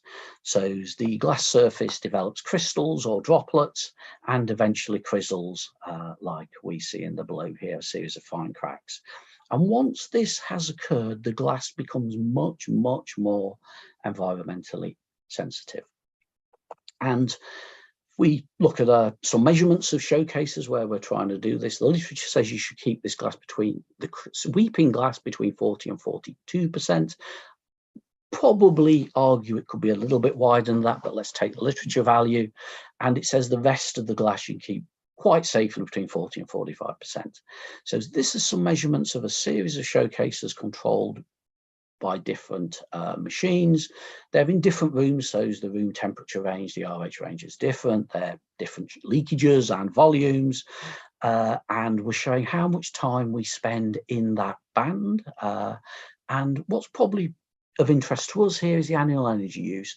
And if you look at keeping that much tighter band with the MG50, the figures in pale blue at the top and bottom, it's about 3 times less to keep within the wider band. So as we can save a lot of carbon and money and effort by if we can pull out the objects that really need this, and the key is being able to pull out the objects that really need this. There's about 8 or 9 potential methods for analysing glass for this.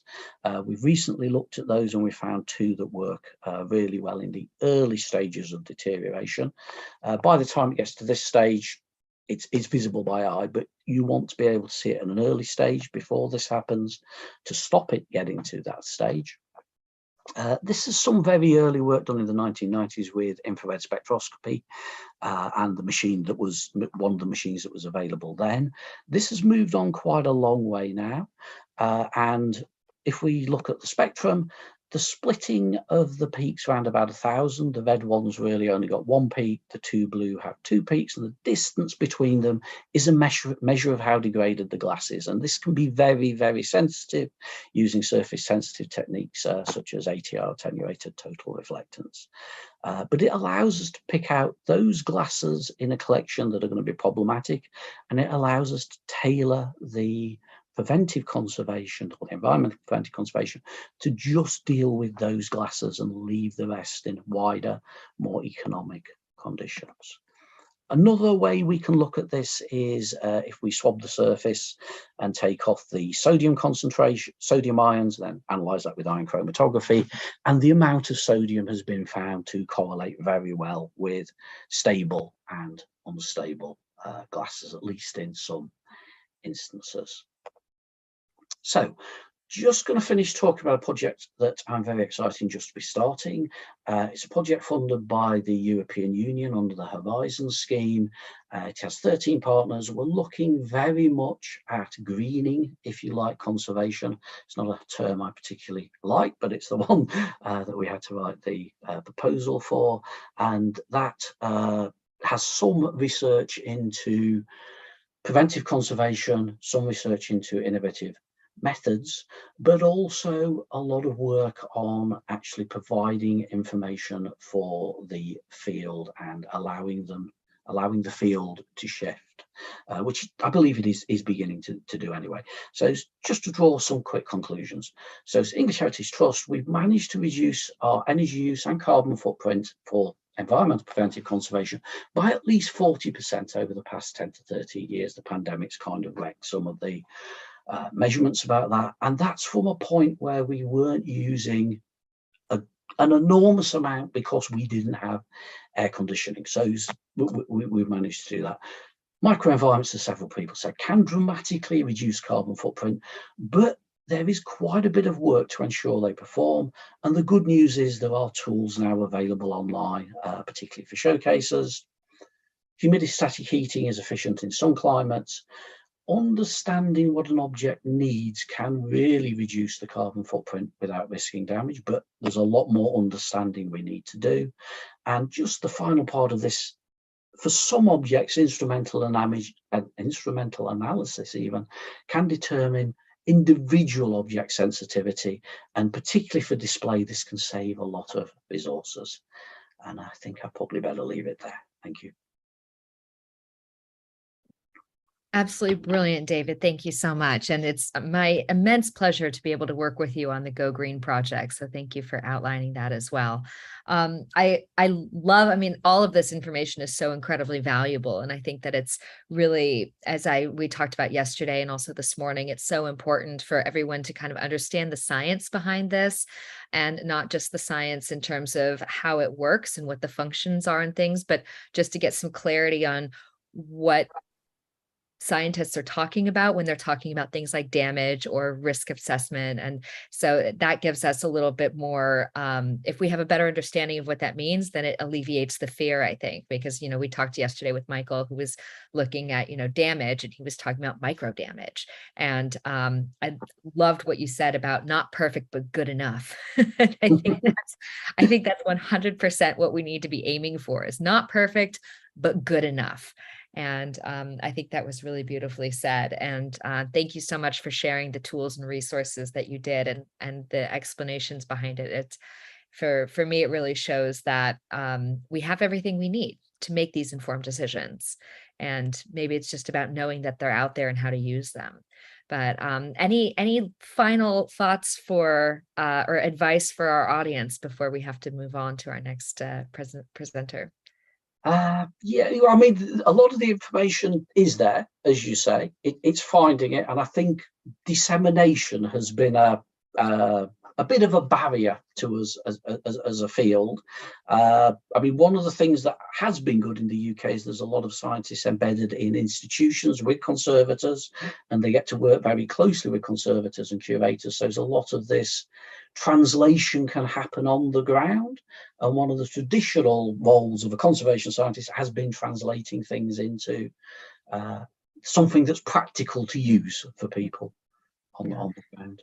Yeah, and I think that's so well said, is the dissemination communication part and the translation. And we heard that earlier, not just about translations from, sustainability jargon into heritage jargon, which is something that I focus on, but science to practice, and also from language to language. The way that you say, sustainability in English, that doesn't translate to everything in every other language. I mean, even in Italian, sostenibilità, that's not the same thing. And so eco-sustainabilità, which is, environmental, but that doesn't cover all of the features. So I think one thing that I think is one theme that's really emerging here is this need for more conversations and more communication. So thank you so much for joining us today. I think this has been really enlightening and very important for us all to get on the same page with.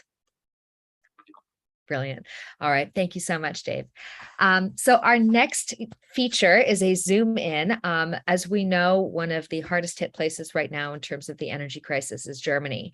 And the energy crisis has launched some of the German museums and museum organizations to take a hard look at what is considered, quote, best practice and what is considered acceptable, and really looking at how we can reduce our energy consumption. So it is my great pleasure to be joined today by Sina Herrmann and Elizabeth Wild. Sina is from the Deutsches Museumsbund and Elizabeth is from NEMO, the Network of European Museum Organizations. So ladies, I will turn it over to you. Thanks for joining us. Thank you very much, Caitlin, and thank you that we can be here today and present the new recommendations of the German Museums Association for climate savings as a energy saving measure. We made new recommendations for an extended climate corridor for museum air conditioning systems.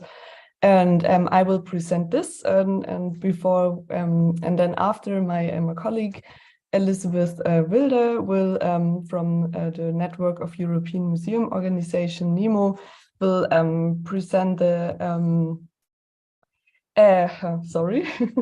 we'll discuss some long-term measurements for sustainability and climate protection because of a new survey they just published. And she will present some recommendations from NEMO. Maybe the next slide, please. So, and the two next. So, okay, thank you. So my name is Sina Herrmann. I work at the German Museums Association as a project leader for climate protection and sustainability in museums. And during this project, we work together with museums and experts to develop ecological standards for museums and exchange over a certification model for museums. And the next slide. Due to the energy crisis, the German Museums Association recommends the introduction of an extended climate corridor in museum air conditioning as an emergency measure. Instead of a single set point, a dual set point, that is a climate corridor in operation with fixed limits, is recommended. This means that all values within this corridor are considered acceptable, provided that the collection material is not subject to any specific conservation requirements. It is important to say that permanent exhaustion of this limit values should be avoided. We recommend a corridor for collection objects from a temperature limit 18 degrees according to the workplace guidance guideline in Germany, and up to 26 degrees, and a relative humidity from 40% and to 60%. Of course, in case of the so in case of extremely high outside temperature, supplementary organizational measures to reduce the heat input may be necessary, such as natural or indirect shading. For the long-term preservation of collection objects, stable climatic conditions are required. Any fluctuation should not occur abruptly, but slowly. This is maybe really, everybody knows this. This is described by specific gradients that are as flat as possible. So the change in relative humidity is within 24 hours is plus or minus 5%.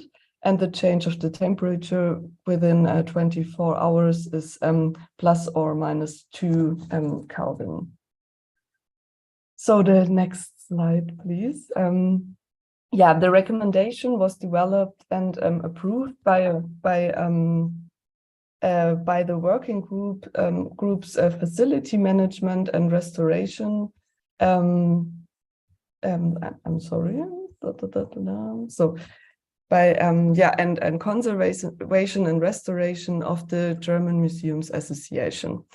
This recommendation is also the first recommendation issued by the two working groups as a new step. The Association of Restorers, VDR, and the Dörner Institute of the Bavarian State Painting Collection in Munich, and the Radgen Research Laboratory of the National Museums of the Prussian Cultural Heritage in Berlin were involved in the drafting and support the recommendation.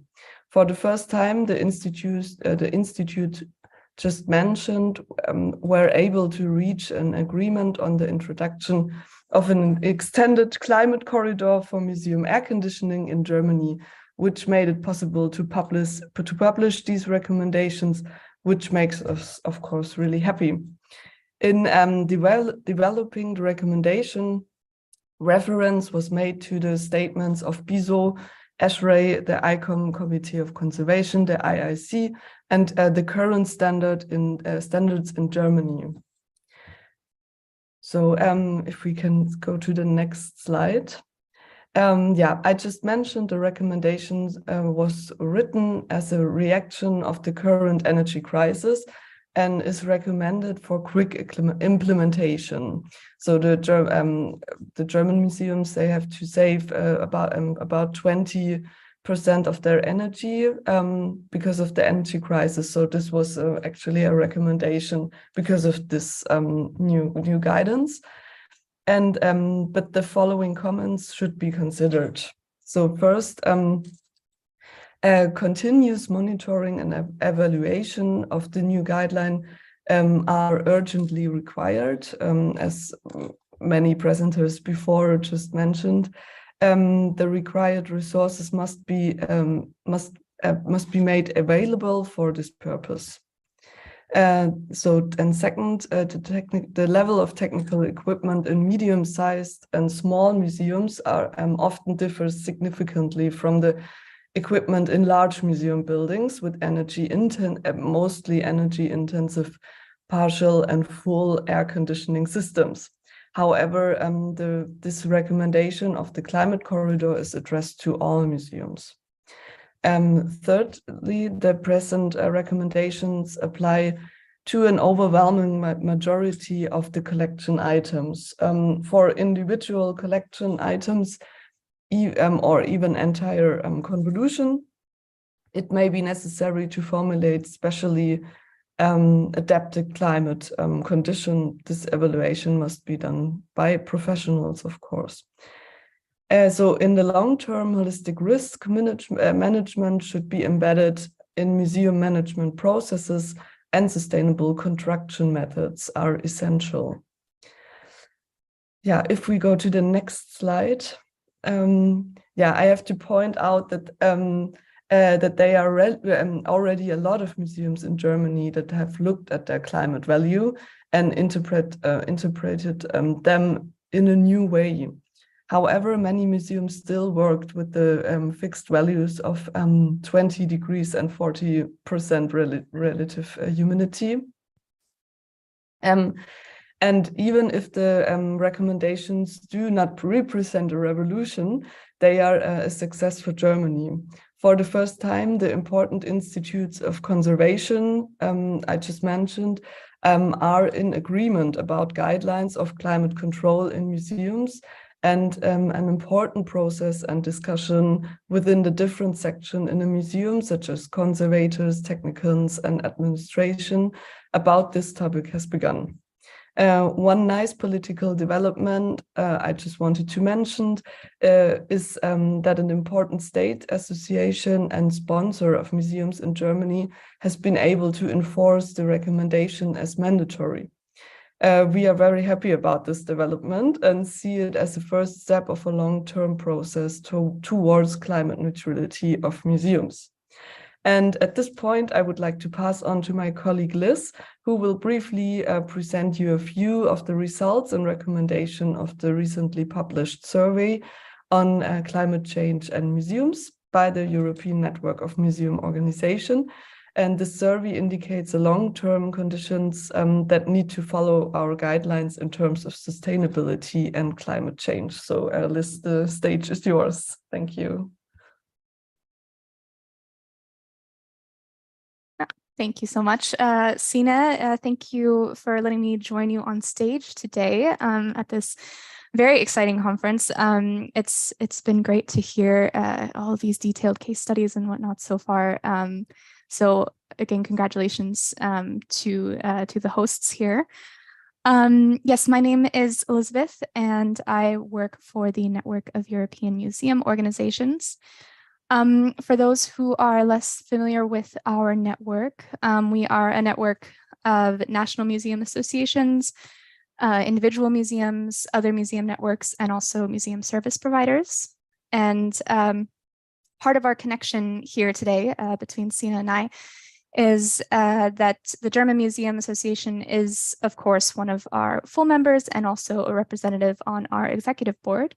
So, of course, we do collaborate quite a bit on various projects. And while Sina's recommendations that she's just put forward today relate mostly, of course, internally to the museums and with a more national perspective, the results and recommendations that I'm going to bring forward now are looking more, at the multinational level, and also are directed more so towards policymakers. But we did think it made sense to bring these two together because, of course, we do have to see some harmony between both of those. So the survey that I am referring to was released in April of this year. We've analyzed almost 600 responses from 38 different European countries. The topics that we evaluated were the strategic relevance, infrastructure and building, funding, risk assessment, expertise and skills, work methods and guiding principles, public actions, networking and advocacy, and then general information about the respondents. We limited our focus within these different topics to the ecological impact within each of them, even though we recognize that the true sustainable transition will require a much more intersectional approach. We also, didn't want to put out a 100-page survey to the sector on one go. So we did focus to ecological impact this time around. Yes, so I won't be going into detail for all of these. I just wanted to share a little snapshot of our recommendations page from our report, which has been released just this week, finally. It's very exciting. And yeah, I'm going to dive into a handful of these that I feel like relate quite directly to what Sina just presented. So initially, of course, frameworks and guidance, very suited, I would say. So this was actually somewhat inspired by the results that we saw from our surveys and reports on consequences of the COVID-19 pandemic for museums in Europe. Because in a similar fashion, when we asked museums about their digitalization efforts in terms of work processes and also digitalization of collections, of audience engagement, we found that while there were efforts being made, there wasn't always, the measurements to evaluate the success of those efforts. I think this also somewhat relates what David said earlier very poignantly, that it's not just about predictions and making changes, but also measuring the impact there, because we can't improve if we don't know what's working or not. So we did have a look at how many museums are reporting about the internal criteria or external assessment frameworks being used to measure their sustainable efforts. And we put forward the recommendation to ensure that guidelines, standards, and reporting requirements reflect all aspects of museum work and are aligned to support sustainable goals. I would remind as well that this isn't directed specifically only towards museums. We're also speaking quite broadly towards policymakers, and also underlining the alignment here, because if we have measures of success that are only evaluating quantity and not quality of efforts, then we also run into issues when we're trying to become more sustainable. Yes, of course, infrastructure. So while we did not get into the level of detail, of course, that Sina just presented, evaluating different temperatures and climate control methods, we asked a host of questions about the infrastructure of the building and technical installations. This is just one of a few different visualizations that we have within that section. But honestly, I think I could have shown any of them and they would have looked quite similar. As you can see here, that 2 in 10 museums claimed that they are using a green energy supplier. Here, of course, our recommendation is to facilitate funds for investments in the infrastructure of museums so that buildings can be maintained in a more energy efficient, ecological, and sustainable manner. I would add to that, though, that or at least clarify here that we're certainly not advocating for tearing down buildings and rebuilding everything. Of course, it's also been shown that, especially with older buildings, that oftentimes renovation is the much more sustainable approach. So it really is a case-by-case situation where not specifically within this recommendation, but in a couple of the others that we won't get into, we do specify, the need to really bring museums to the table in these discussions, because we have heard from multiple respondents that a lot of times the decisions that they would like to make their operations more sustainable are not always within their authority. So yeah, certainly addressing that. And then, of course, as mentioned earlier by Caitlin, we also point out specifically that financial support should be streamlined and coupled with financial relief in consideration of the current energy crisis impacting museums across Europe. So yes, it was briefly mentioned earlier, risk assessment, and we did have some questions regarding risk assessment in our survey, and we found that less than 1 in 10 museums have completed an assessment about the challenges associated with climate change within their region. This is, of course, going to be very important because, we're past the point of pure prevention, of course. So adaptation to preserve our cultural heritage is also going to be very key. Our recommendation here is to invest in future citizen sustained access to European shared heritage by funding and encouraging risk assessment, adaptation, and mitigation for museums. And we also turn directly to the sector here with a call to action to ensure the safety of collections, premises, and functioning of museums for future generations by analyzing the climate-associated risks applicable to them and their communities, and consequently preparing for those risks. Just briefly on skills and training, because of course, many of the things mentioned today do require some upskilling. That 2 in 3 museums have reported that they do not have enough knowledge about the Sustainable Development Goals and climate action within their organizations. So of course, we are recommending to allocate financial support to upskill and train staff to contribute to museums' sustainable transition and support, overall society's just transition. And also a call to action here to allow for internal and cross-departmental staff training according to the position, task, and field of action to facilitate change across the museum departments. And then for my last recommendation that I want to bring forward here, I'm actually bridging off of this finding because you can see here that this 1 in 3 museums stating that they do have enough knowledge. Well, if you then look only at the museums that are part of cultural networks that focus on on climate change, they tend to act with much more confidence in addressing these topics. So even though it is a much smaller subsect of museums that are involved in these networks, it certainly does make a difference.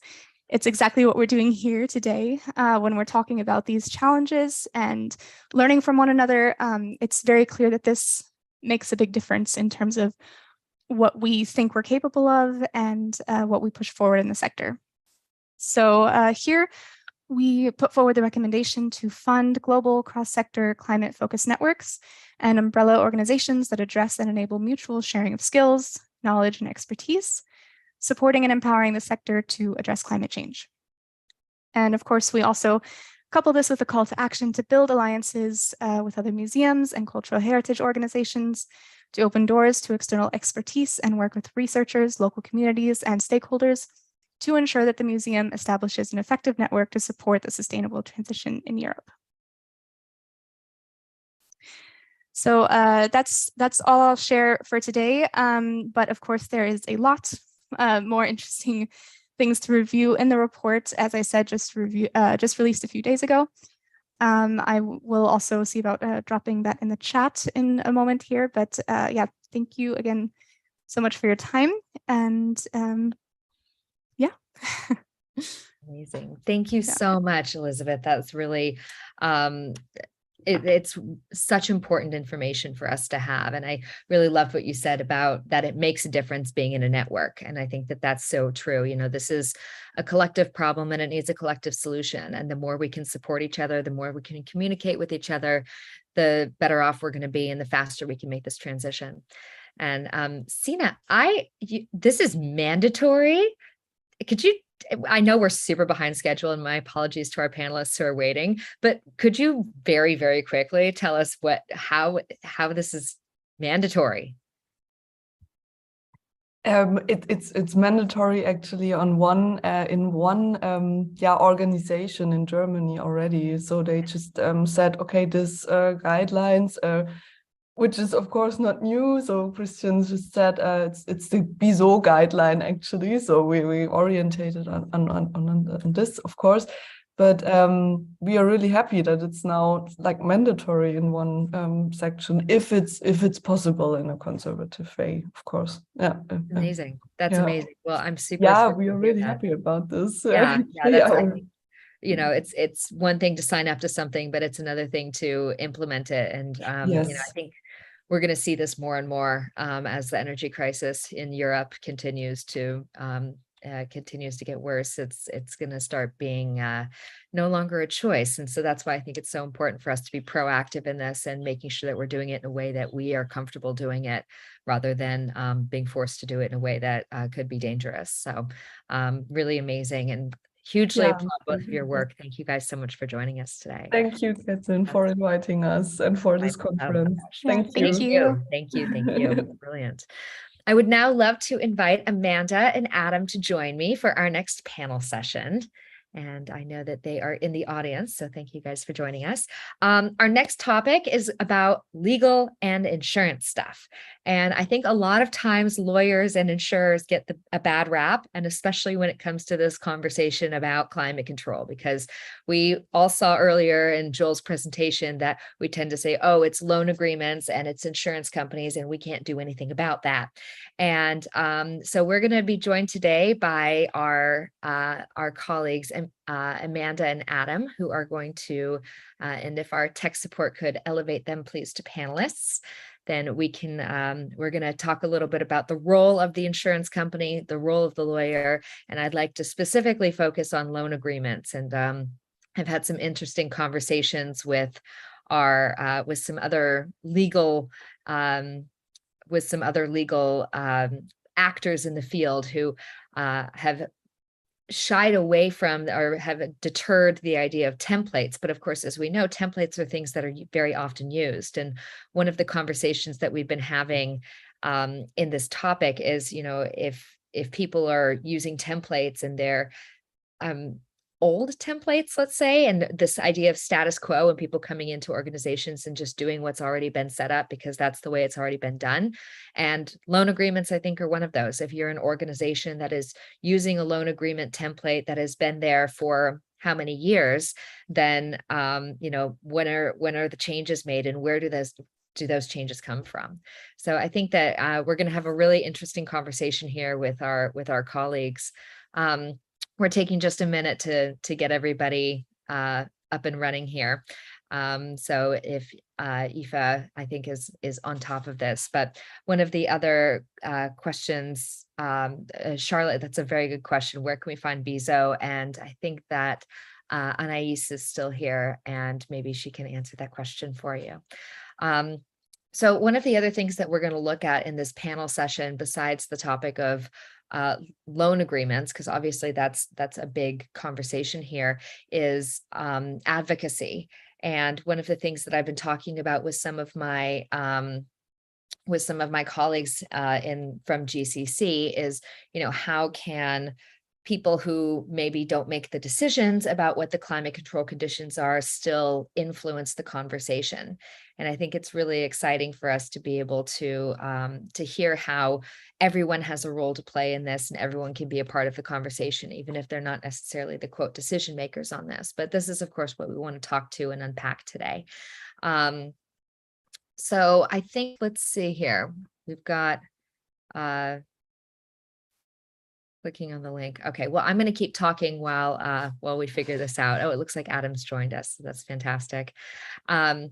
And some of the other things that I want to really just clarify with this panel session is the insurance policy and the loan and climate control, because that's something that I think is a myth that we need to bust.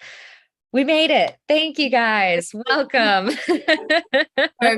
busy clicking the button. It's always the tech. It's always the tech. It's super fun that way, isn't it? Yeah. Wonderful. Yeah. Adam, welcome. So nice to see you. Thank you so much for joining us.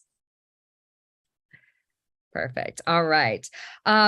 So I kind of prefaced a little bit what we want to chat about today, but before I get into everything, maybe we could start with some introductions.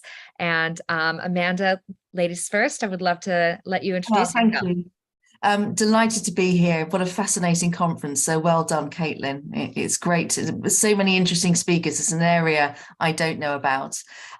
So my name's Amanda Gray. I'm a partner and practice lead at Mishcon Duraya's art law practice, which is co-run with my colleague Karen Sanig, who long established.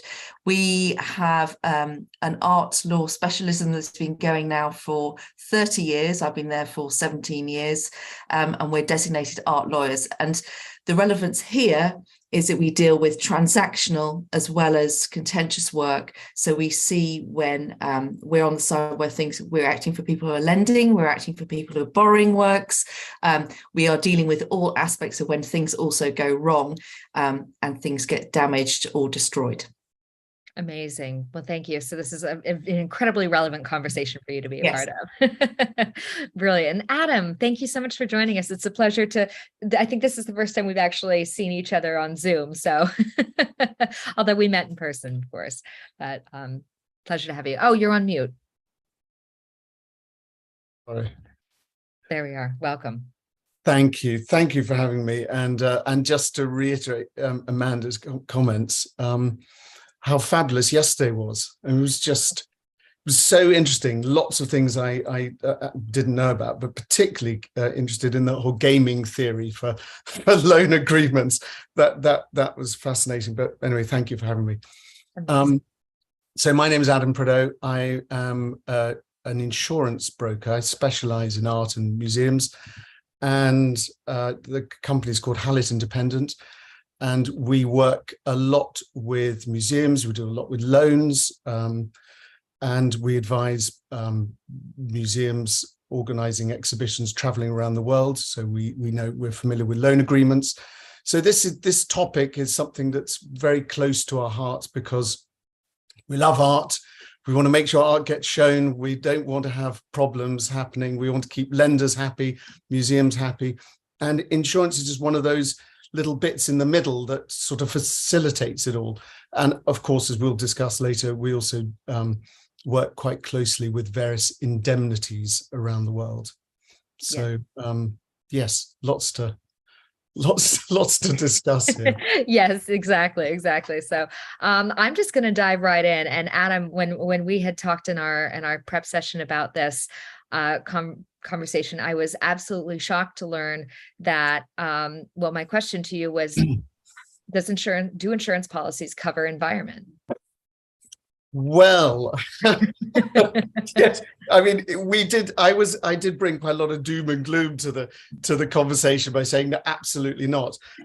But actually, there are many examples when actually insurers do actually cover it. And I think what's a useful place to start is to really think about what are the environmental risks, because there's the general view. And the general risks, things like air pollution,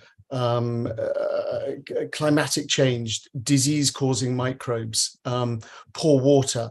This is looking at insurance in the general position. Now, insurers cover these. They cover things like flood, fire, but it really depends. Of course, you would expect me to say this, particularly in relation to insurance.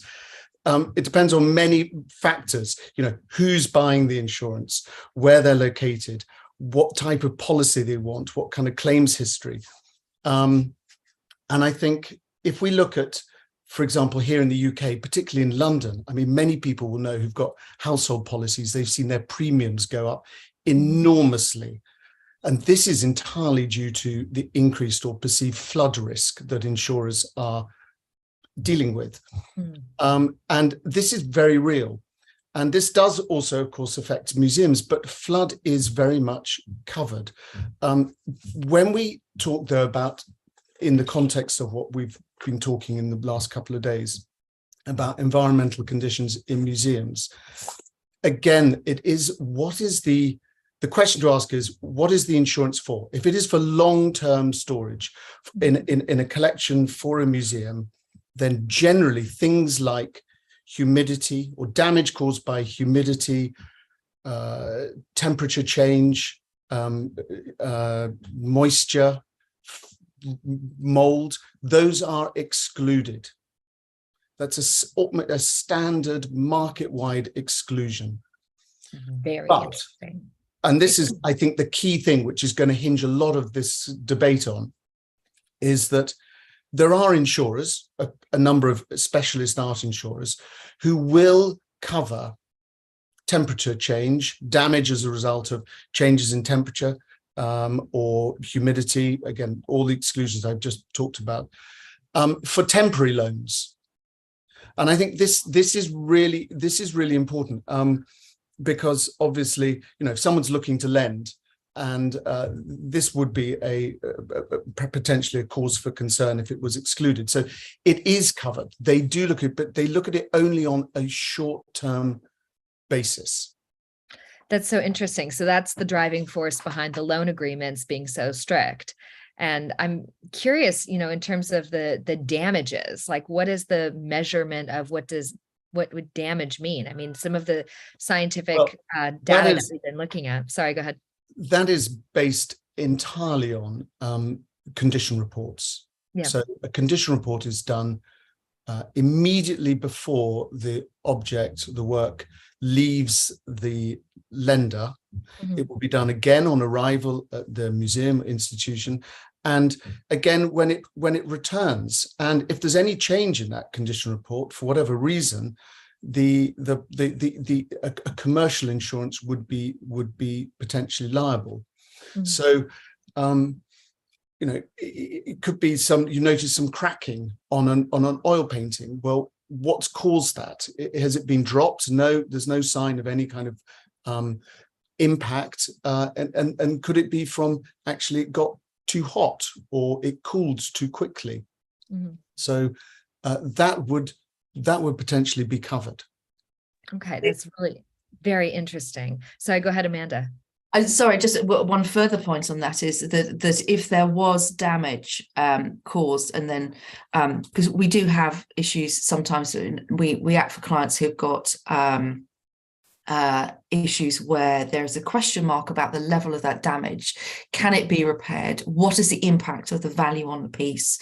And also disputes regarding whether that damage has been caused by something other than the conditions that were surrounding the piece. So for example, there might be a dispute about, is there inherent vice with the piece? Is there something integral to the particular work that has resulted in this damage?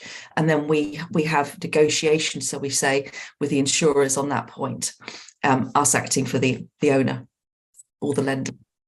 Yeah. And so because that's so interesting, because of course these are the kind of conversations that will determine what a museum would feel comfortable signing in terms of a loan agreement. Because I think that that's one of the questions that we had in terms of the lawyer's involvement in this is, you know, because you don't set the parameters for what the loan agreement says. You listen to what the client will say. Is that correct?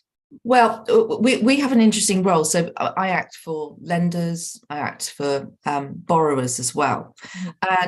And within that, it is such a wide range of different types of loan agreements. So I might get presented, say I'm acting for someone who's going to lend a piece. We may be presented by the institution with a template agreement. And you talked about templates. Now, I think there's a problem with a template per se, because it suggests, I can understand why people want templates, it suggests that there is a norm, there is a wide normative standard.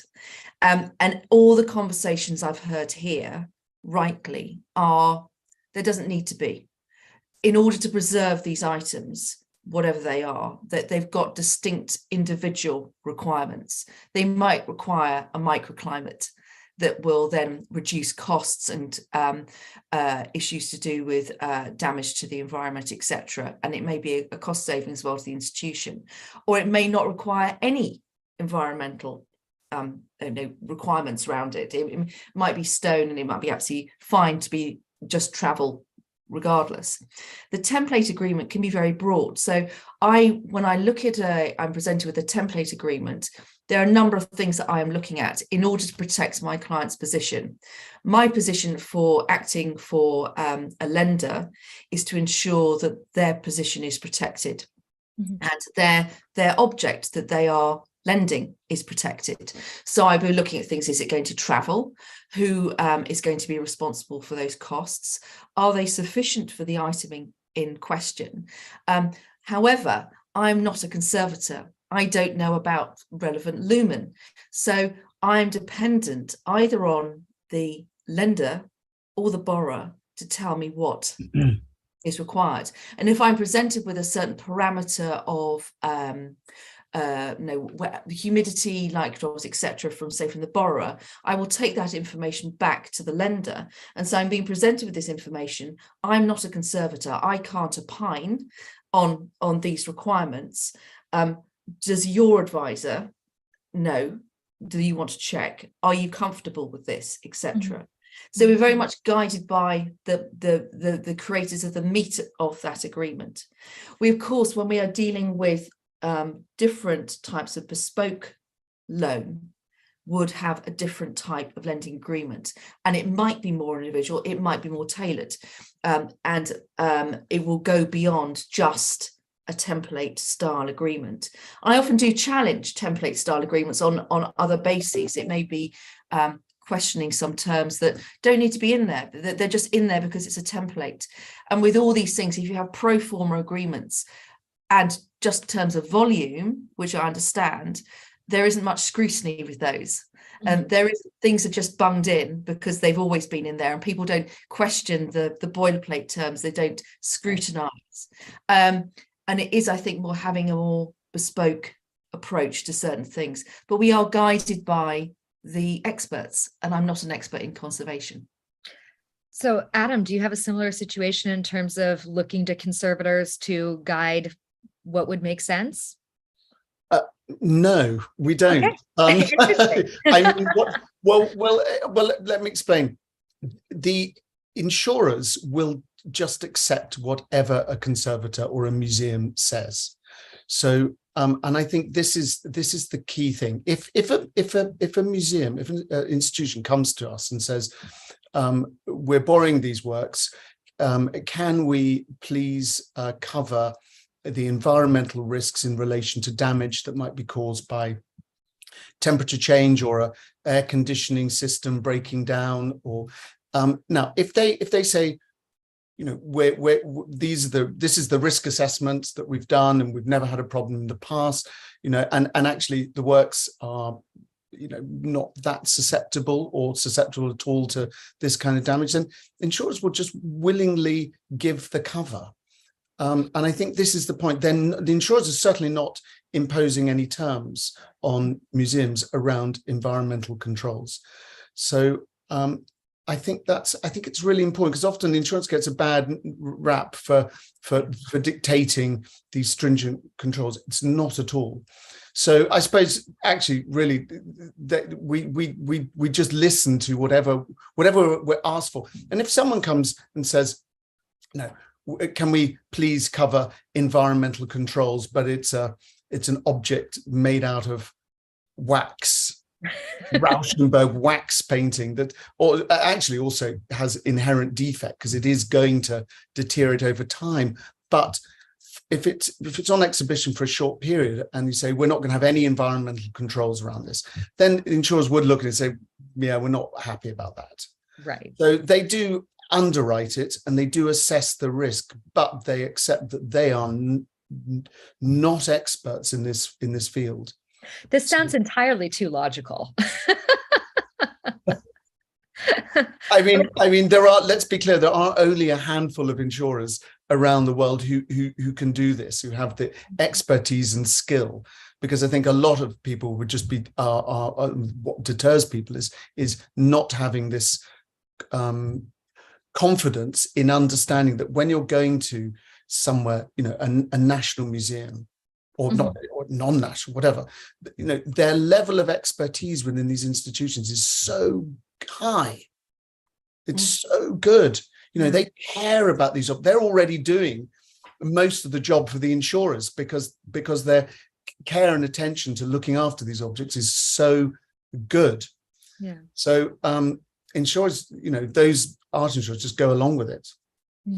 Yeah, and that makes total sense. And I think so. It sounds to me like, once again, this is one of our themes of the past couple of days. It's a communication issue, and maybe, and I'm curious to hear from your guys' perspectives. What is the role in starting these conversations or in challenging the status quo and driving change, both within the insurance world and within the legal world?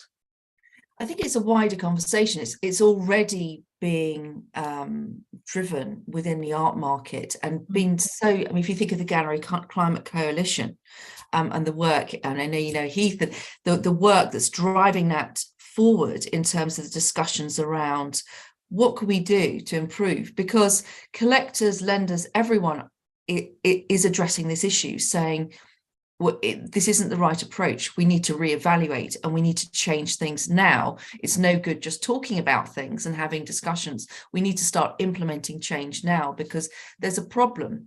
We've got an art world where, whether it's on the commercial basis or on a sort of a public lending basis. Art is international. It moves around the globe. The art market moves around the globe. There's a lot of travel. There's a lot of flights, etc. Lots of bodies moving all the time around the world.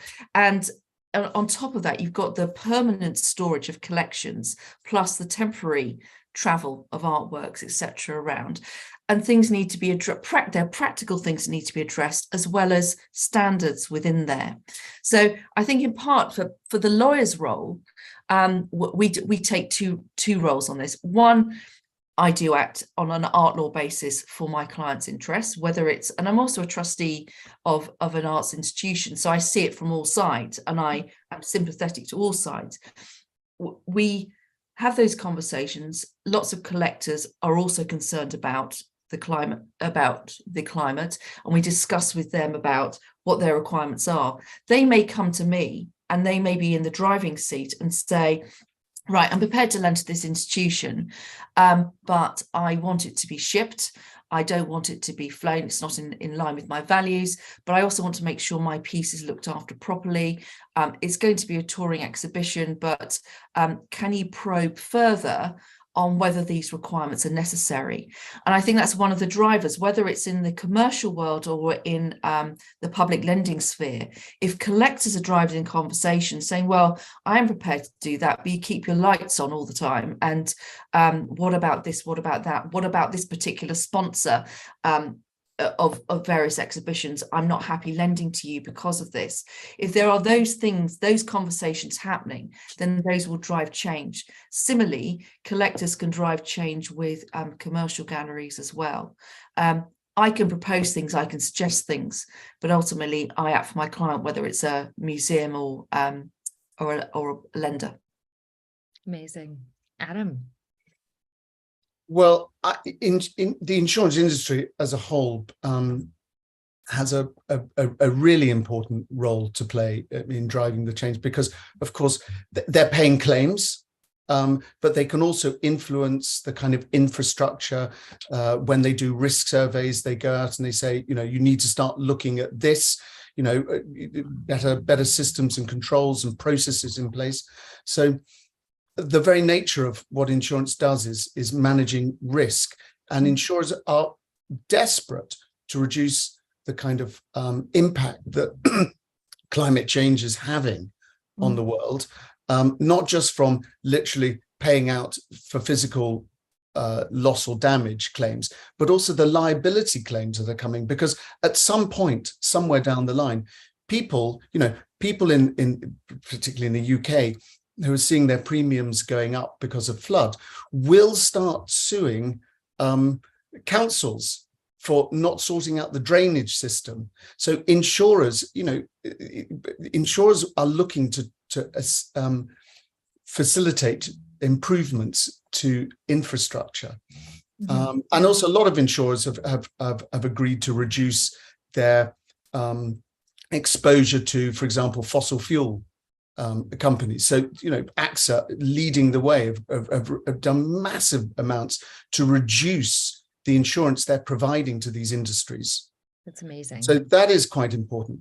Yeah. Specifically, I as a broker, I go out and climate and the risk of flood and how to reduce the costs of the environmental controls in museums is a conversation we have daily.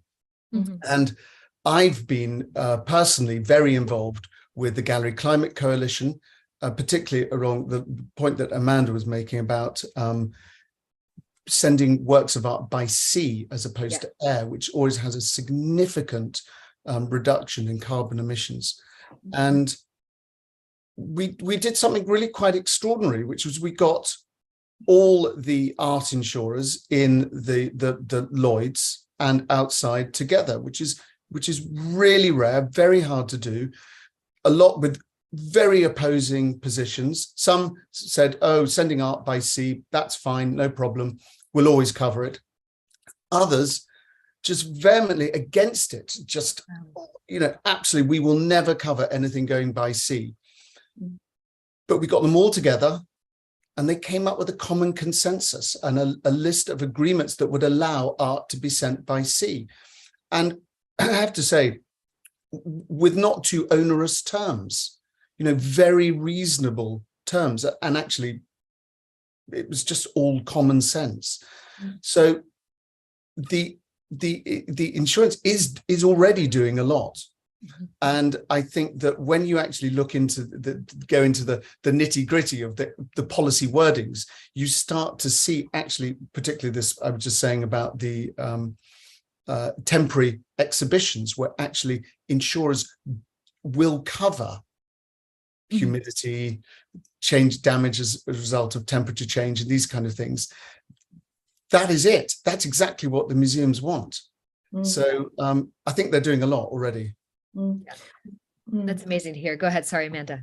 Sorry. No, I agree. I think that's a major shift and a major practical shift. So hats off to you, Adam, on that, particularly with shipping, because there was this block in terms of being able to transport art around. So that's an incredible thing. I think there are elements, though, that need to catch up with that. So people, in terms of the art market diary, people have to plan ahead more in terms of, and that's the issue. Yeah. You've got say an art fair coming up. You need to be maybe thinking a bit further ahead. I know it's difficult about what arts you're actually going to be taking, because that is challenging. Yeah. And are there the ships available? So again, we come back to the practicality of, will it arrive on time? Those things do feed into loan agreements. So of course, you have an agreement. There's a possibility that someone could not perform the clauses, i.e. My collector has agreed to deliver a work by X date. Well, will they be able to do that if they send it by ship? Can they rely on the third parties? Will they be in breach of the contract? So there are those things that need to catch up, the practicalities in order to facilitate and enable people to do the right thing. Need to catch up with that, because there's obviously been a backlog in terms of delivery, things being stuck in storage, whether it's by Brexit or by other issues to do with the aftermath of the pandemic. All those things have been carrying on. So yeah, I think we're moving in the right direction, but everyone needs to move a bit quicker. I like your impatience. I'm the same way. I think, it sounds to me like all of the pieces are falling into place, and like we do have the buy-in, we do have the scientific evidence, we do have the systems in place to make the change. It's just we need to make the change. So I guess my question is, who's the first domino to fall? Who do we need to kind of light a fire under in order to drive this more eminent change rather than the slower moving change? Well, I think Adam's already done the domino number one with great steps there. In terms of, I wouldn't say that we were domino number two, because we are led by what somebody tells us about a particular object being kept in a certain condition.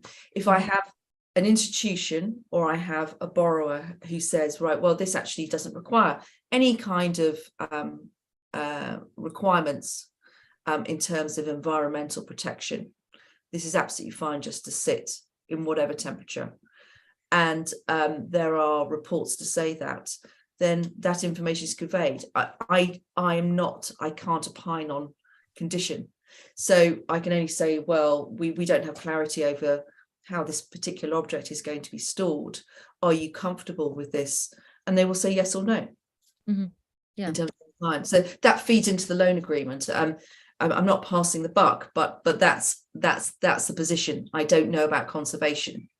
Yeah, no, and I think that's really important. I think it's important for conservators to hear. I think a lot of time, I'm a trained conservator, and we're not usually a part of these conversations. This is thanks to the Gallery Climate Coalition, it's the first time I'm having direct conversations with insurance agents and lawyers. Mm-hmm. And I've been advocating for this over the last couple of days, and I'll continue to actually the last few years, and I'll be continuing to advocate that we need a seat at the table, because indeed we're the experts in this. And I think that you know, it's been, I know that GCC has done so much incredible work with the shipping, but Kim Craxon, who works both with Key Culture and GCC, has been, you know, part of those conversations from a conservation perspective in terms of vibrations and shock and the damages that can incur during shipping. And, you know, those are the kind of, you know, interdisciplinary conversations that I think need to happen in order for us to be able to all feel comfortable from all sides making changes. And Yes. So Adam, I mean, a huge feat getting everybody together and all of the insurance companies. That's kind of always been my dream, is like, let's just get everyone around the table and we can talk about this.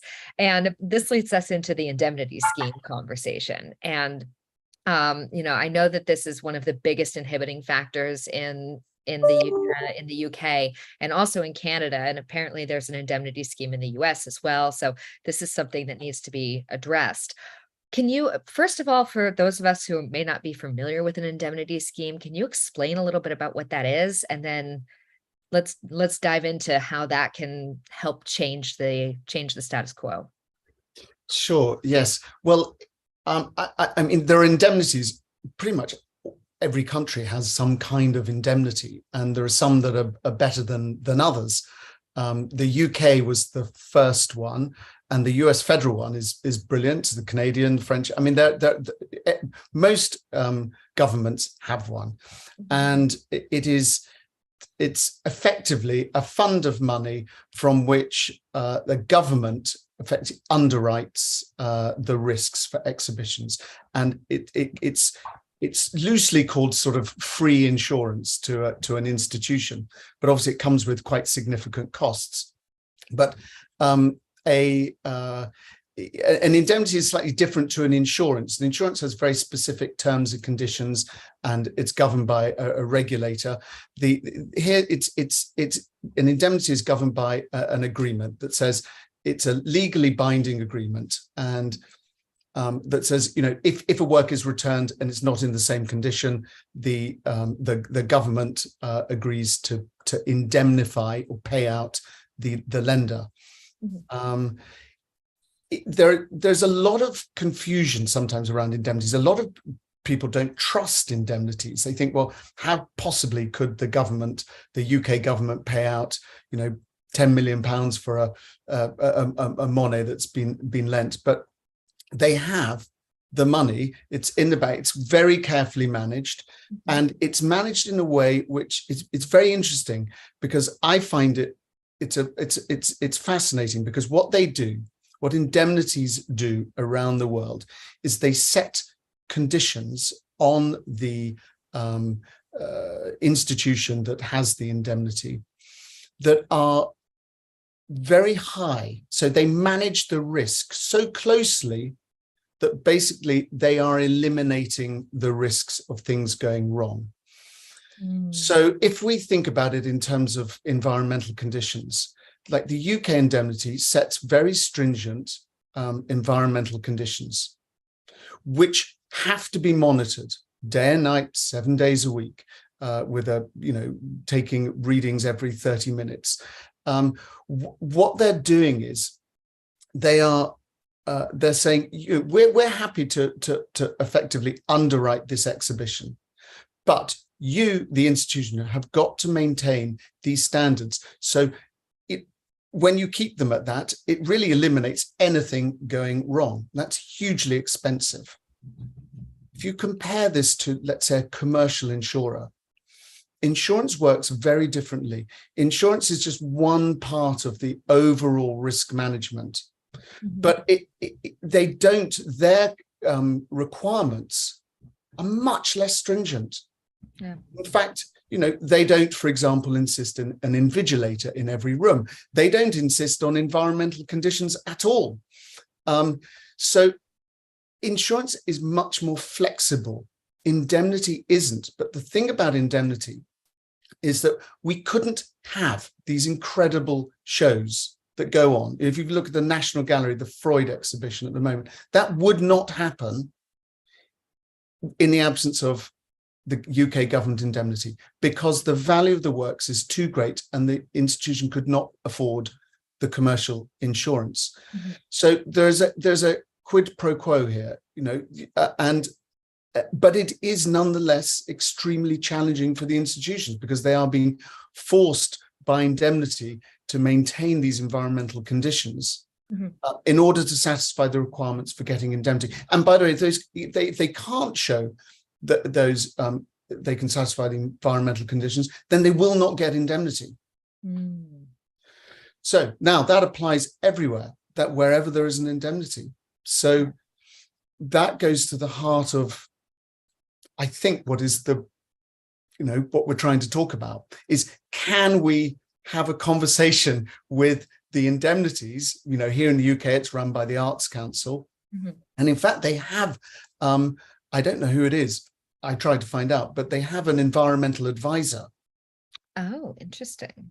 So yes, I mean, this is interesting. So the question I would be asking is there any way that indemnity would ever consider for specific shows where they do a precise risk assessment? Would they ever consider allowing an institution to relax its environmental controls whilst at the same time maintaining full indemnity in place?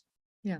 And once again, this goes back to the conversations we've been having about having more bespoke conditions and having more conservators involved. And I see we're also chatting and talking in the chat about registrars and their role. And that's a really excellent point because we haven't talked as much about the registrar's role. But Amanda, I'd love to hear your thoughts on this as well. No, I think it's great. I was looking actually about the comments from Gillian and Tor, and I agree. I think that often institutions don't have lawyers and the registrar takes on the role of dealing with the loan agreements. And it is that thing that if that was revisited and someone said, right, okay, we want to borrow from you this particular work or this particular artifact. We've assessed this is where we intend to place it. These are conditions that we know are applicable to it, and we handle these types of things all the time. Do you agree? And it's far more bespoke. Then that's another way forward in the conversation. Obviously, it takes more time, and I know registrars are completely under the cosh, but I think that would be very, very helpful. It's also having the right people. I was interested in some of the comments yesterday when they were talking about the asymmetry of loan agreements, is having the right people, like having the right art insurers, having the right lawyers that actually know the field.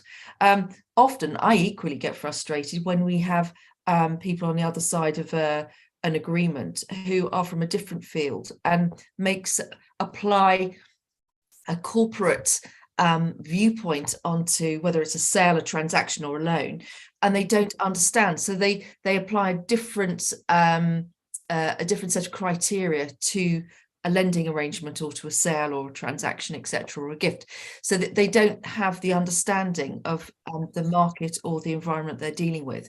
So I think that's key. Go to the right art insurers, etc., and get the right advice. With registrars, they've got a significant role to play because they are often the hosting entity, and they'll be able to talk through with the lawyer, with whoever, with the actual lending party, what they're intending to do. And I think that's significant. To Adam's point on the relevant bodies, I know also that this may feed in that in the funding conversations of institutions, certainly in the UK, sustainability has been a feature. So that may help in these conversations when you're looking at indemnity as well. I love what you're saying about finding the right people. And I think that is so important. We need to kind of build an ally community where if, there's a museum that feels very strongly about their sustainability and they want to cut down on emissions, then maybe they need to find a new insurance company who is willing to work with them, or maybe they need to find a new lawyer who is willing to take the time to figure out these bespoke agreements so that they're not relying on on the status quo or on same conversations. I don't know, Adam, if you have thoughts on that. Well, one point I would say, which is so interesting, and it goes to the point about cooperation between these different parties, is that there are certain there are very few exclusions under certainly the UK government indemnity, but some of them, when a lender says, "I'm not happy with that exclusion," the lender can go and get specific insurance for that exclusion from commercial insurer. So the commercial insurance sort of interlocks with indemnity. And it is the case that if, for example, a museum said, do you know what, for this show, we're not going to put in maintain these climatic conditions or whatever. And indemnity said, well, we're not going to, pay any claims for changes in temperature or damage from climatic conditions. Then that would be something that a commercial insurer would be very happy to underwrite. So the two would work together to keep the lender happy.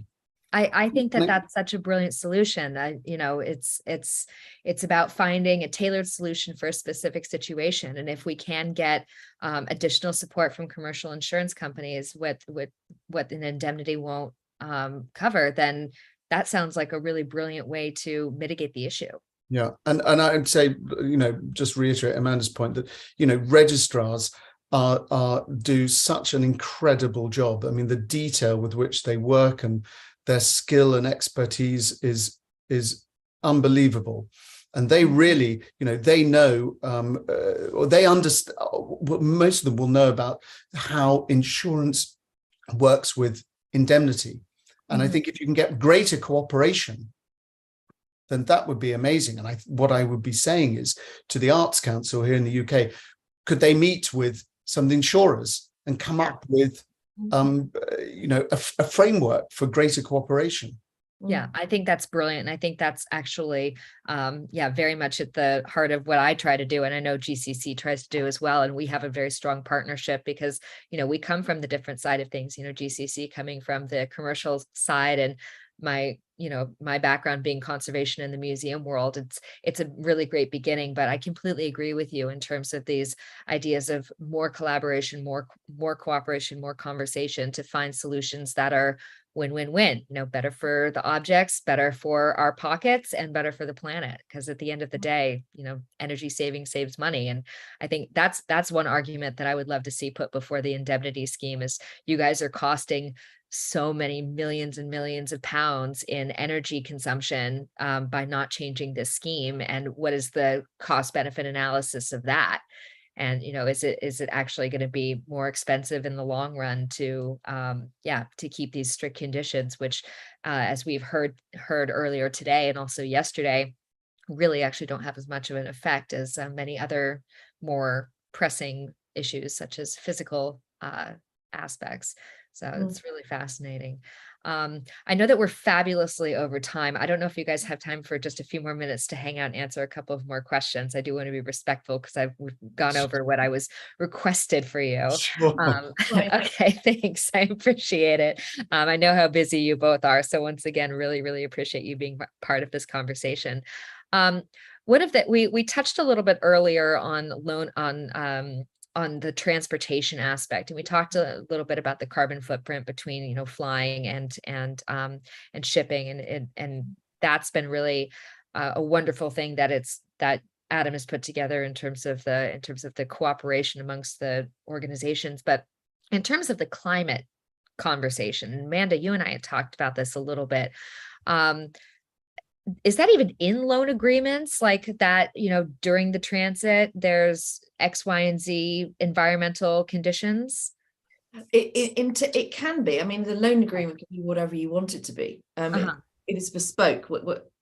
Typically, when we're involved, we're either looking at a template agreement and inputting onto that, or we are drafting a specific loan agreement from getting a work from A to B. Who is going to be responsible for that journey? Is it going to be B in one situation, or is it going to move around? What are the issues with that, either by trying by land, air, or sea? So we'd be looking at all of those. And if we were acting for the lending party, as I think I said before, we want to make sure that it's protected along its journey. Who's going to pay for this? How is it going to be costed? What third parties are using? Who has got the liability? Who's going to be responsible for the object to be protected? So that's pretty much where we go in terms of A to B. And then we'll obviously be liaising in terms of insurance. What's the insurance coverage? Who's responsible for the insurance coverage for this journey and when it's in situ? And Adam's right, at the beginning of the conversation, you will of course have a condition report. And then on arrival, you have the condition report, and subject to what the object's journey is going to be. If it's in one place, there will be condition reports done on whatever regularity needs to take place. I think one of the problems is, overarchingly in terms of all of this, is that we have, it's almost like the game of sort of the whispering game, in that the requirement at the beginning of what is needed when it comes around to person number 20 isn't the same as at the beginning. And I know we've talked about this, Caitlin. So that you get these standards which actually aren't standards, or it's a legacy of very old standards that don't actually apply for particular items. Right. And there needs to be more scrutiny about what is actually required for a particular loan, or it needs to be looked at in terms of the documentation for each institution regarding incoming loans, regarding outgoing loans. What do they actually need? What do they really, really require?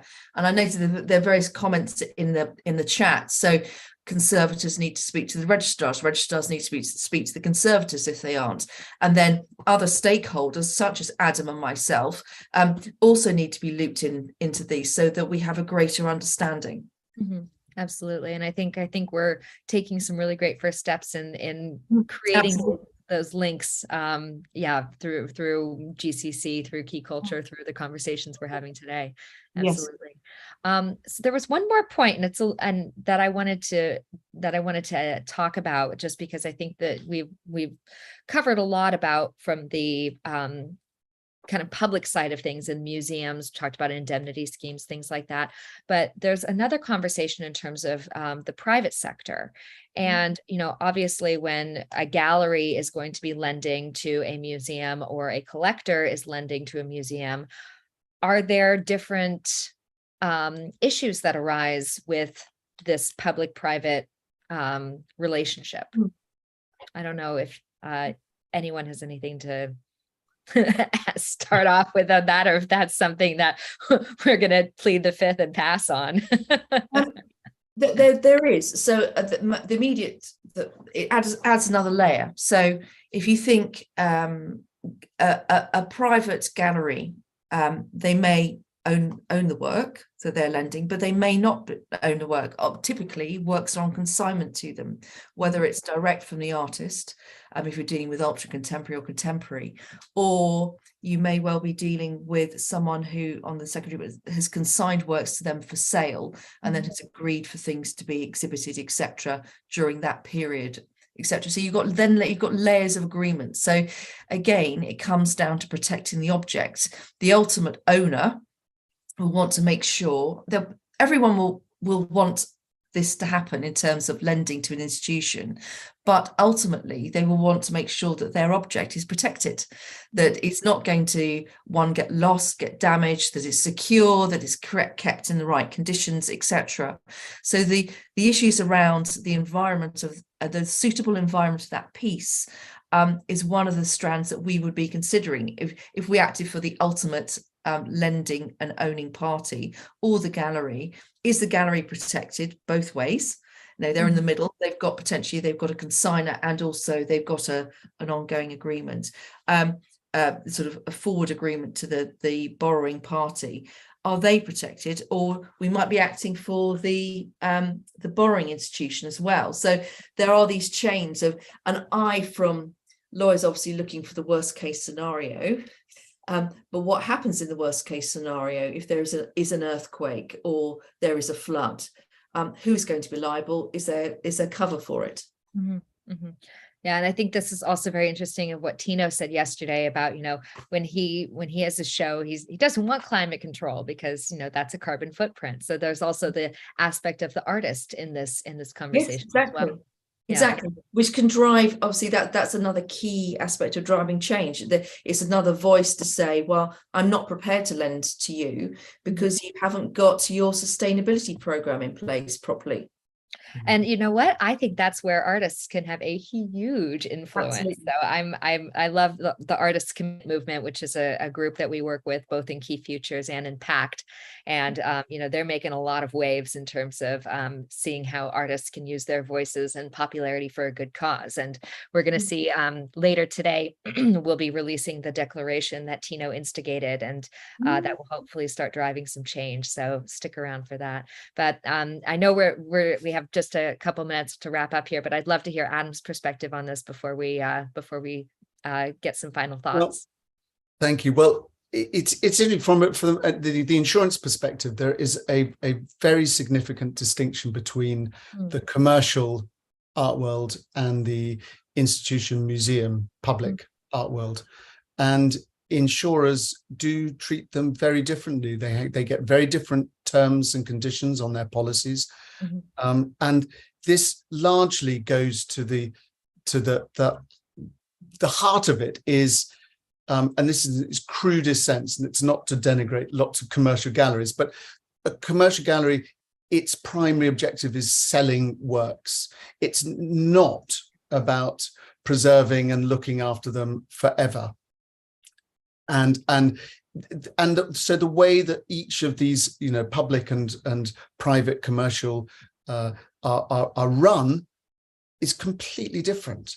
You know, and I think this is something that insurers know only too well about.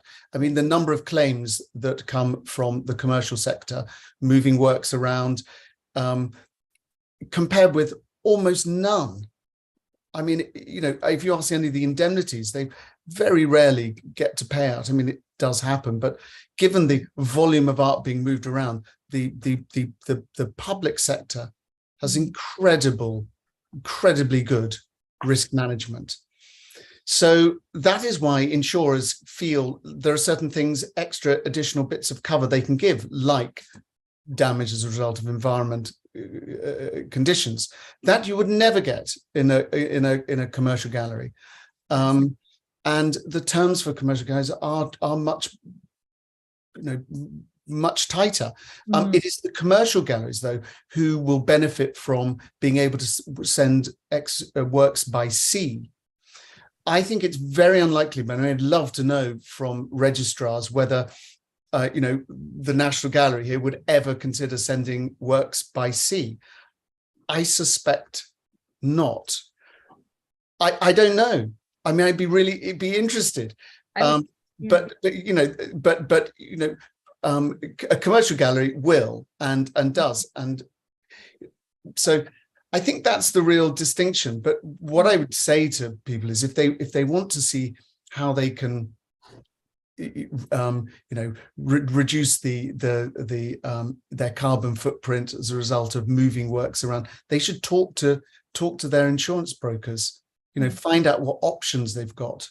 I love that. And I think once again, this circles back to, it's just about asking the questions and having the conversations and seeing what your options are and not accepting the status quo. And I think that's so important. And I to answer your question, I mean, just from my perspective as a conservator, and I'd love to hear what people in the chat think about this, registrars, conservators, it would depend on the object probably in terms of if it's okay to ship it by boat rather than by plane. But I can imagine that, if there's an object that's in such fragile condition it couldn't handle going by boat, then we probably wouldn't ship it in the first place. So, and it might depend also on the value, but I would love, maybe we can have another panel session just talking about that. But I think that's absolutely fantastic. Amazing. Well, I'm so grateful for you guys taking the time today. And again, apologies for the delayed start, but thank you so much for sticking around.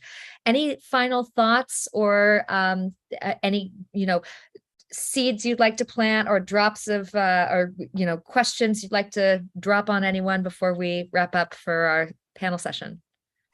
Well, Amanda, or sorry, Adam, go ahead. I think it would be really interesting to have a conversation with the Arts Council and just look into a little bit about whether there is any movement on conditions and environmental requirements under indemnity. I think that's my biggest, because I think the insurance industry is already doing as much as it can. I mean, it can do more, and it's got to do more to support particularly, well, both commercial and public sector. But I think that for me is the bit that I would really like to find more about. Me too. I'm going to be in London in March. So Adam, you and I can go down and just start knocking on doors. I've been sending a lot of emails and having meetings with various people. So I'm hoping that we can get a seat at the table, because that would be absolutely ideal. Yeah. All right, let's do it. Let's make that happen. Amanda, any last words of wisdom?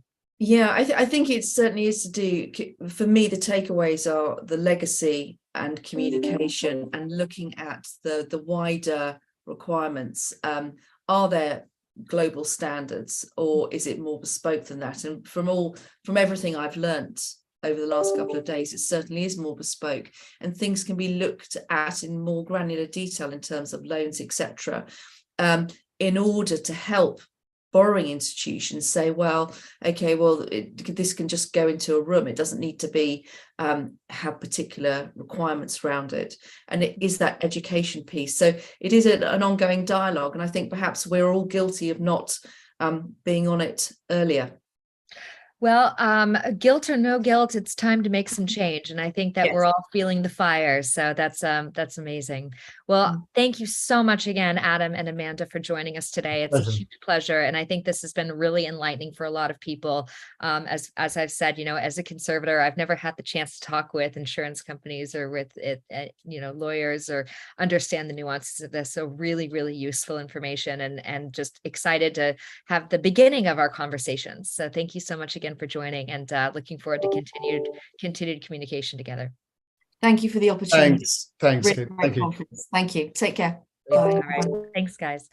Wonderful. So we are beautifully behind time. And so thank you so much for everyone hanging out with us. And especially thank you to our panelists and presenters who are being incredibly patient. But I will skip right ahead to our next presentation. And it is my huge honor to welcome Daniel Vega from the Guggenheim Bilbao, who is going to be talking to us about the phenomenal work that he has been doing and Bilbao about their climate control changes. So Daniel, I will turn over to you. Thank you very much, Caitlin. It's great being here. It's a great opportunity. Thank you for gathering all us together. It's so important. So greetings to all. Hello everyone from Bilbao, from the Basque Country. So I'm gonna try to share the screen now. Let's see if it works. Looks like it's working. Perfect. Thank you. Okay, here it is. So, I'm going to share this brief presentation, which is going to help me to really to share with you what we are doing in Bilbao in terms of addressing this need of rethinking our climate parameters. Okay, so this is what we tend to call our environmental history. So I'm going to provide a very slight context to this conversation. So this is really a scheme of what we've been doing in Bilbao during the last 25 years. So if we really focus on energy reduction, what we've learned only from really trying to understand how we have evolved in time is that we have been able to reduce our carbon footprint in about 40%. So that's basically thanks to technological upgrades. So air conditioning system, the switch from halogen to LED lighting. So we've really become much more energy efficient. So you can see the curve. I really think it's quite impressive. But what is really more relevant is that we were able to do that without really a structured program. So it has been only very recently, in 2021, and it was in the context of launching our new strategic plan 2021-2023, when we developed what we call our strategic framework for environmental sustainability. So this framework is structured in these 9 strategic axes you are currently seeing. Those are really the main action areas for us. And parallel to that, what we did develop was our first action plan, a 2021 action plan for environmental sustainability. So a very important part of it was starting to measure. So what you are seeing here now, that's really fresh. We have just finished our 2021 carbon footprint measurement. You see we are in the range of 2,500 tons. And I think what is relevant of this exercise is that in addition to stage 1 direct emissions, mainly gas combustion, that's the orange part you can see there, which is approximately 45% of our carbon footprint. And in addition to indirect emissions connected with also with energy, that's electricity, which is around 40%. We have measured very very much in detail indirect emissions related with the staff, daily commuting with the museum, also staff travel, couriers, but the whole carbon footprint of the transportation of the artworks, all artworks that were present in the program, in the exhibition program in 2021 in Bilbao. And in addition to that, also wall construction, cabinets, wall painting. I mean, it's still not a full carbon footprint measurement, but we are now really getting close to it. And what we have learned from this huge team effort is that still the largest, by far, the largest component of our carbon footprint is really the energy that is involved in running the building. You see, it's basically 85%. So, with this awareness, knowing that our climate control system really requires almost 100% of our gas consumption and about 50% of our total electricity consumption. And, in the midst of, the war in Ukraine and this crisis with the fuel and with the electricity prices, which are really getting out of control, last spring, we really start the very serious conversation whether, we should really review in depth our temperature and relative humidity standards. So, what you can see in this diagram on the right side, it is shows really our previous climate parameters. It was, well, I would say a bit particular because it was a seasonal approach. So what we did, basically, we were lowering or rising month by month gradually temperature between 19 and 23 degrees. So we were not focusing at all on relative humidity. So we were really following very strict, standards, 50% plus minus 5%. In fact, we were doing even, I was going to say better, now I would say worse, because, the technology we're using in the museum is quite new, it's really efficient. So we were able to control relative humidity in about 50% plus minus 2%, which is really nothing. So we decided at some point to make these ranges, seasonal ranges, so moving between 19 and 23 degrees. That was really the beginning. So at this point, last spring, being so aware about, IIC, ICOM, CC, guidelines, the declaration of 2014. So we decided to move forward more flexible standards. That was it. So I would say, and I think that's important, that's relevant to acknowledge, really the situation, the economical situation and the impact of prices was really a push towards the decision-making process for our leadership. I mean, we had started to work on sustainability very seriously already, but I think that was a kind of a push for the decision. So So you can see on the left what we were doing before, and you can see now in the right what we are doing now. So what we decided last spring is to move to broader ranges. You see, it's not that much about temperature. We are going up now until 24, and we are starting in 18. But really, relative humidity, we are moving now to a much broader range. I just said we were moving around 50% plus minus 2. You know, that was the real practice. And now we are open to be moving between 40 and 60. So the standard we are trying to move around is 45 to 55% relative humidity plus minus 5%. So, you know, I should go into a bit more detail now. In true, what's going to happen is that in summer, you know, when the heat is there, we are going to be more closer to 55%.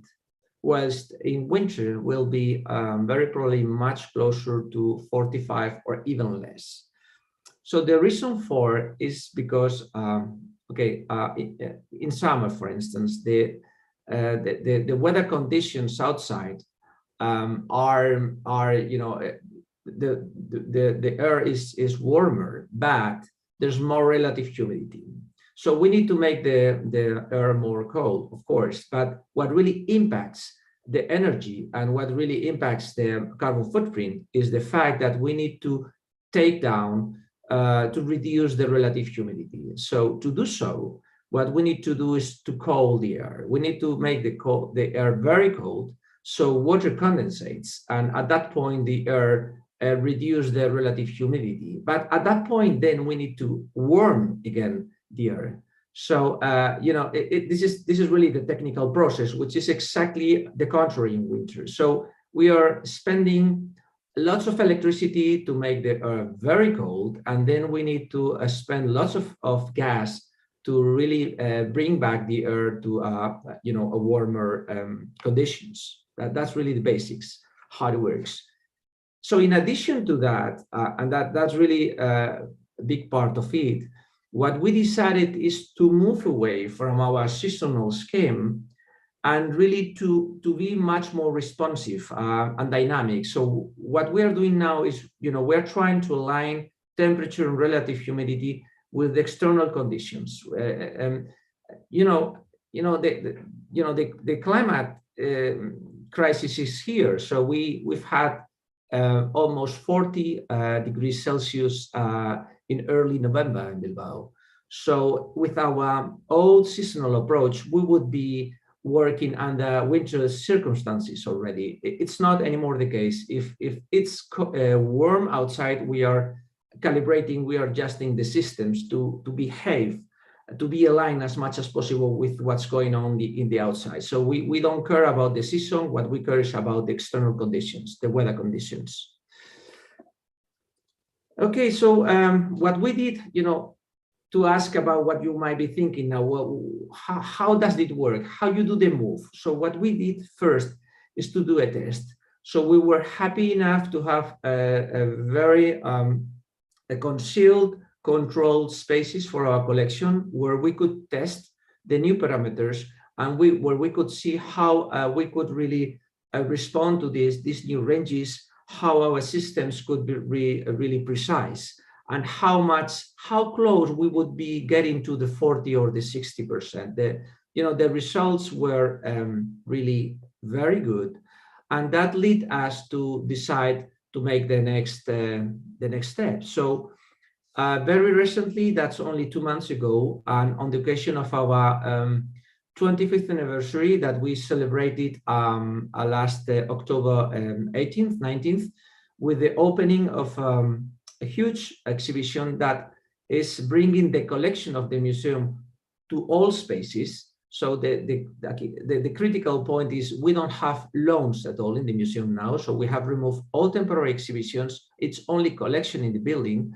And that offers you the great possibility to make your decision, and you don't need to, rely or negotiate or expect any surprises from third parties. So we made the change, we implemented our new parameters, and it was only about our collection. Of course, part parallelly to that, at the very same moment, what we did was to modify the wording of our standard facilities report. We did modify the wording of our incoming and outgoing loan agreements to reflect these new environmental parameters. And what we've done is we've right ahead, we've informed all lenders that are contributing to our upcoming program next spring, next summer, 2024, to inform them about this change. So the goal is that by next spring, by the time we open the new season with the Joan Miró, Oscar Kokoschka, and Lynette Jadon-Wakic exhibitions, that all external loans will be shown under these new conditions. So it's a huge effort because we had to go back again to all those lenders that we had signed already loan agreements. So we need to start the whole conversation. And what you can see there is the lender's response. We have not finished yet. We have not even received all responses yet. But you can see in orange those cases where lenders either have not agreed in principle, or they're discussing, reluctance on their side. We are negotiating right now. We are explaining what we are doing this step, why we are making this decision. And I mean, we are very positive about the final outcome. And what we know for sure is that if there is any lender that insists that previous older parameters need to be in place, this work will be removed from the checklist. It's exactly the same as when we remove one work because there is very costly requirements, or whether there is absolute liability requirements. We might decide we remove the work from the exhibition, and that will be the case. Now to finish, well, this is where it comes to what's the outcome of all this effort. So we don't really know yet because we have only been testing throughout the summer, and it's only it's not even 2 months of this new operating. But from the very incredible work that our maintenance engineer and technicians have been doing, their assumption is that we have been able to save, and that's a projection, of course, because it were only a few galleries, that we should be in the range of 30% saving of gas consumption and about 10% electricity. That was the summer. In winter, it might be the other way around, so we don't really know yet. And what we expect is to be able to save about 20,000 euros of cost every month by this, switch, this change of parameters. And well, I think that's it. I'll try to remove now the screen. Daniel, that's absolutely incredible. When we first had our conversation about this, I was just blown away by not only the commitment, but the way that you've been able to execute this. And I love what you said about the fact that you have sent out to any lenders who have, committed to sending things and said that you were making these changes, and you had no negative feedback from that. Which is really impressive. And it goes to show that maybe people are more open to this than we may think they are. And would you have any advice for people in our audience who are looking at making changes to their climate control conditions? Well, sure. Well, I think first of all, that's team working. It's so important that everyone is involved. So, we really launched this project from our team group, so our green team group, and every single department is there. It's register, it's curators, it's education, it's of course maintenance, it's security. Everyone is there. So it's a team project. Everyone has responsibilities there. Now, now it's the exhibition coordinators and the registers that are really, negotiating, discussing. We have like kind of a discussion journey. They try first, if there is an issue, our conservation head comes into the conversation, and then it might be my turn to go and talk directly to the exhibitions director, or perhaps my director. I mean, we are really taking this very seriously. It's not to say that we are not getting some no's, because so far we are dealing with 3 cases in some of them very well-known institutions that we're very surprised they have issues, because at some point we know they are being very flexible on some aspects of their managing of their collections. And there's also this ongoing conversation to be really to have an internal coherence. Many museums are dealing with incoming loans and outgoing going loans in a complete different manner. And we want to make shows in an easy way, and sometimes we are making a difficult job to other institutions. So I think there needs to be a lot of internal coherence, a lot of internal discussions. I think that's key. And of course, I mean, you need the support of the leadership. Then there needs to be a certain degree of being brave and pushing. Yeah, and as we heard from Nick Merriman and Julie Decker yesterday, there is usually a lot of reception from leadership, and museum directors, I think, are very interested in having these conversations, especially because it saves so much money. I mean, €20,000 a month, that's amazing. That's a lot. That's a lot. I mean, we don't really know. We'll be happy to share, when we have the whole annual circle, we'll be happy to share really the numbers, because, I think it's a very good reason because you can use that resources to fund your sustainability plan. I mean, it's what we were talking about this morning with this idea of insetting. Exactly. I think this is so brilliant, and I think this is such an inspiring example of putting practice into action, but also just making change in how it can be done. And I'm so grateful to you for sharing this with the world, because we all need to see it, because now we can all imitate it. So, thank you again so much for the incredible leadership that you're taking in this role. It's really inspirational, and I look forward to continued conversations and hopefully helping to work together to support each other. To help support you in your continued journey, because it's really a huge honor. So thank you. Thank you, Caitlin. Pleasure. And please, if anybody wants to be in touch, we'll be very happy to support or provide further information. That's brilliant. Well, thank you so much. I think that this will make a lot of people feel very comfortable making changes, and I have a feeling you will get a lot of questions, but hopefully we can continue this journey. So thank you so much again. Wonderful. Thank you. Pleasure. Right. So our next speaker is joining us, a colleague of mine from the Working Group on Sustainability, ICOM.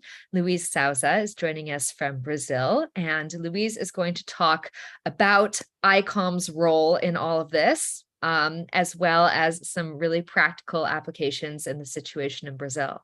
So without further ado, it is my great honor and pleasure to introduce Luiz. Hello, Kate. Good morning, Caitlin. Good morning, everyone. Thank you very much for this invitation, and also congratulations to Key Culture and Gallery Climate Coalition for promoting this very important discussion and meeting. What I'm going to speak to you historically, I'm going to give some examples of what happened within ICOM, mostly ICOM-CC, since the year 2002, when we had a meeting here in Brazil.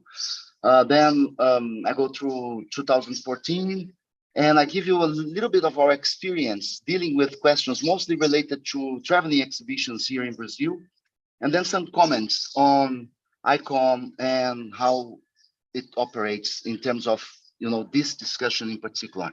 In 2002, we had a meeting at ICOM-CC, the 13th international meeting of ICOM-CC in Rio, and most of these questions were already raised, and it was clear as well that the climate conditions and the setup should be reviewed.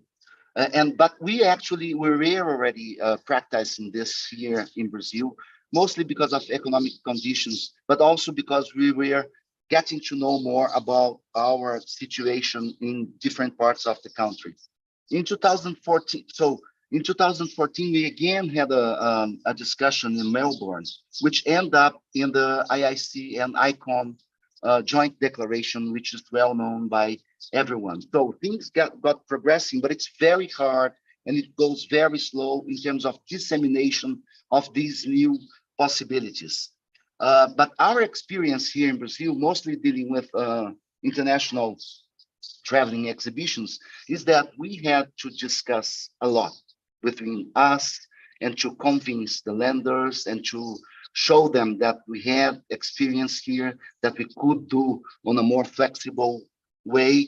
And it worked. It worked with several international traveling exhibitions, which went through in several cities in Brazil, as well as other traveling exhibitions within the country promoted by my Brazilian colleagues. Let me just take a look at my time here. So just okay.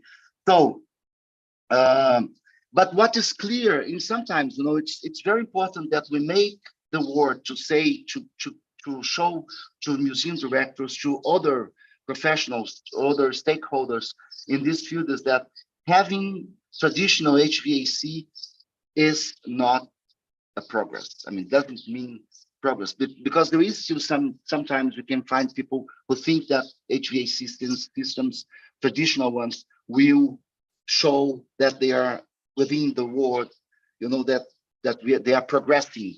But it's not true at all, and our experience showed this a lot, even because of the risks and accidents, like the two bigger fires we had in Brazil were exactly caused by problems in the HVAC system. So one of the things that I've seen and that we are working now, and it's getting more and more common, is to respect local solutions and traditional knowledge. So we should see more like what communities, even we can learn with our indigenous people. We have to change our approach. For example, and I'm going to give you a very simple example about, for example, the use of natural resins, natural products to combat insects. Many years ago, if you would, I remember very well that when we discussed this with my superiors at that time, they would say, this is not scientific, there is no way to prove it, and then just leave it. But now we are working. I mean, I know about several archives and museums where in their storage areas, they are using natural products in little sachets, and they are getting very good results in terms of insect control.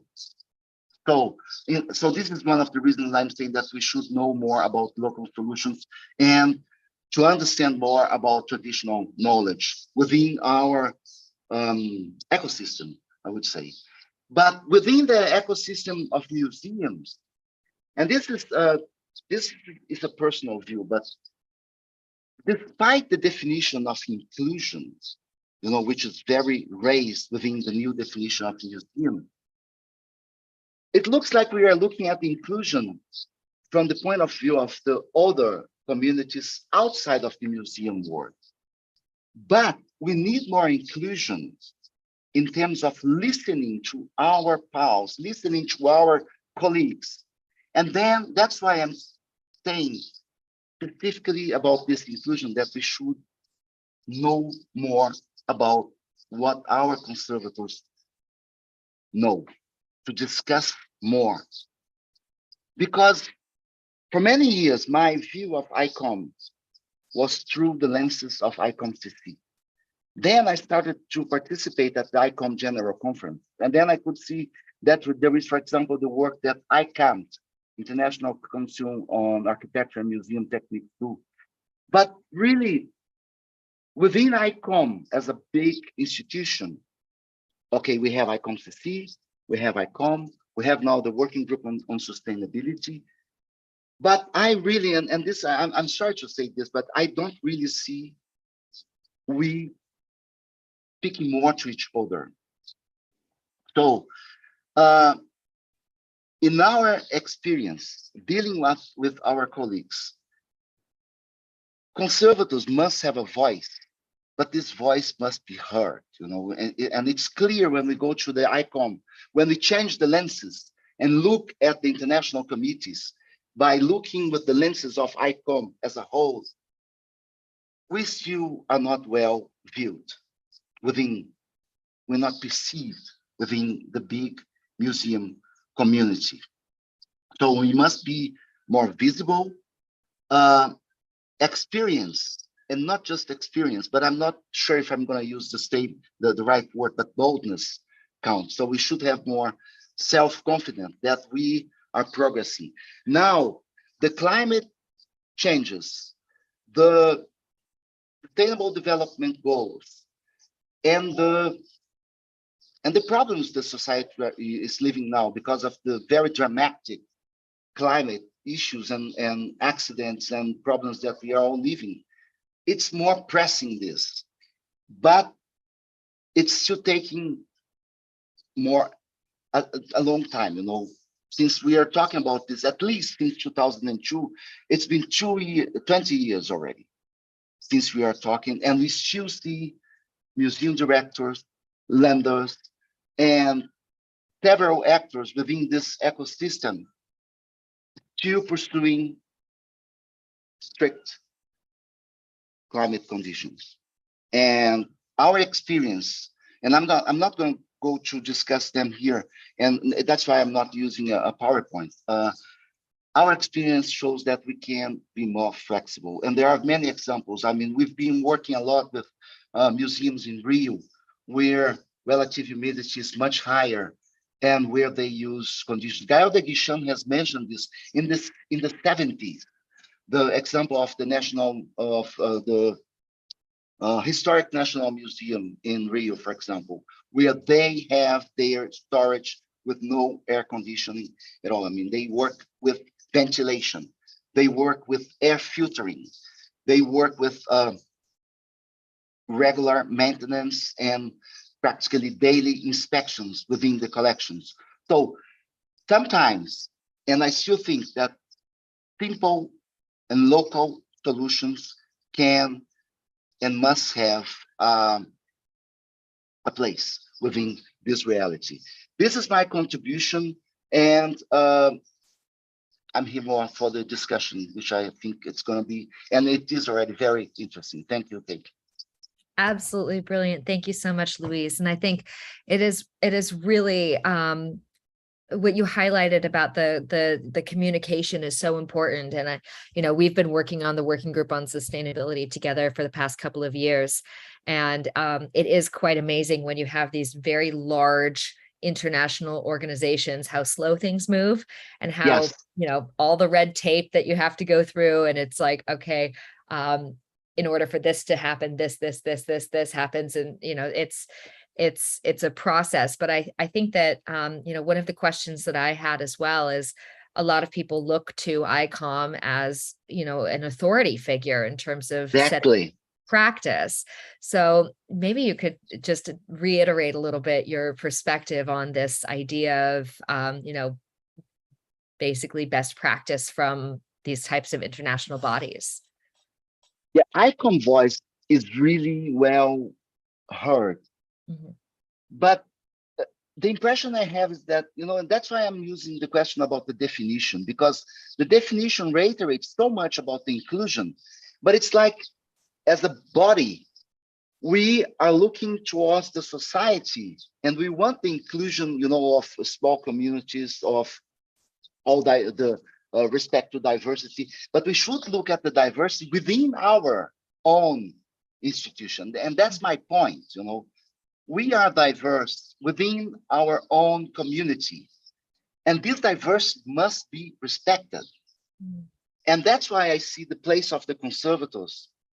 Yeah. The fact that ICOM-CC meets outside of ICOM is a very big issue, because then we are just talking to ourselves. Then when we have ICOM, the big ICOM, we are just a tiny international community, international council there, international committees there, sorry. So, and the impression I have is that, we should find more ways to be more visible. And this reflects within the ICOM national structures as well. Mm-hmm. Yeah, and I think that's so interesting. This was actually a point that was brought up yesterday at another conference. We were talking about how international organizations can work better together, and it is quite amazing to me. You know, we've got I'm presenting at the ARCS conference next week, and we've got ICOM, and even within ICOM, you have these international committees that aren't communicating with each other. And I think that this was the argument we had within the working group about the formation of a sustainability international committee. And we know, of course, ICOM does amazing things. And I have to say that, you know, the working group, especially now that Catherine is on board, who's the representative from the Secretariat, she's just done phenomenal things to like actually push change, which is, you know, more than I could have ever done as the secretary, but not from the Secretariat. But I think that, you know, how we can be communicating better and how we can be working together in a more effective way is really going to be key to driving not only change, but actually just understanding. And yeah, and kind of this idea of like, you know, whose role is it? I think that was one of the things that we've unpacked during this conference, is that a lot of people thought it was someone else's job to make these decisions. And we've seen that it is everyone's job, and we all have to be part of this conversation. And I don't know if you have any thoughts about that, but I'd love to hear. There was a Tears for Fear lyric, where they say, "I'd like to change the world, but I don't know what to do, so I leave it up to you." Oh, that's also, I've also seen a lot of memes. The most dangerous thing you can do for the planet is assume someone else will save it. Yes. And this is, I mean, this is from the 60s.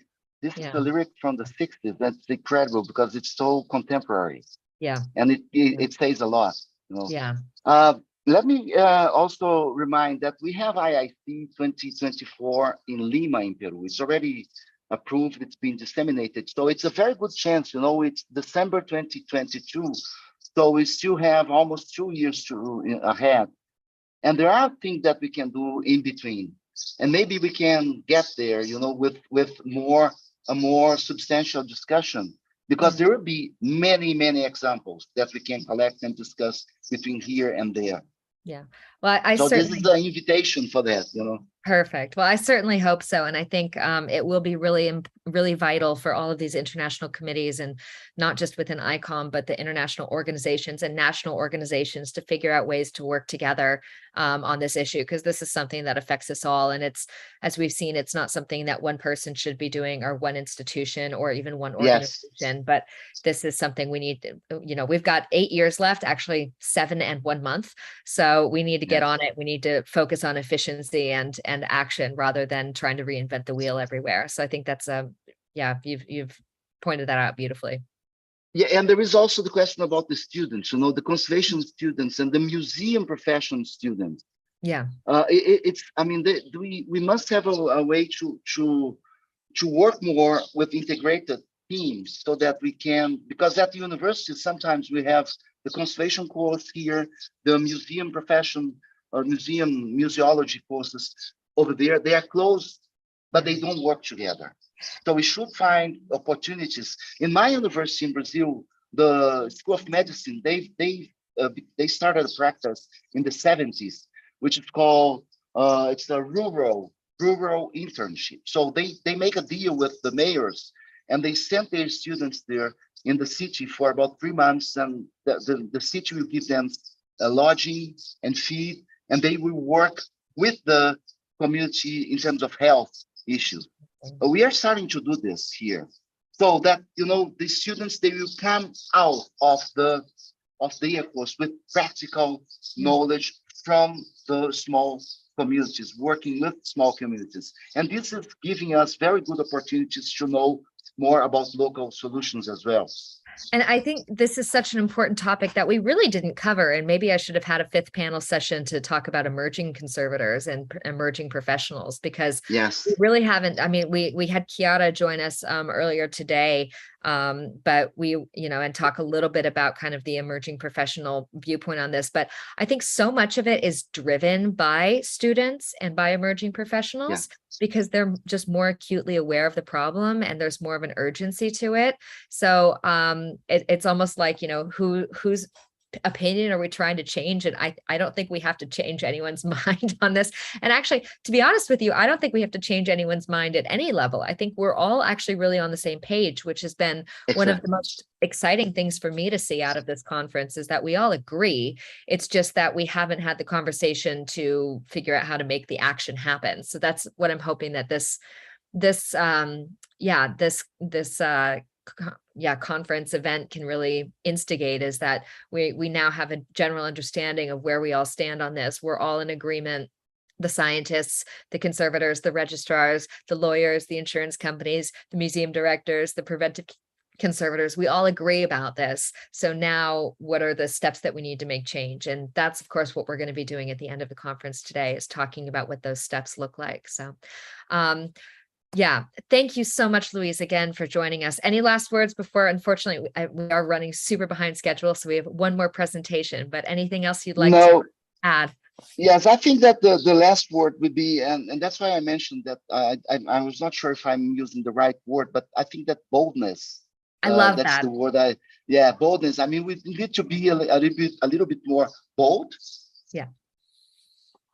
Yep. Boldness. Love it. Yes. I love that. Yes. That's beautiful. Absolutely beautiful. Amazing. Well, thank you again so much, Louise, for joining us. Thank you, Caitlin. Congratulations.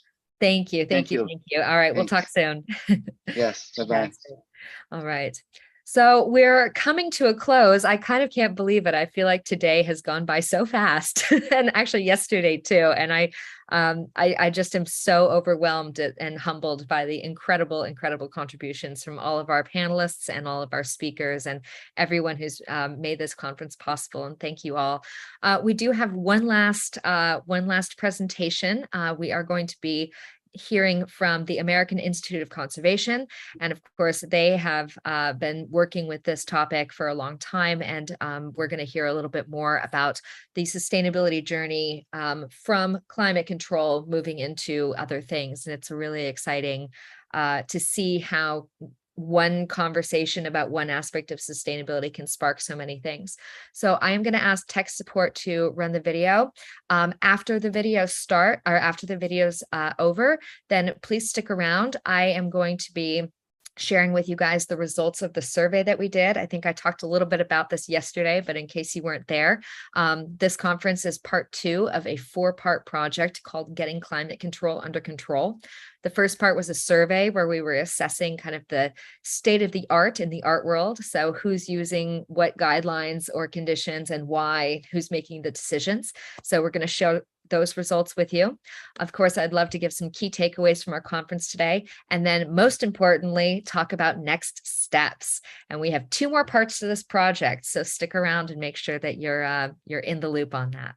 So tech support, I would thank you so much for all of your help, guys. I'll be giving you shout outs later, but in the meantime, we'll go ahead and get started. I do have to ask tech support, if when you're sharing your screen, you're sharing the entire screen and we can see the blackouts from Zoom, could you try resharing and just share the window? Oh, that's better. That's perfect. Okay, wonderful. Thank you so much. I'll let you guys roll the tape. We're starting with Pamela Hatchfield, who is a fellow of AIC, the head of Objects Conservation Emerita at the Museum of Fine Arts, Boston, as well as the project coordinator for Held in Trust. Welcome, Pam. Hi, Kate. Wonderful. Can you talk about how the need to provide guidance on climate controls was first identified and led to the development of the Environmental Guidelines Working Group in 2010? Sure. I think it was 2008 or 2009, perhaps, when the BIZOT international group of large lending institutions got together to see whether climate requirements could be changed, reconsidered in order to ease lending restrictions. There were very strict requirements in place worldwide at the time, and it was widely known as the 70-50 rule, which meant 70 degrees Fahrenheit and 50% relative humidity. And that was assumed to protect objects on loan, even if the lending institutions themselves were really not able to maintain those standards at home. But, you know, given the other stresses that objects on loan were subjected to and experienced while traveling, it was felt that this was a good standard. But in fact, the rule really had less to do with what was best for objects, but rather what climate control systems could achieve. And there was this tremendous desire for simplification and minimizing risk when sending objects from one climatic zone to another. So also architects and engineers needed simple specifications. And in 2008, you may recall, there was a huge economic downturn and institutions were trying to cut expenses as well as reduce their carbon footprints. They had to provide guidance for buildings. And again, they needed simplistic recommendations. They didn't need 500 pages of different recommendations for different kinds of objects and materials. But there were a lot of difficulties in trying to maintain those strict levels, and often this resulted in a lot of damage to historic buildings. Researchers at the Smithsonian began conducting tests on materials to try to determine what was really damaging, but there was a lot of uncertainty. So in 2010, with funding from the Getty and a Boston Foundation, at the Museum of Fine Arts in Boston, we put together a roundtable of conservators, scientists, HVAC engineers to try to address these issues and discuss them. We called that Rethinking the Museum Climate, and it was a lot of conservators and others from not just the US, but also Canada. Can't remember if we had South or Central Americans there at the time. But anyway, there was a lot of reluctance on some parts to broaden parameters, but at the same time, there was great concern for sustainability, and many people really felt we needed to change. We hammered out a set of broadened recommendations, which were set points in the range of 45 to 55 RH, with an allowable drift of plus or minus 5% and temperature range of 59 to 77 degrees Fahrenheit. And we advised minimizing fluctuations. And these were meant to be interim recommendations. Then a month later, the AIC meeting in Milwaukee in May of 2010, IIC and AIC presented a program as part of the IIC Dialogues for the New Century. And this one was called The Plus Minus Dilemma, the Way Forward in Environmental Guidelines. There was a lot of debate and discussion. Some enthusiastically supported this and others really objected. And we were very uncertain about what kinds of damage had really been caused by fluctuations in climate. So following that, the Environmental Guidelines Working Group was formed to try to review current practices, and by the American Association of Museum Directors in meeting in June that year, we had a new version of the revised interim guidelines to present, but they were still interim and they weren't really final. So that was basically how it all started. And what would you say are the most important takeaways from those set of recommendations, which were created by the working group and then shared by AIC? What advice might you offer cultural institutions and cultural heritage practitioners in making decisions about their climate controls? Well, it was very clear that there were a lot of unanswered questions and a lot of observations which couldn't really be properly studied about how environmental conditions damage works of art. So it was clear a lot more research was needed. And a lot of research did take place at the Smithsonian and at the Canadian Conservation Institute and many other places. It was clear that there was always a class of most vulnerable, most fragile objects that would need the highest level of protection. And that could probably be done by providing microclimates. I think a lot of conservators were really afraid that this would mean doing away with microclimates, which it does not and did not to us. So Stefan Michalski introduced the concept of proofed fluctuations, which was a very interesting idea and very reassuring for a lot of us, saying that the past environmental fluctuations which had been experienced by an object could be used in most cases as a guide for its tolerance to climatic changes. That being said, everybody always needed to consult a conservator, and you'll see that reflected in the final, well, they're not final, still interim guidelines.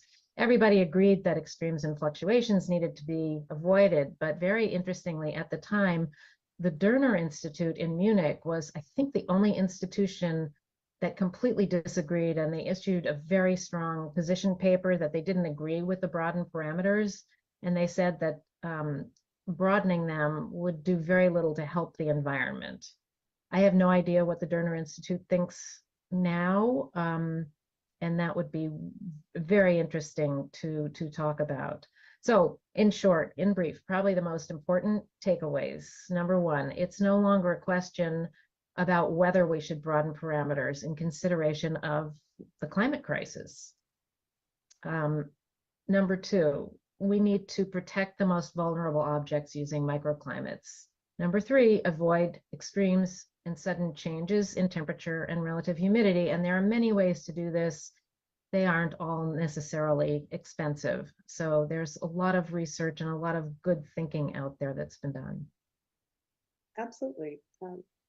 Thinking about future planning, you're the project coordinator for Held in Trust, which is a cooperative agreement between the Foundation for Advancement in Conservation and the National Endowment for the Humanities. That's focused on developing a vision for the future of the field.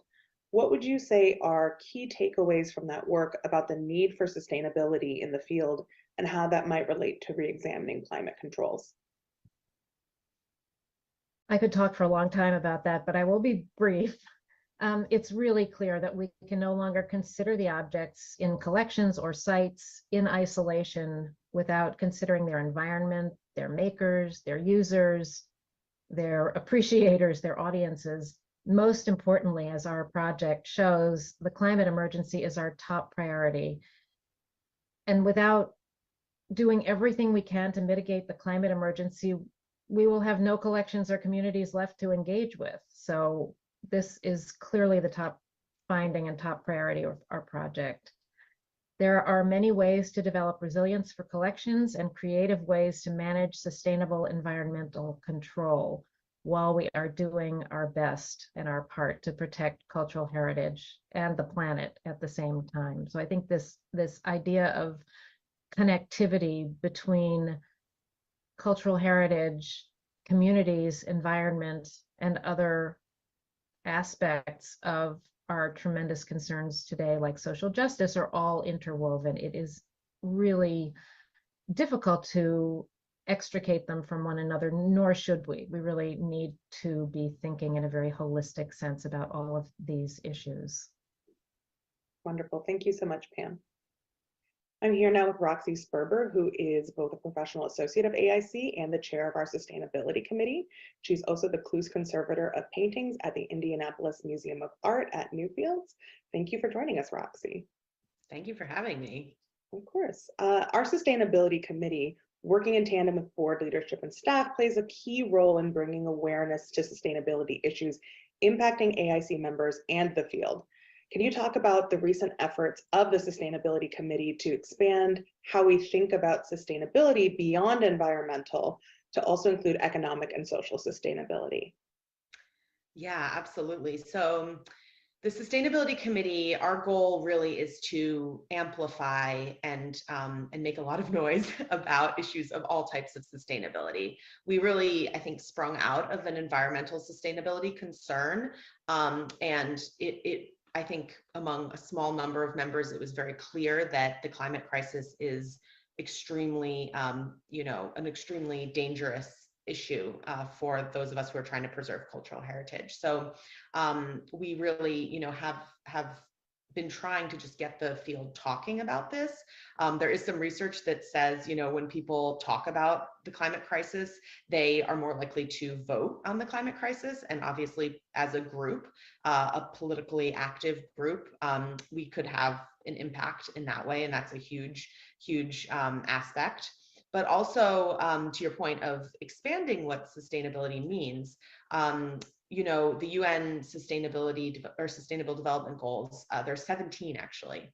So there are a lot of sustainable goals that really go into creating a thriving, vibrant world. And that is the sort of, you know, the sorts of issues that we need to be thinking about, you know, gender equality, economic development, social equity, all of these issues beyond environmental sustainability and in tandem with environmental sustainability really allow us to then, you know, meet the needs of humanity and really thrive as, you know, in our work to provide the best care to cultural heritage collections.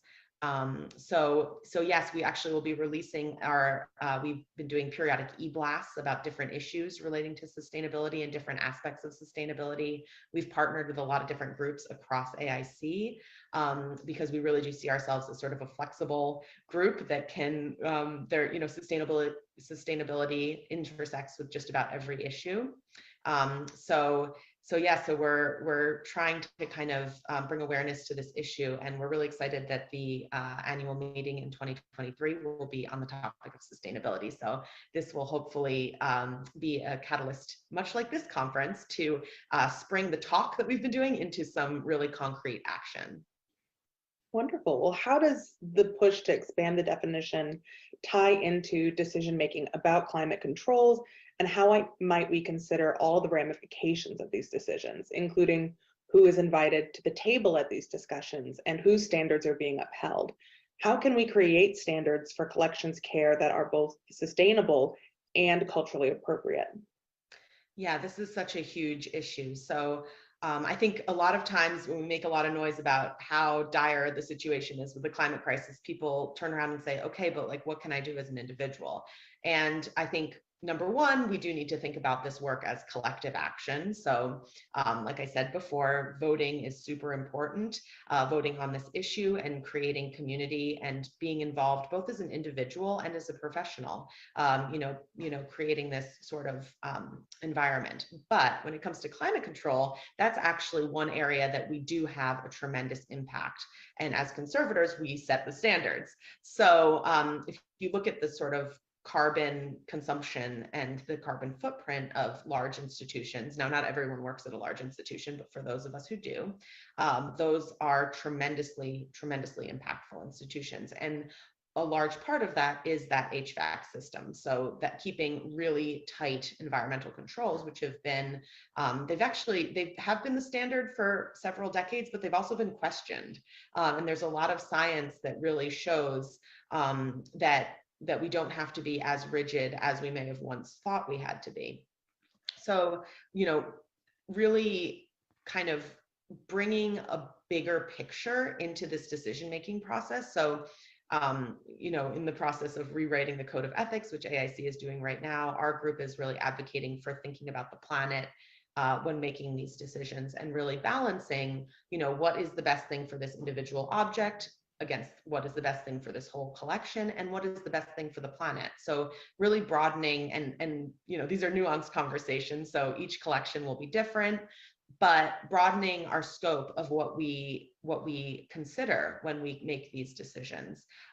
So I think in most cases, loosening the environmental controls slightly will be possible and will be beneficial.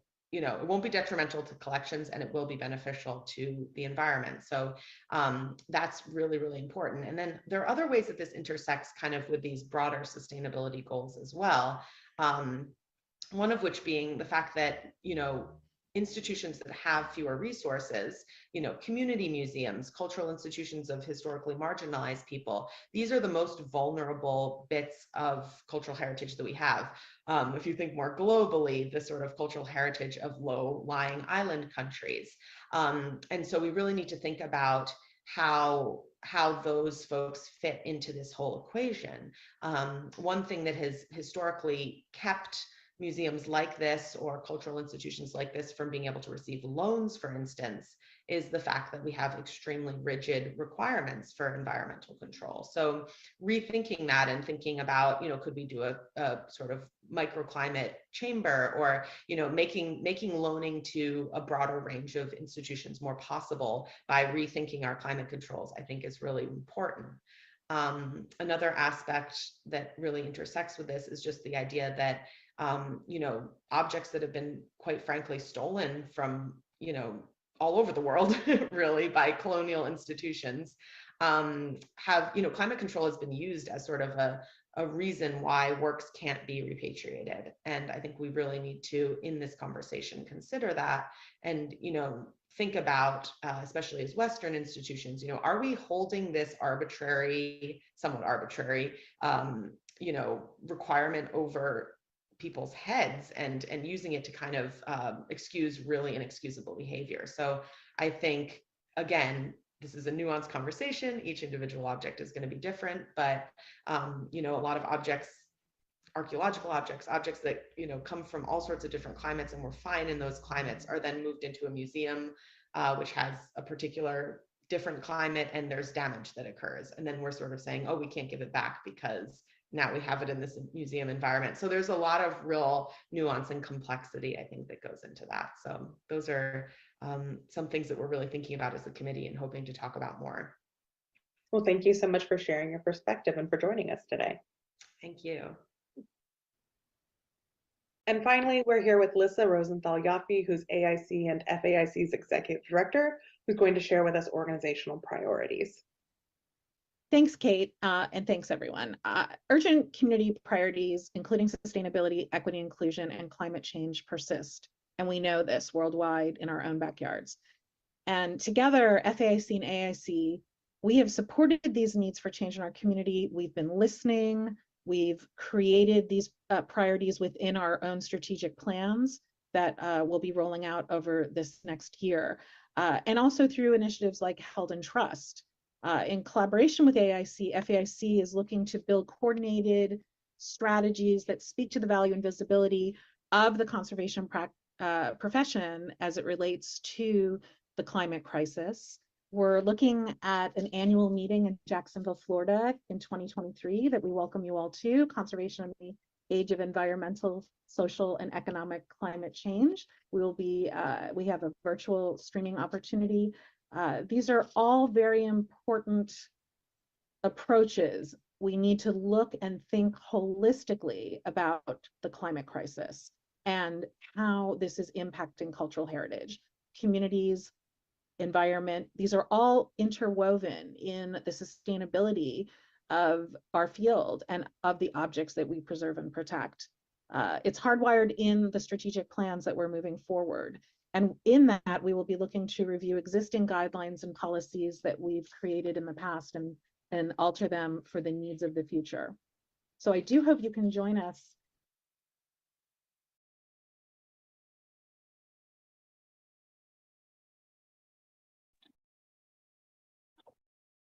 Amazing. I think that was the final minute here, but I just AIC is always so professional about everything, and I think that I love what Pamela said. I think she just really succinctly laid this out in terms of what the history was and also what the standards are. So that is it for our presentations, and I would just like to take a moment to say thank you so much to everyone who has contributed to this conference, this event. It has been just such an incredible honor, and really just amazing for everyone to be able to to come together in this way, in such a collaborative way, to share their experience, share their insight, share their knowledge, and really bring some clarity and some fire to this conversation. So I have a little bit of time to chat, and I'm hopefully not going to bore you guys. I know it's been a long day and a long 2 days.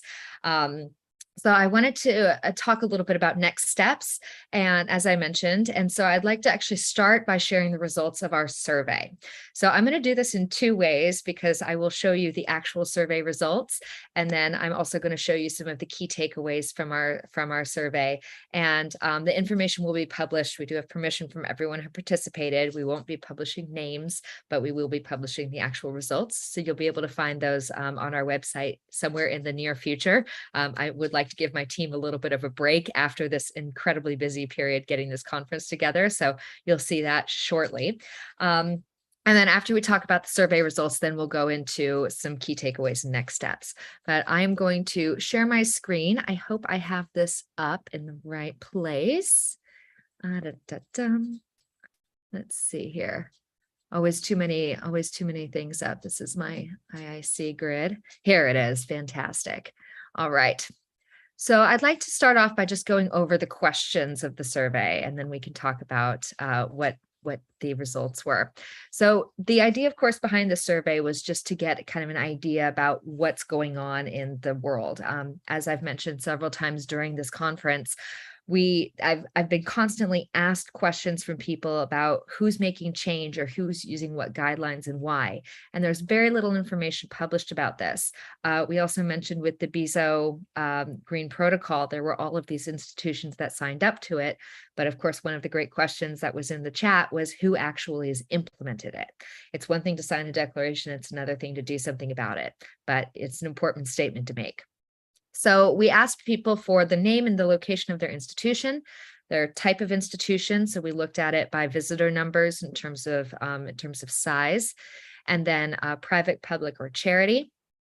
And this was where things got really interesting, because we asked what climate control standards best describe those in your institution.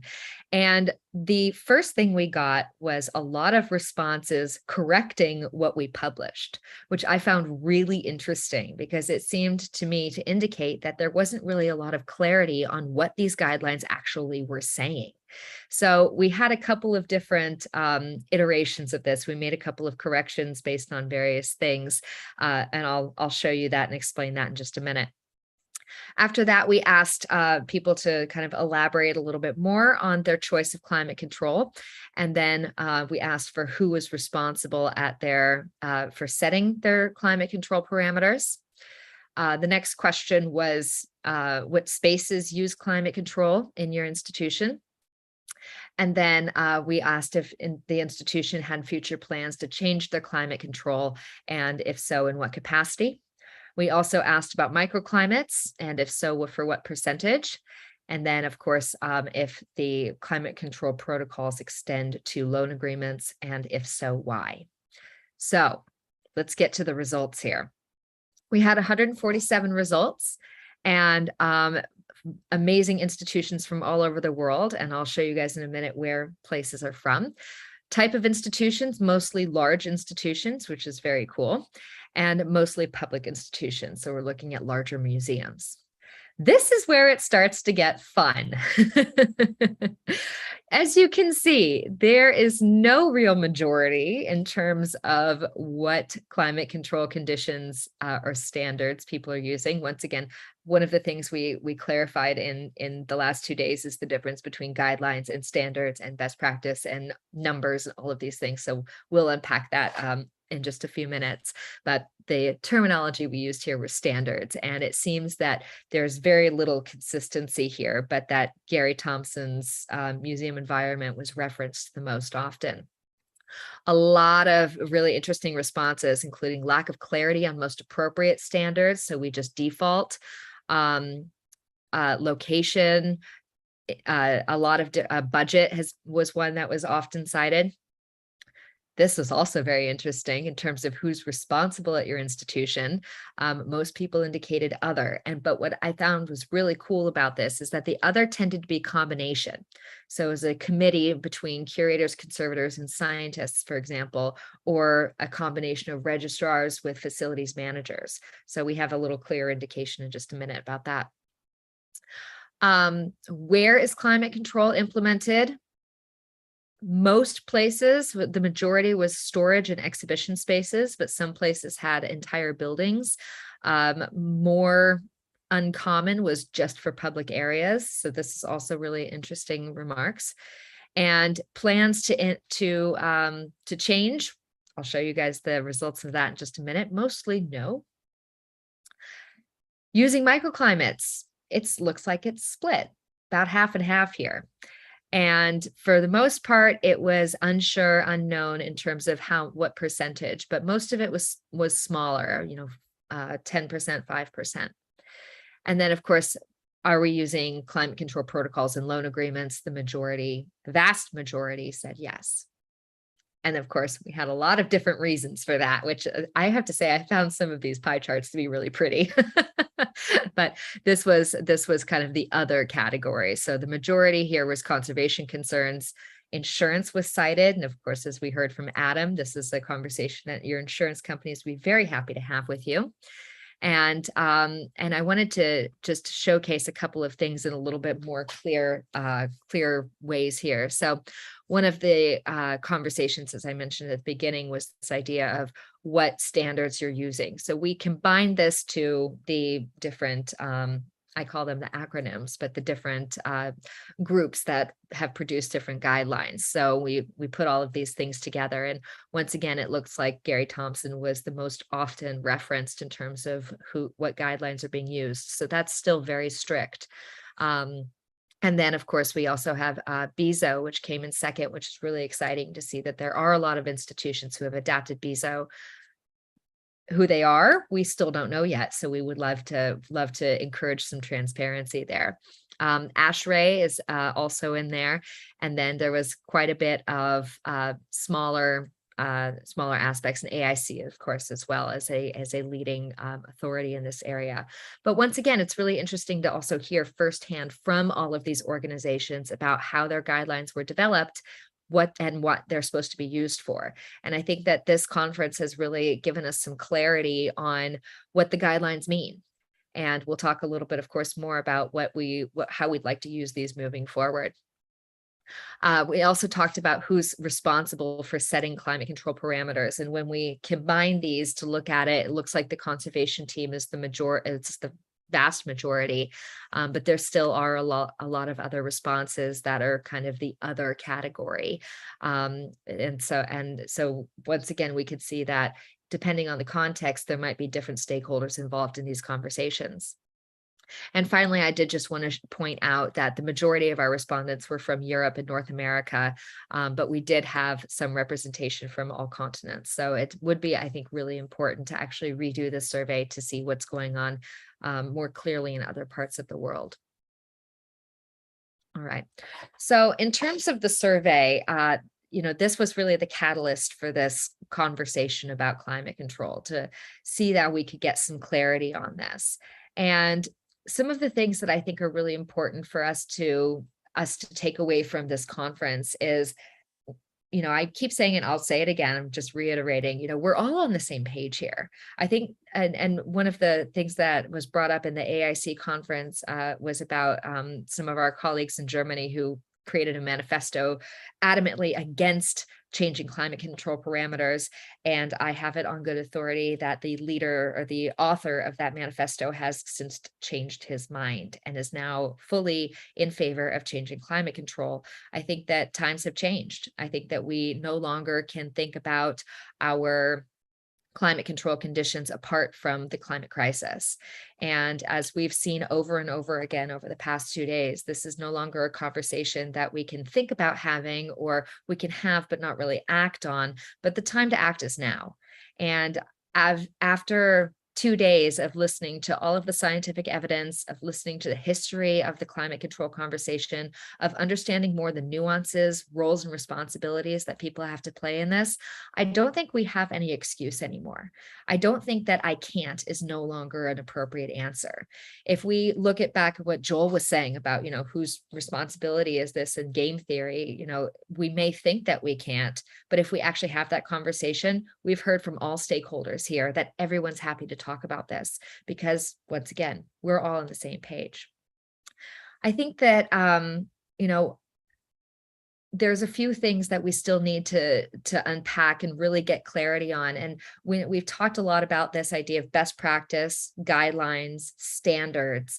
And I think that we need to be much more clear about what those terms mean and stop using them interchangeably. So I think that maybe we'll have to put out a second survey to kind of figure out what the definitions of these things are, so that we don't use guidelines and standards as interchangeable, and that we can start talking about best practice in terms of best practice from the full value system, not from the professional standards, as Nick Merriman was talking about.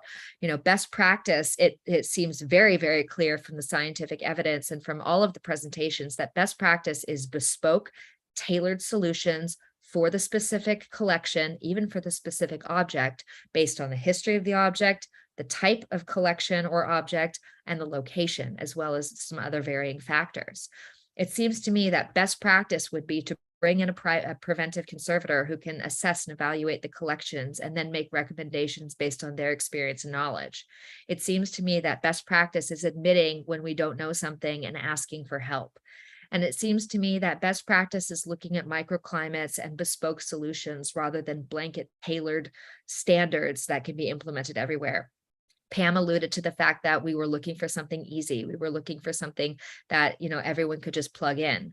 And as Tina was talking about at the beginning of this conference, maybe that's a childish thing for us to want. Maybe that's not correct. Maybe we need to grow up and realize that we're going to have to put a little bit more work into this, that this isn't as easy as saying, oh, 60-60 or 70-50, that it's actually something that we need to put the energy and put the time in, because actually at the end of the day, what we're talking about is savings, not just saving the planet and saving carbon and saving energy, but saving money and saving our jobs and saving our collections, because we've seen that climate control is directly affecting our collections, not only in terms of coastal erosion and floods and fires, but also in terms of the climate. As it gets warmer, all of a sudden, we're going to have to figure out ways to prevent the wax painting from melting. So this is really the imperative here. I think it's really interesting to see that that we're really actually all in agreement, but we need to make the commitment to do that work. So in that light, I would like to announce officially that we in collaboration with Tino Segal and Luis Varchau from ARC 2030 are putting out a declaration. I am going to read this out for you guys, and then we are going to officially launch this. So of course, we would love for all of you to sign this. And basically what we would like to ask from people is to make a declaration to actually do something about this. It's time to put our words into action. And the declaration is really a way that we can get some general consensus that people are committing to make changes. The declaration is going to be sent out, as I said, through Key Culture, through GCC, through Tino's network, through our 2030's network, and we're going to ask all of our partners to share this as far and wide as we can. And then we're going to publicize this.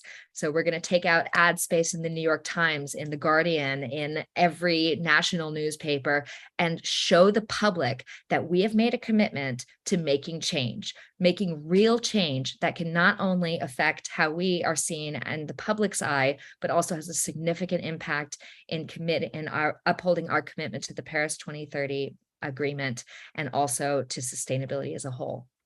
So after a lot of time and energy working on this, it is my pleasure to read aloud the declaration. All right. Declaration on Climate Control and Loan Agreements for the Cultural Sector.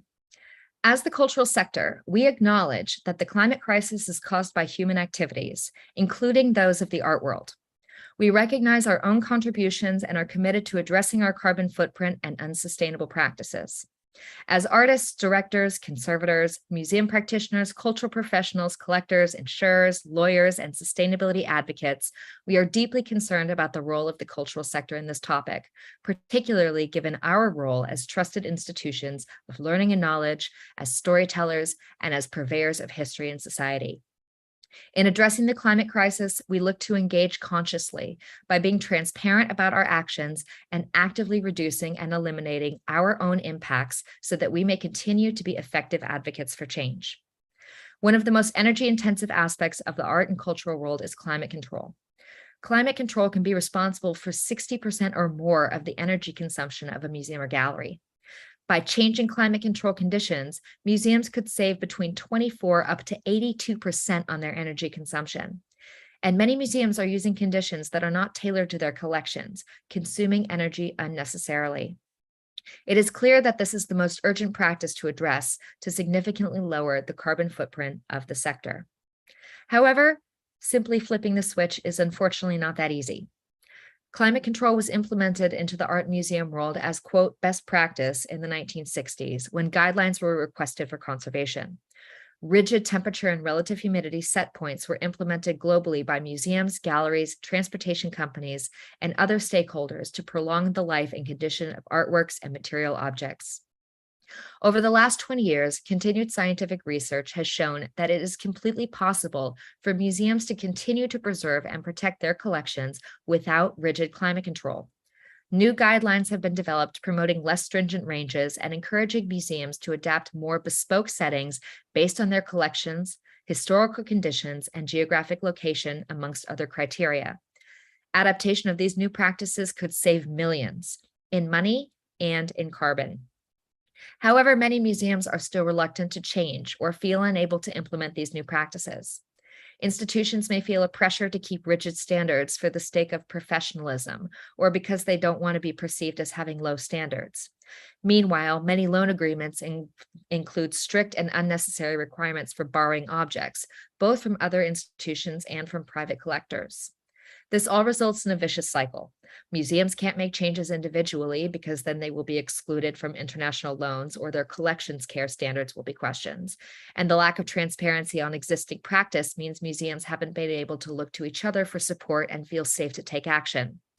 This is a sector-wide issue and needs a collective solution.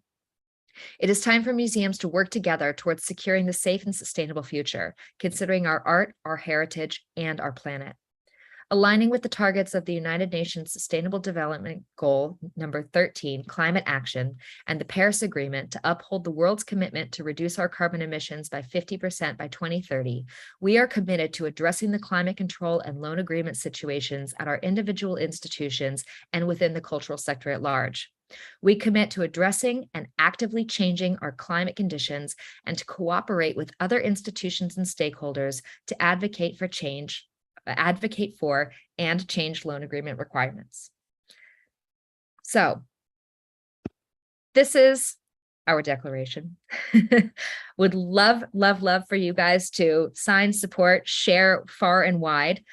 Of course, as we publicize this, that will alleviate a lot of the fear that we have felt surrounding this issue of making change. So thank you so much for your support in this. Really looking forward to hearing your thoughts and feedback. And I'm hoping that we will have a lot of signatures just in the next couple of weeks. What we'd like to ideally do is have a timeline that in the next 4 to 6 weeks, we'd like to publish this widely and publicly. I need to let everybody know that we have been working with a reporter in the New York Times who is going to be publishing a story on this, I believe not next week, but the following week. And so he's going to be talking about this issue of climate control within museums. And then this will be a really nice follow-up for that. So this is something that is no longer a conversation that is held within the walls of our museums or held within the walls of our sector. This is something the public is now going to be very aware of. And they are going to be looking to us for leadership. They are going to be looking to us to actively take a stance in making change. So this is a way for us to be proactive. This is a way for us to start saying, we recognize that what we've done in the past is not really great, actually from a conservation standpoint, as well as from an environmental standpoint, but we're committed to making change. Here's all of the people who are on board with this. The more, the merrier, obviously. And then we want to actually drive this action. As I've said before, it's one thing to sign a declaration. It's one thing to say that you're going to make change, but sometimes it can be challenging to go back to your desk and then sit down and think, okay, now what? So this is, of course, where key futures come in. It is my great pleasure to announce today that in collaboration with Articheck and Conserve, Key Futures is launching an 18-month pilot program starting in January of this year to help guide museums and galleries and other cultural institutions through the process of addressing and changing their climate control conditions and their loan agreements. We are going to be starting with 50 museums from across North America and Europe who are going to be making a commitment to actively reducing their carbon emissions and their energy consumption by making changes in their climate control and loan agreements. We've been targeting the big guns, so the Met, the British Museum, the Rijksmuseum. We're in conversation with everyone, and we're trying to get the big museums to make a commitment to making this change. Because of course, if we can get the big guys on board, then that alleviates a lot of stress on the small and medium-sized museums who are looking to the bigger museums in terms of loan agreements. Now, I don't have anyone to announce officially, but it is my hope here that the institutions who are very aware of their responsibility are willing to take a stand and make a commitment to making changes here. What we'd like to be doing with this pilot project is not only helping guide institutions through the process of making changes, but start creating some benchmarking for the institution. And so this is why it's absolutely vital that our partners ArtiCheck and Conserve are on board.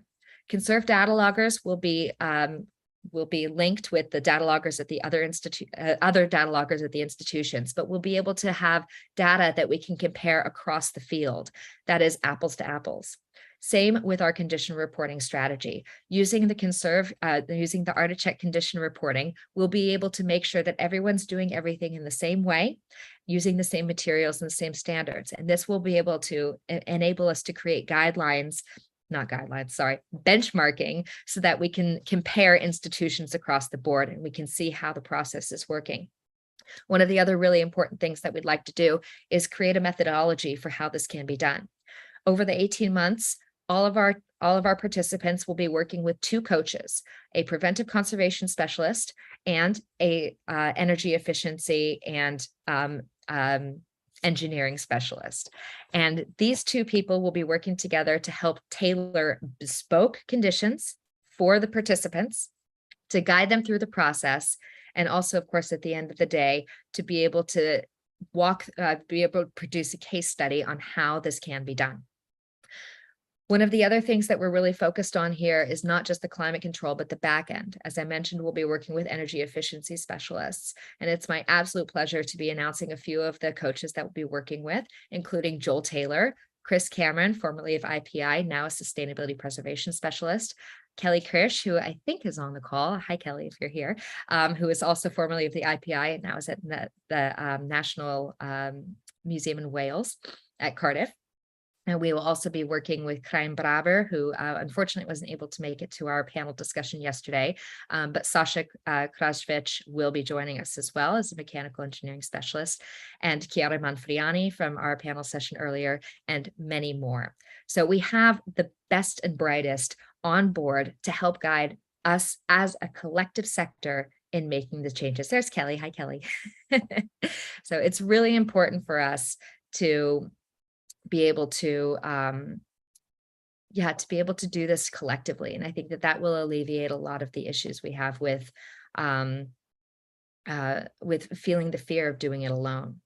So if you'd like more information about the pilot, please let us know. As I mentioned, for the first part, we are kind of looking at some of the larger institutions and have a little bit more of a restricted geographic zone just because it's winter up north. We're starting there. But what we'd like to be able to do is open up the project for institutions to participate on a global scale and a large scale after a few months. So we'll just try it out with a smaller audience and make sure that it works, and then we'll open it up to everyone. But our hope, of course, is that after the 18-month pilot, we'll be able to present 50 case studies on success stories and how to change your climate control, and then a methodology for you to be able to do it yourself. And of course, if you need any help, you're always very welcome to come join us. So thank you. All right. So I wanted to wrap up the conference today with just a few takeaways. And we talked a little bit about this idea of, defining what standards are, defining what best practices, defining what guidelines are.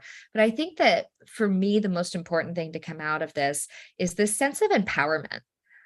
We all want to do something. We all are here because we believe in making change, but it's really important for us to understand that everyone has a role to play. And I think a lot of times people, especially in the cultural sector, might feel that they don't have any sense of agency, that they don't have a role to play, or they don't have a voice.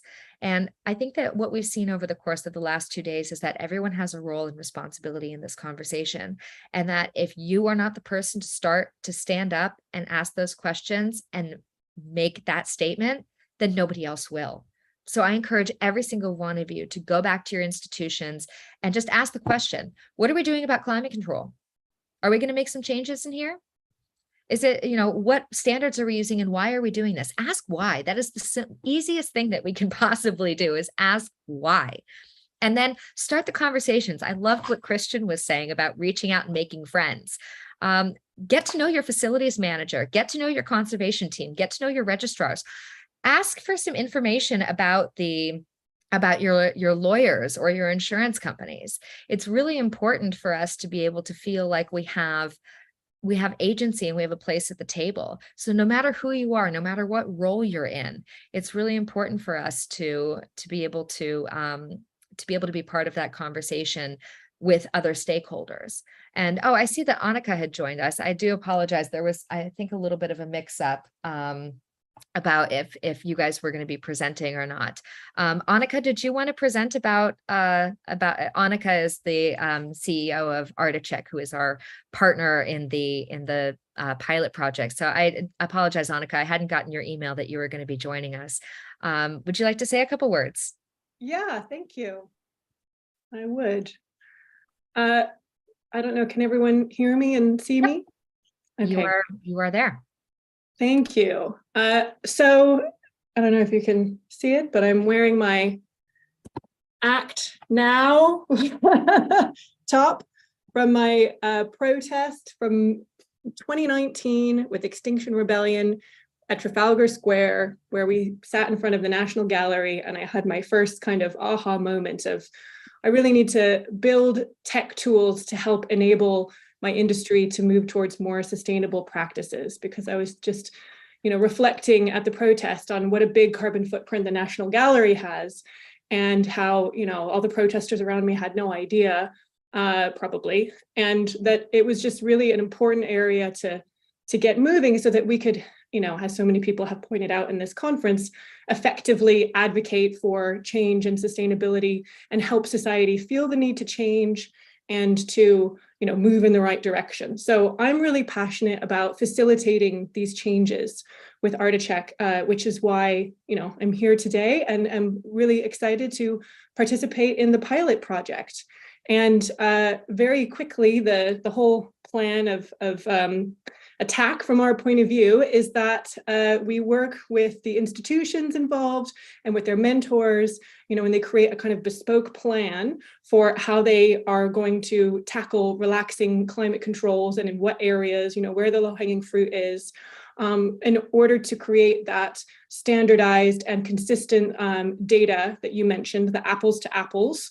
We will upload object lists for the areas that are being relaxed into Articheck. We can do surveys in order to identify which objects might need to be removed or to be placed in micro environments, and then and placing the sensors.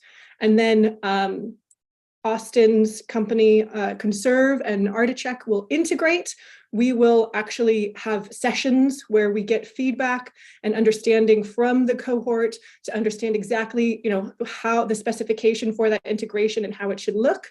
But ultimately, some of the key data from the sensors will be brought forward to the user interface in Articheck so that you can see on an object and a room and a group level what the conditions are. So we're bringing cause and effect together of, environment and condition reaction, and kind of ratifying that things are going to be fine, hopefully, and then sharing that with the world. So that is the plan. I'm really excited to participate in that project. And thank you so much for putting this together, Caitlin. I think this is, a long time coming. I really appreciate that you've done it. Well done. Well, thank you for instigating it, Annika. It was your idea after all. So thank you. Yeah, well, this has been, as we talked about as well during this conference, it's really been a, what's the word I'm looking for? Collaborative, cooperative, co-creative effort. And it's really important for us to continue to focus on that. And what Adam was saying earlier when we were talking about, where the conversation needs to start from, it needs to start from, more open communication streams. So yeah, absolutely. So Annika, I'm going to unpin you if that's okay, because I'm just going to wrap up quickly. I know we're now we're running a little ahead of schedule, and I was planning on having an hour to talk, but I think we're all pretty tired. So I'm gonna just take a couple of my takeaways here, and then we can wrap up and enjoy the rest of our weekends. So I think what we were talking about earlier with this idea that change is possible, and that we all have a role to play in this conversation. I'm hoping that what we've been able to unpack over the last 2 days is a better understanding and more clarity about this conversation of climate control, about what the history is, about why we're using what we're using, and about why we need to make changes, and really understanding that change is not about compromise. We're not making changes because at the expense of our collections, but actually we're just moving towards better collections care practices if we move towards more bespoke conditions, and that we're really going to be starting to rely on looking at best practice as a terminology that doesn't reflect a rating system from a guideline, but actually reflects our own critical thinking skills and our own big, beautiful brains. So I really implore all of you to feel empowered to, strut your agency and to be able to stand up and talk about these things with different stakeholders from not only your field and maybe from your institution, but around the world. So I'm hoping that we can help facilitate those conversations moving forward here. And I think that we all really are on agreement. And I think, as I mentioned earlier, I was a little nervous when putting this together because I was inviting people who I know were the big players in these conversations. And, chatting with some of them, I wasn't quite sure what their positions were. If they were going to come in and say, Caitlin, this is the dumbest thing you've ever done, and terrible idea, and we absolutely should not be touching, and this is the strict way to go. But it was amazing to me to hear that everybody really is on the same page with this, and that we really are ready to make some change. So it's my hope that this event has been a catalyst for that change, and that by signing a declaration and by joining us in the pilot, or just by being able to do it yourselves, that you will go home and you will say, today is the day that we make a commitment to make change in our climate control conditions. Today is the day that we make a commitment to be more fair and reasonable with our loan agreements. And if you need to figure out who needs to be a part of that conversation, you feel comfortable to approach those people and say, this is something that we need to address, and I need your help in that, because it's always a good thing to ask for help. And I think that, one of the other big takeaways that we've seen today, not just in terms of the changes possible, but that it's not an individual's responsibility to make that decision. And I think that's one of the scariest parts, especially speaking as a conservator. I'm sure many registrars have this fear as well, is that, no one wants to be, and I hate to say this so curtly, but, no one wants to be the responsible for if something goes wrong. And I could give some examples, but maybe it's too sensitive and not the right time, so I'll skip that. But it can be really, really nerve-wracking to be the one to instigate the change if you feel that the entire weight and responsibility is on your shoulders. So this is why, once again, this is about teamwork. And Daniel said it so beautifully from Bilbao about how they've been able to accomplish what they've been able to accomplish. It's about teamwork and good communication. And when you start conversations, go out and buy people chocolates and get them on your side, and then you can start the conversation. I loved Christian's suggestion there. But and what Luis was saying about boldness, it's time for us to be courageous. It's time for us to stand up from our desks and be bold and ask those questions. And I think you'll be surprised how well received your ideas will be met. So if I can leave everyone with just one thought, it's just that I hope you all feel empowered. I hope you all feel comfortable now moving away from this 2 days to be able to go back to your institutions and ask the right questions, start making new friends in new departments, start thinking more internationally, start thinking more collaboratively. And if you need any help or support in any of this, please don't hesitate. This is literally what we're here for.